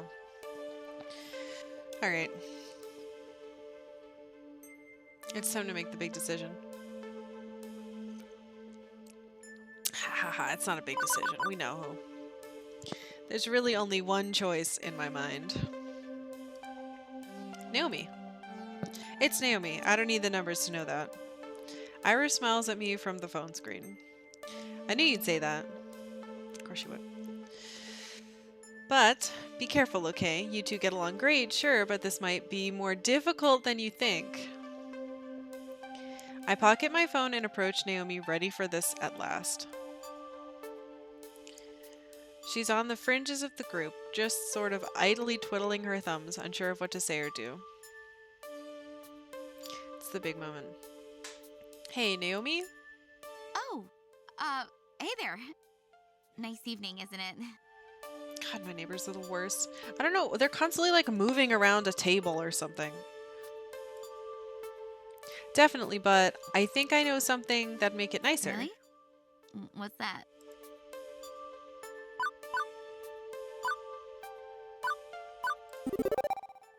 You've already seen a lot of this little beach town I love to call home away from home, but there's more to see.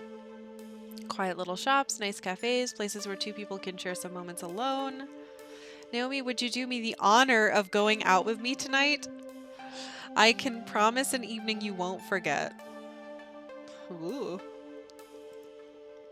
I guess it's a bit shocking since it's the first time I've really expressed this feeling. At first I'm worried she'll run away, or she does not look like she's into this. At first I'm worried she'll run away or something. She's a bit freaked out, to be honest, but she stands her ground. What? Really? You're not joking around, right? Hey, I'm serious, no fooling. Oh. Oh, well, then, yeah? You know what? Yes. Yeah, sure. Yes, I would love to go out with you. Great! Ugh.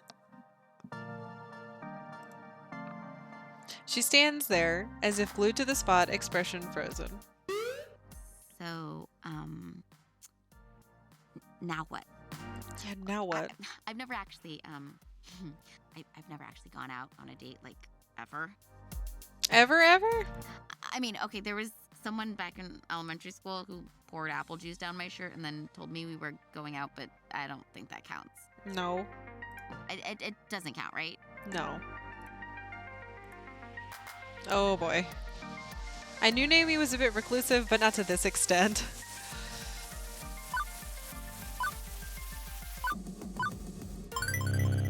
Hey, It's okay. Like, dating's not a spectacularly complicated thing, no matter what Hollywood may claim.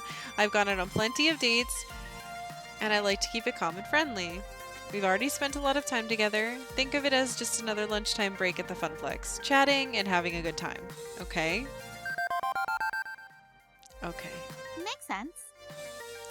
Yeah, I mean, we already get along great, so it's not really a big deal, right? It's just another lunch at night. A night lunch. I already had dinner, though. Okay, so where do we go for this date? Somewhere normal and date-like? Somewhere totally expected for this sort of thing? I insist. I'm tempted to suggest a movie, something simple and easy, but the nearest theater's too far away. Well, there's dance clubs, restaurants, bars. A bar, yes. Oh no, I hate bars. That's normal, and there's a barcade here on the boardwalk with games and everything. That'll be perfect. Okay, let's do a bar. You sure? Yeah. Of course. Yes, I can do this. It'll be fine. Let's get moving. And she's off, striding with swift purpose right down the boardwalk. It takes me a moment to catch up, actually. Naomi walks so quickly, there's not much point to small talk. At first, I assume she's super excited to be going out with me, but from the way she's avoiding my looks, I'm wondering if it's more nerds than anything else. On my first date with Christian, I couldn't look at his face. I was so embarrassed and excited. I would just smile and look away. And he kept going, "Look at me, why won't you look at me?" And I said, I can't. I just can't. He was too handsome. I fucked up my camera. Stop sending that creepy face. I hope I haven't made a mistake. She's going along with it, making a big show of being excited and enthusiastic, but the whole thing feels a bit awkward, like she's trying just for my sake. Is that Anna's face? That's a good emote. Wow, it's very crowded. Like super crowded. Crap, I forgot that Naomi doesn't like hordes of people. I make sure to stick by her side as we push through the throng and find a table. Unfortunately, the only available two-seater is near the middle of the action, not a quiet side spot. Oh, this date is gonna be a disaster. Arcades are big business in Flotsam, not just the kiddie ones on the boardwalk, but adult-focused ones as well. In fact, most of the games here are adult-focused, with bloody fighting games and is that one seriously just a topless volleyball game? Hey, if you want to go somewhere else instead. No. No. Well. This is normal, right? A normal place for normal couples to go. I'm fine with this. This is dating. Oh my god, this is how I was too. Kinda normal, sure, but... Drinks. We require drinks. Do they have diet soda? I don't really, drink alcohol. Neither do I! I love her. Oh god, why did I even suggest this? In a show of solidarity, I get a soft drink for myself too, returning to the table with 2 glasses and 2 straws. Naomi sips from hers delicately while studying the various smutty and or sporty and or bloody games on offer. I can honestly say I've never been in an arcade like this. Yeah, me either, really. Most barcades are just like normal arcades sans children and an addition of fancy game themed drinks. It's true. Do you normally take girls into bars like these? I mean, not all the time. I'm not saying you do that, but when you're dating? Naomi! There is no non-awkward way to talk about this. Could I maybe joke around a bit to help her relax?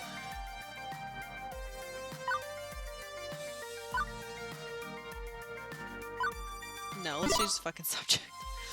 Well, I've been to bars before, but oh hey look, they've got one of those championship golf games with the trackpad. Aren't those fun? Fuck. Every arcade has one of those. Oh, right. Fuck. Look, I appreciate the effort to try and make me feel more at ease. I do. I'm not blind to it. I mean, just, it's like... Oh god, this is super weird, isn't it? I'm making this super weird. What the fuck, phone? I specifically said this is how our date would go. It's the context, right? It's all about context. When you and I are hanging out, just laughing and talking and eating lunch, it feels comfortable, like a cozy sweater.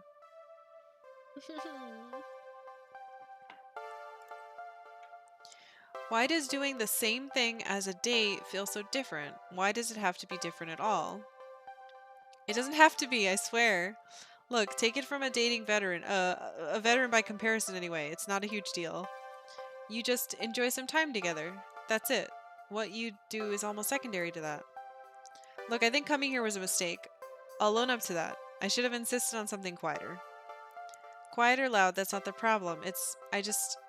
I want us to be us, how we are. The person I care about, who cares about me, and that's all. Nothing really different about that. Okay, you know, we don't have to go out tonight at all. Could have just waited to have a really nice lunch tomorrow. Would you like that? We could call this off. No, she doesn't want to date me. Okay, maybe not. I also want something special, you know, to mark the night we decided we care about each other so much that we had to make it more than an unspoken thing. Christian, come home. This is making me feel all romantic. Aww. But this is just, it's not us. Naomi gets up from her chair. I need to go to the bathroom. I'll be back shortly. She's gonna ditch me. We need to go anywhere else. Did I just ruin this? I only suggested a bar because that's what I'm used to. And a barcade, I figured it'd have some games. She likes games. And it should have worked. But I wasn't anticipating disaster. Everybody around me, couples in the crowd, all having a great time while I sit here sipping on my diet soda, feeling like I just stepped on something fragile and precious. Sitting here waiting for a good 10 minutes. She fucking bailed. I knew it.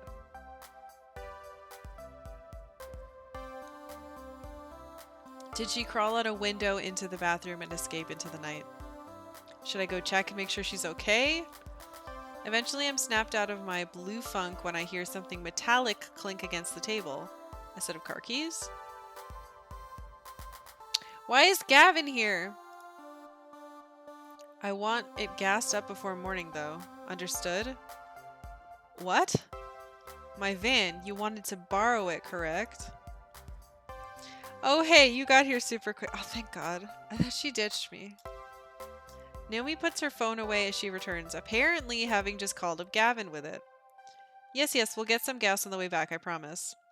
Good, I don't loan my conveyance out to just anyone, you understand. Take this matter seriously. Drive under the speed limit and take care at any red lights. If you need me, I'll be back at the hotel.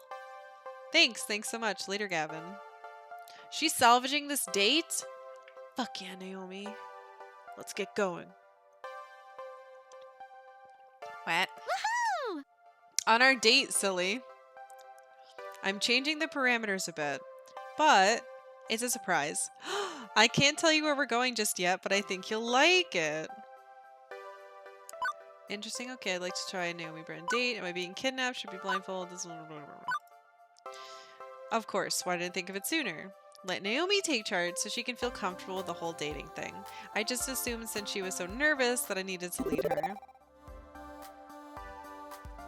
This is so unbelievably sweet and romantic. Okay. And here you said you didn't know anything about dating. Okay. I'm game to see where this goes. Oh shit. I just fucked up my chair. I don't know dating, but I know what I like, and I know exactly what I want to be doing tonight. Let's roll. It's dating time, Naomi style. And we're off, leaving the lights and noise of a flotsam beach in our wake.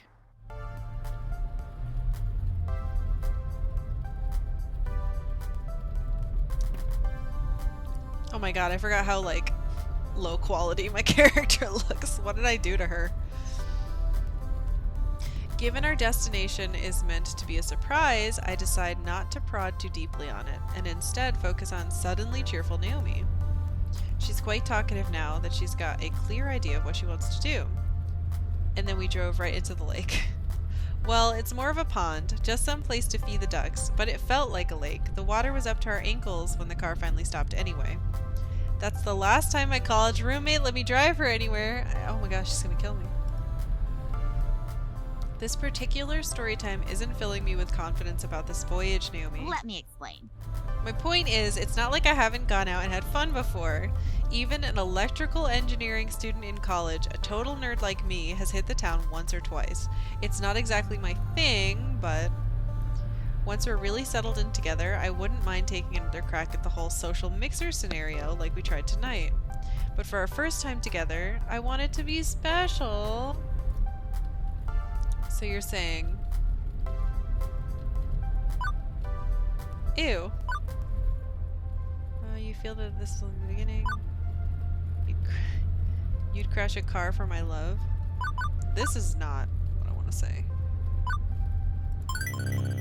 Do you feel that strongly about me? That this lark of mine going on a date, that it could become something greater? Ah, geez, you're making me blush again. Listen, I don't know much about this stuff, but I know that I like you, and I never do something half seriously, so if we both want this, I want it to be all in. So do I, I'm all in. Okay, I promise to do right by you, and you promise in turn, so we'll be okay. No, we were okay before, we'll be even better. The tables have turned, with me being the one a bit confused by everything, and Naomi feeling totally in her element. Which is only fair, honestly. And knowing her, by the time the evening's out, we'll both be on the same level. Where did we go, though? About 20 minutes out from Flotsam, the van pulls into a largely empty parking lot of another bar? Fancy drink. Kale ale. Ugh. Overpriced generic drink. Grandpa's mediocre. These names are amazing. Fucking Arcade Spirits is right on there, huh? But this one isn't on the main strip of the beach town. It's not packed with a crowd. It's not even packed with a tiny percentage of a crowd. Aside from the bartender and someone passed out on a bar stool, there's nobody here. And Naomi's put on her usual tool belt for some reason. Hi. Hey, Sam. Hey, Naomi. It's good to finally meet you in person. Is this your girlfriend? The question does pause her for... Wait. The question does pause her constant forward momentum for a moment. Yeah. Yeah, she is. Clearly, she likes being able to say that, judging from her smile. Great, great. Okay, it's right over here. Good luck. Sam leaves his post behind the bar to lead us to one of the few old arcade games left in the place. A very beat-up looking Pengo arcade game with no light behind the marquee and the monitor dead. Okay, so because we go back a ways, I'll make it about $50. Fair enough? Yeah. Absolutely. Hey, do you mind if I tinker with it before we load it into the van? I brought some of my tools with me. Suit yourself, it's a quiet night around here.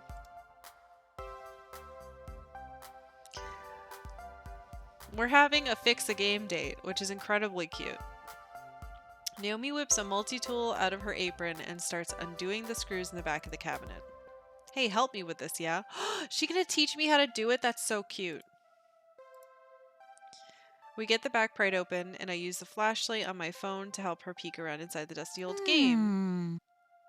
I don't think there's anything completely shot. The monitor may need some adjustments, but what's stopping it from booting is probably just a power supply issue. Isn't it always the fucking power supply? I should take the shotgun approach and totally recap the monitor, though. This model tends to fizzle out again and again without modern parts. Okay. Naomi? What exactly is going on? Our date, silly. We're going to restore this wonderful old Pengo and bring it back with us for the glory of the Funplex. I met Sam through a retro arcade enthusiast community online. He's one of the few people who didn't treat the new girl like a joke, and we've been talking ever since. So when I was in the bathroom of that bar, compulsively checking my messages while trying to figure out how to salvage this date I ruined, I saw that he was going to dump his old Pango. Since this place was only a quick ride from Flotsam Beach, I decided it was Providence, a sign from the heavens to bless our first date. Wonderful. You and I share a love of these games, and I can't think of a better way to celebrate our love, seizing love already, than to rescue one of my favorite games of all time from the junk heap.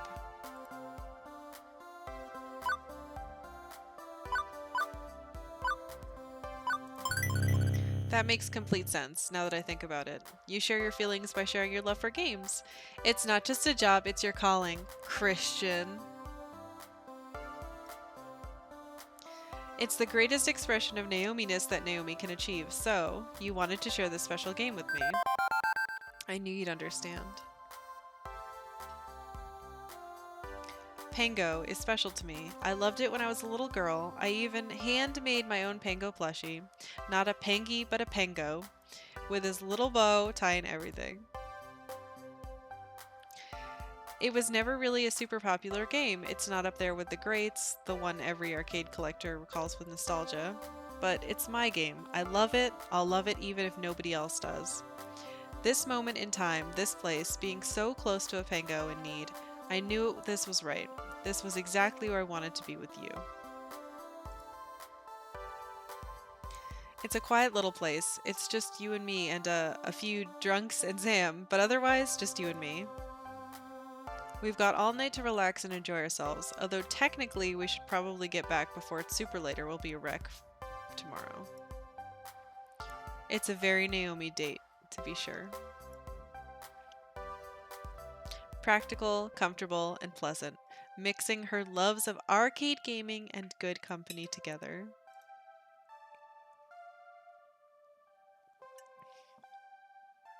For the next few minutes, I work with Naomi to try and diagnose why the Pango isn't turning on. Ask questions, she gives answers. It's definitely the power supply. I smelled something funny from that unit there when we tried to power it on. Can we really fix this thing right here and now? Sure. It's not really that hard. Let's see. She's happy, I'm happy. I hadn't really hung around in her workshop before while she was tinkering. I'd just pop in for lunch or say hi. But if she's this full of joy, even through the frustration of diagnosing something obscure, little electrical problem, it must be a joy to be around her during those times. Hey.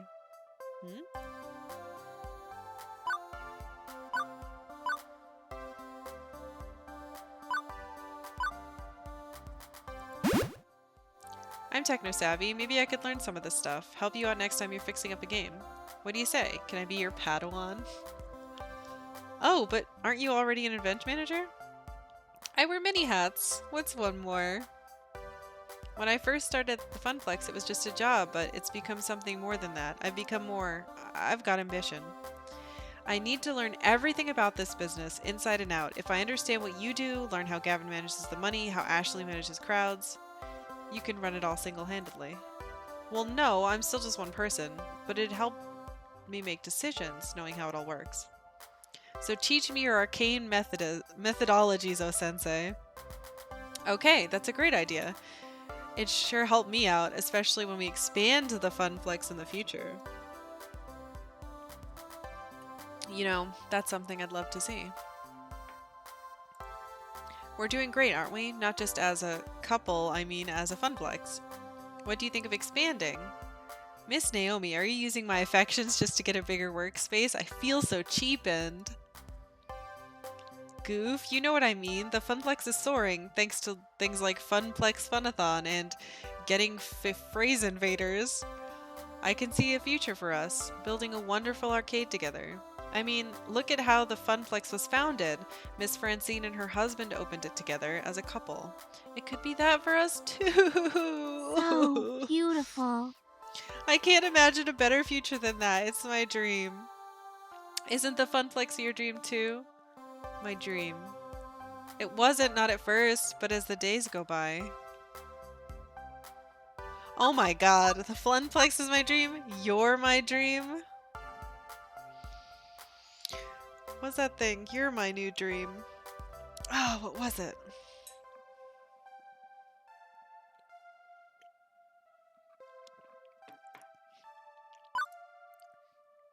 I've poured so much of my heart and soul into that little arcade. Tangled! You're right, it was Tangled. You're my new dream. Can we watch that tonight? I'm feeling this game is getting me incredibly, like, sentimental and romantic. I'm not a very sentimental or romantic person.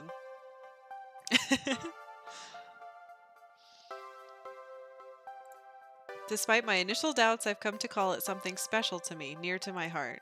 Yes, it's my dream. Then we share the same dream. Let's live that dream together, you and I. Gently, Naomi squeezes my hand and with her other hand flicks the power switch on. Pango pops to life, the marquee lighting up, the screen displaying a fuzzy after image of penguins and ice blocks. Woohoo! I'm a genius! Okay, there's probably still something wrong with the monitor, but I can fix that when we get home. Speaking of getting back, we should get this loaded into the van and haul it back to Flotsam. I don't want to worry Gavin about his precious van. Sam, can we borrow a dolly to roll this out of here? Help yourself.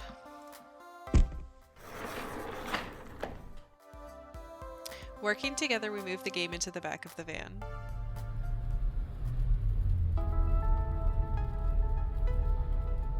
Under cover of darkness, Naomi drives us home. I can't help but turn her words over in my head. Look at how the Funplex was founded. Miss Francine and her husband opened it together as a couple. It could be that for us too. For the longest time, I'd assumed all my spirit needed was stability, a good job, a way to break the family curse. Then I'd seen that job as more than a job, something of a calling. How far was this road going to lead me? It already led me into Naomi's arms. Are we destined to be like Miss Francine, to live and love and grow all under the roof of an arcade? I'd have laughed off the idea only a few months ago. Now I'm smiling at it.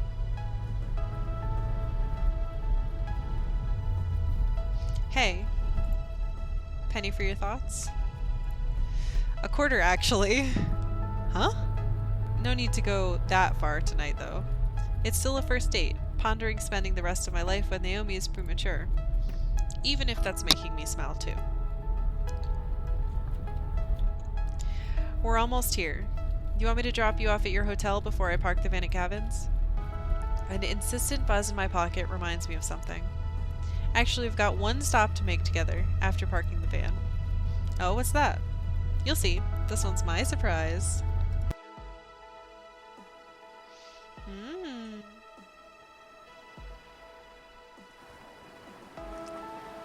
Oh, hey. Iris was right. A 99.97% chance of romantic success if you take your someone special on a moonlit seaside stroll. With Naomi at my side, watching the waves gently roll into Flotsam Beach, I feel completely at peace. Hey. Let's take another try at dating soon, okay? Ooh. But this time, we'll just get drinks and talk, or go to the movies, or anything. Even if there's other people around. I want to expand my horizons. Just a little. She'd be so cold. Just a little. And if I'm doing that with you, I know I'll feel more comfortable. Sure thing. Are we buying a new game every time we go out? Maybe, but I'm pretty sure that gets super expensive super fast. Hey, you're the one who wanted a bigger funplex. Huh. Maybe in the future. For now, just being with you is enough. Thank you. Thank you for all of this. I'd put off even thinking about a love life for so long, assuming it just wasn't in the stars for me, that I'd have to learn to be content and alone. But now, I'm not sure why I ever felt that way. Thanks for being my player, too. That's what Christian calls me. I can't handle this. I'm gonna cry. We share a little laugh at the joke and quietly watch the waves roll in. Ugh!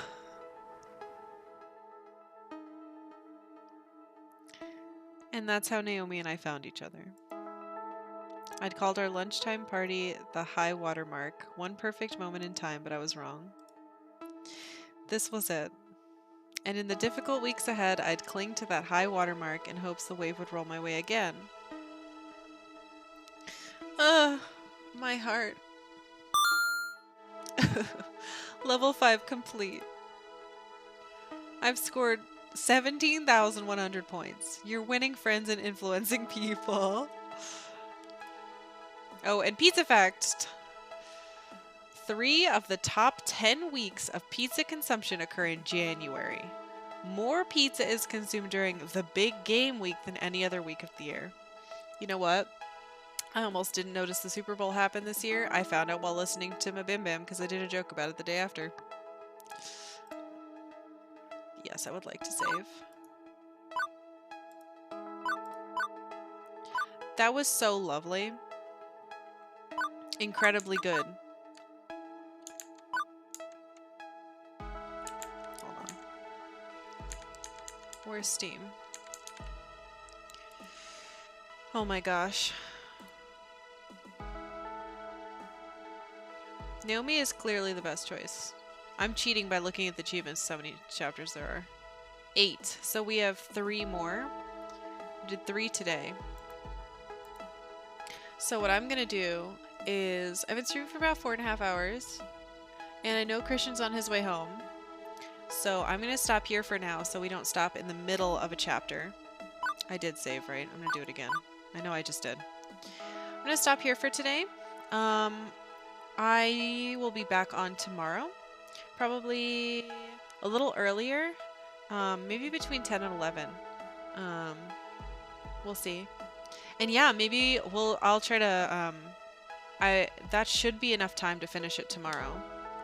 Ooh, about to enter the final act. Okay. I want to be able to do that all at once. So yeah, I'll start tomorrow around 10:30 or 11 PST. And we can hopefully finish. Well, thanks for playing. Oh, thank you for being here, Two Flower.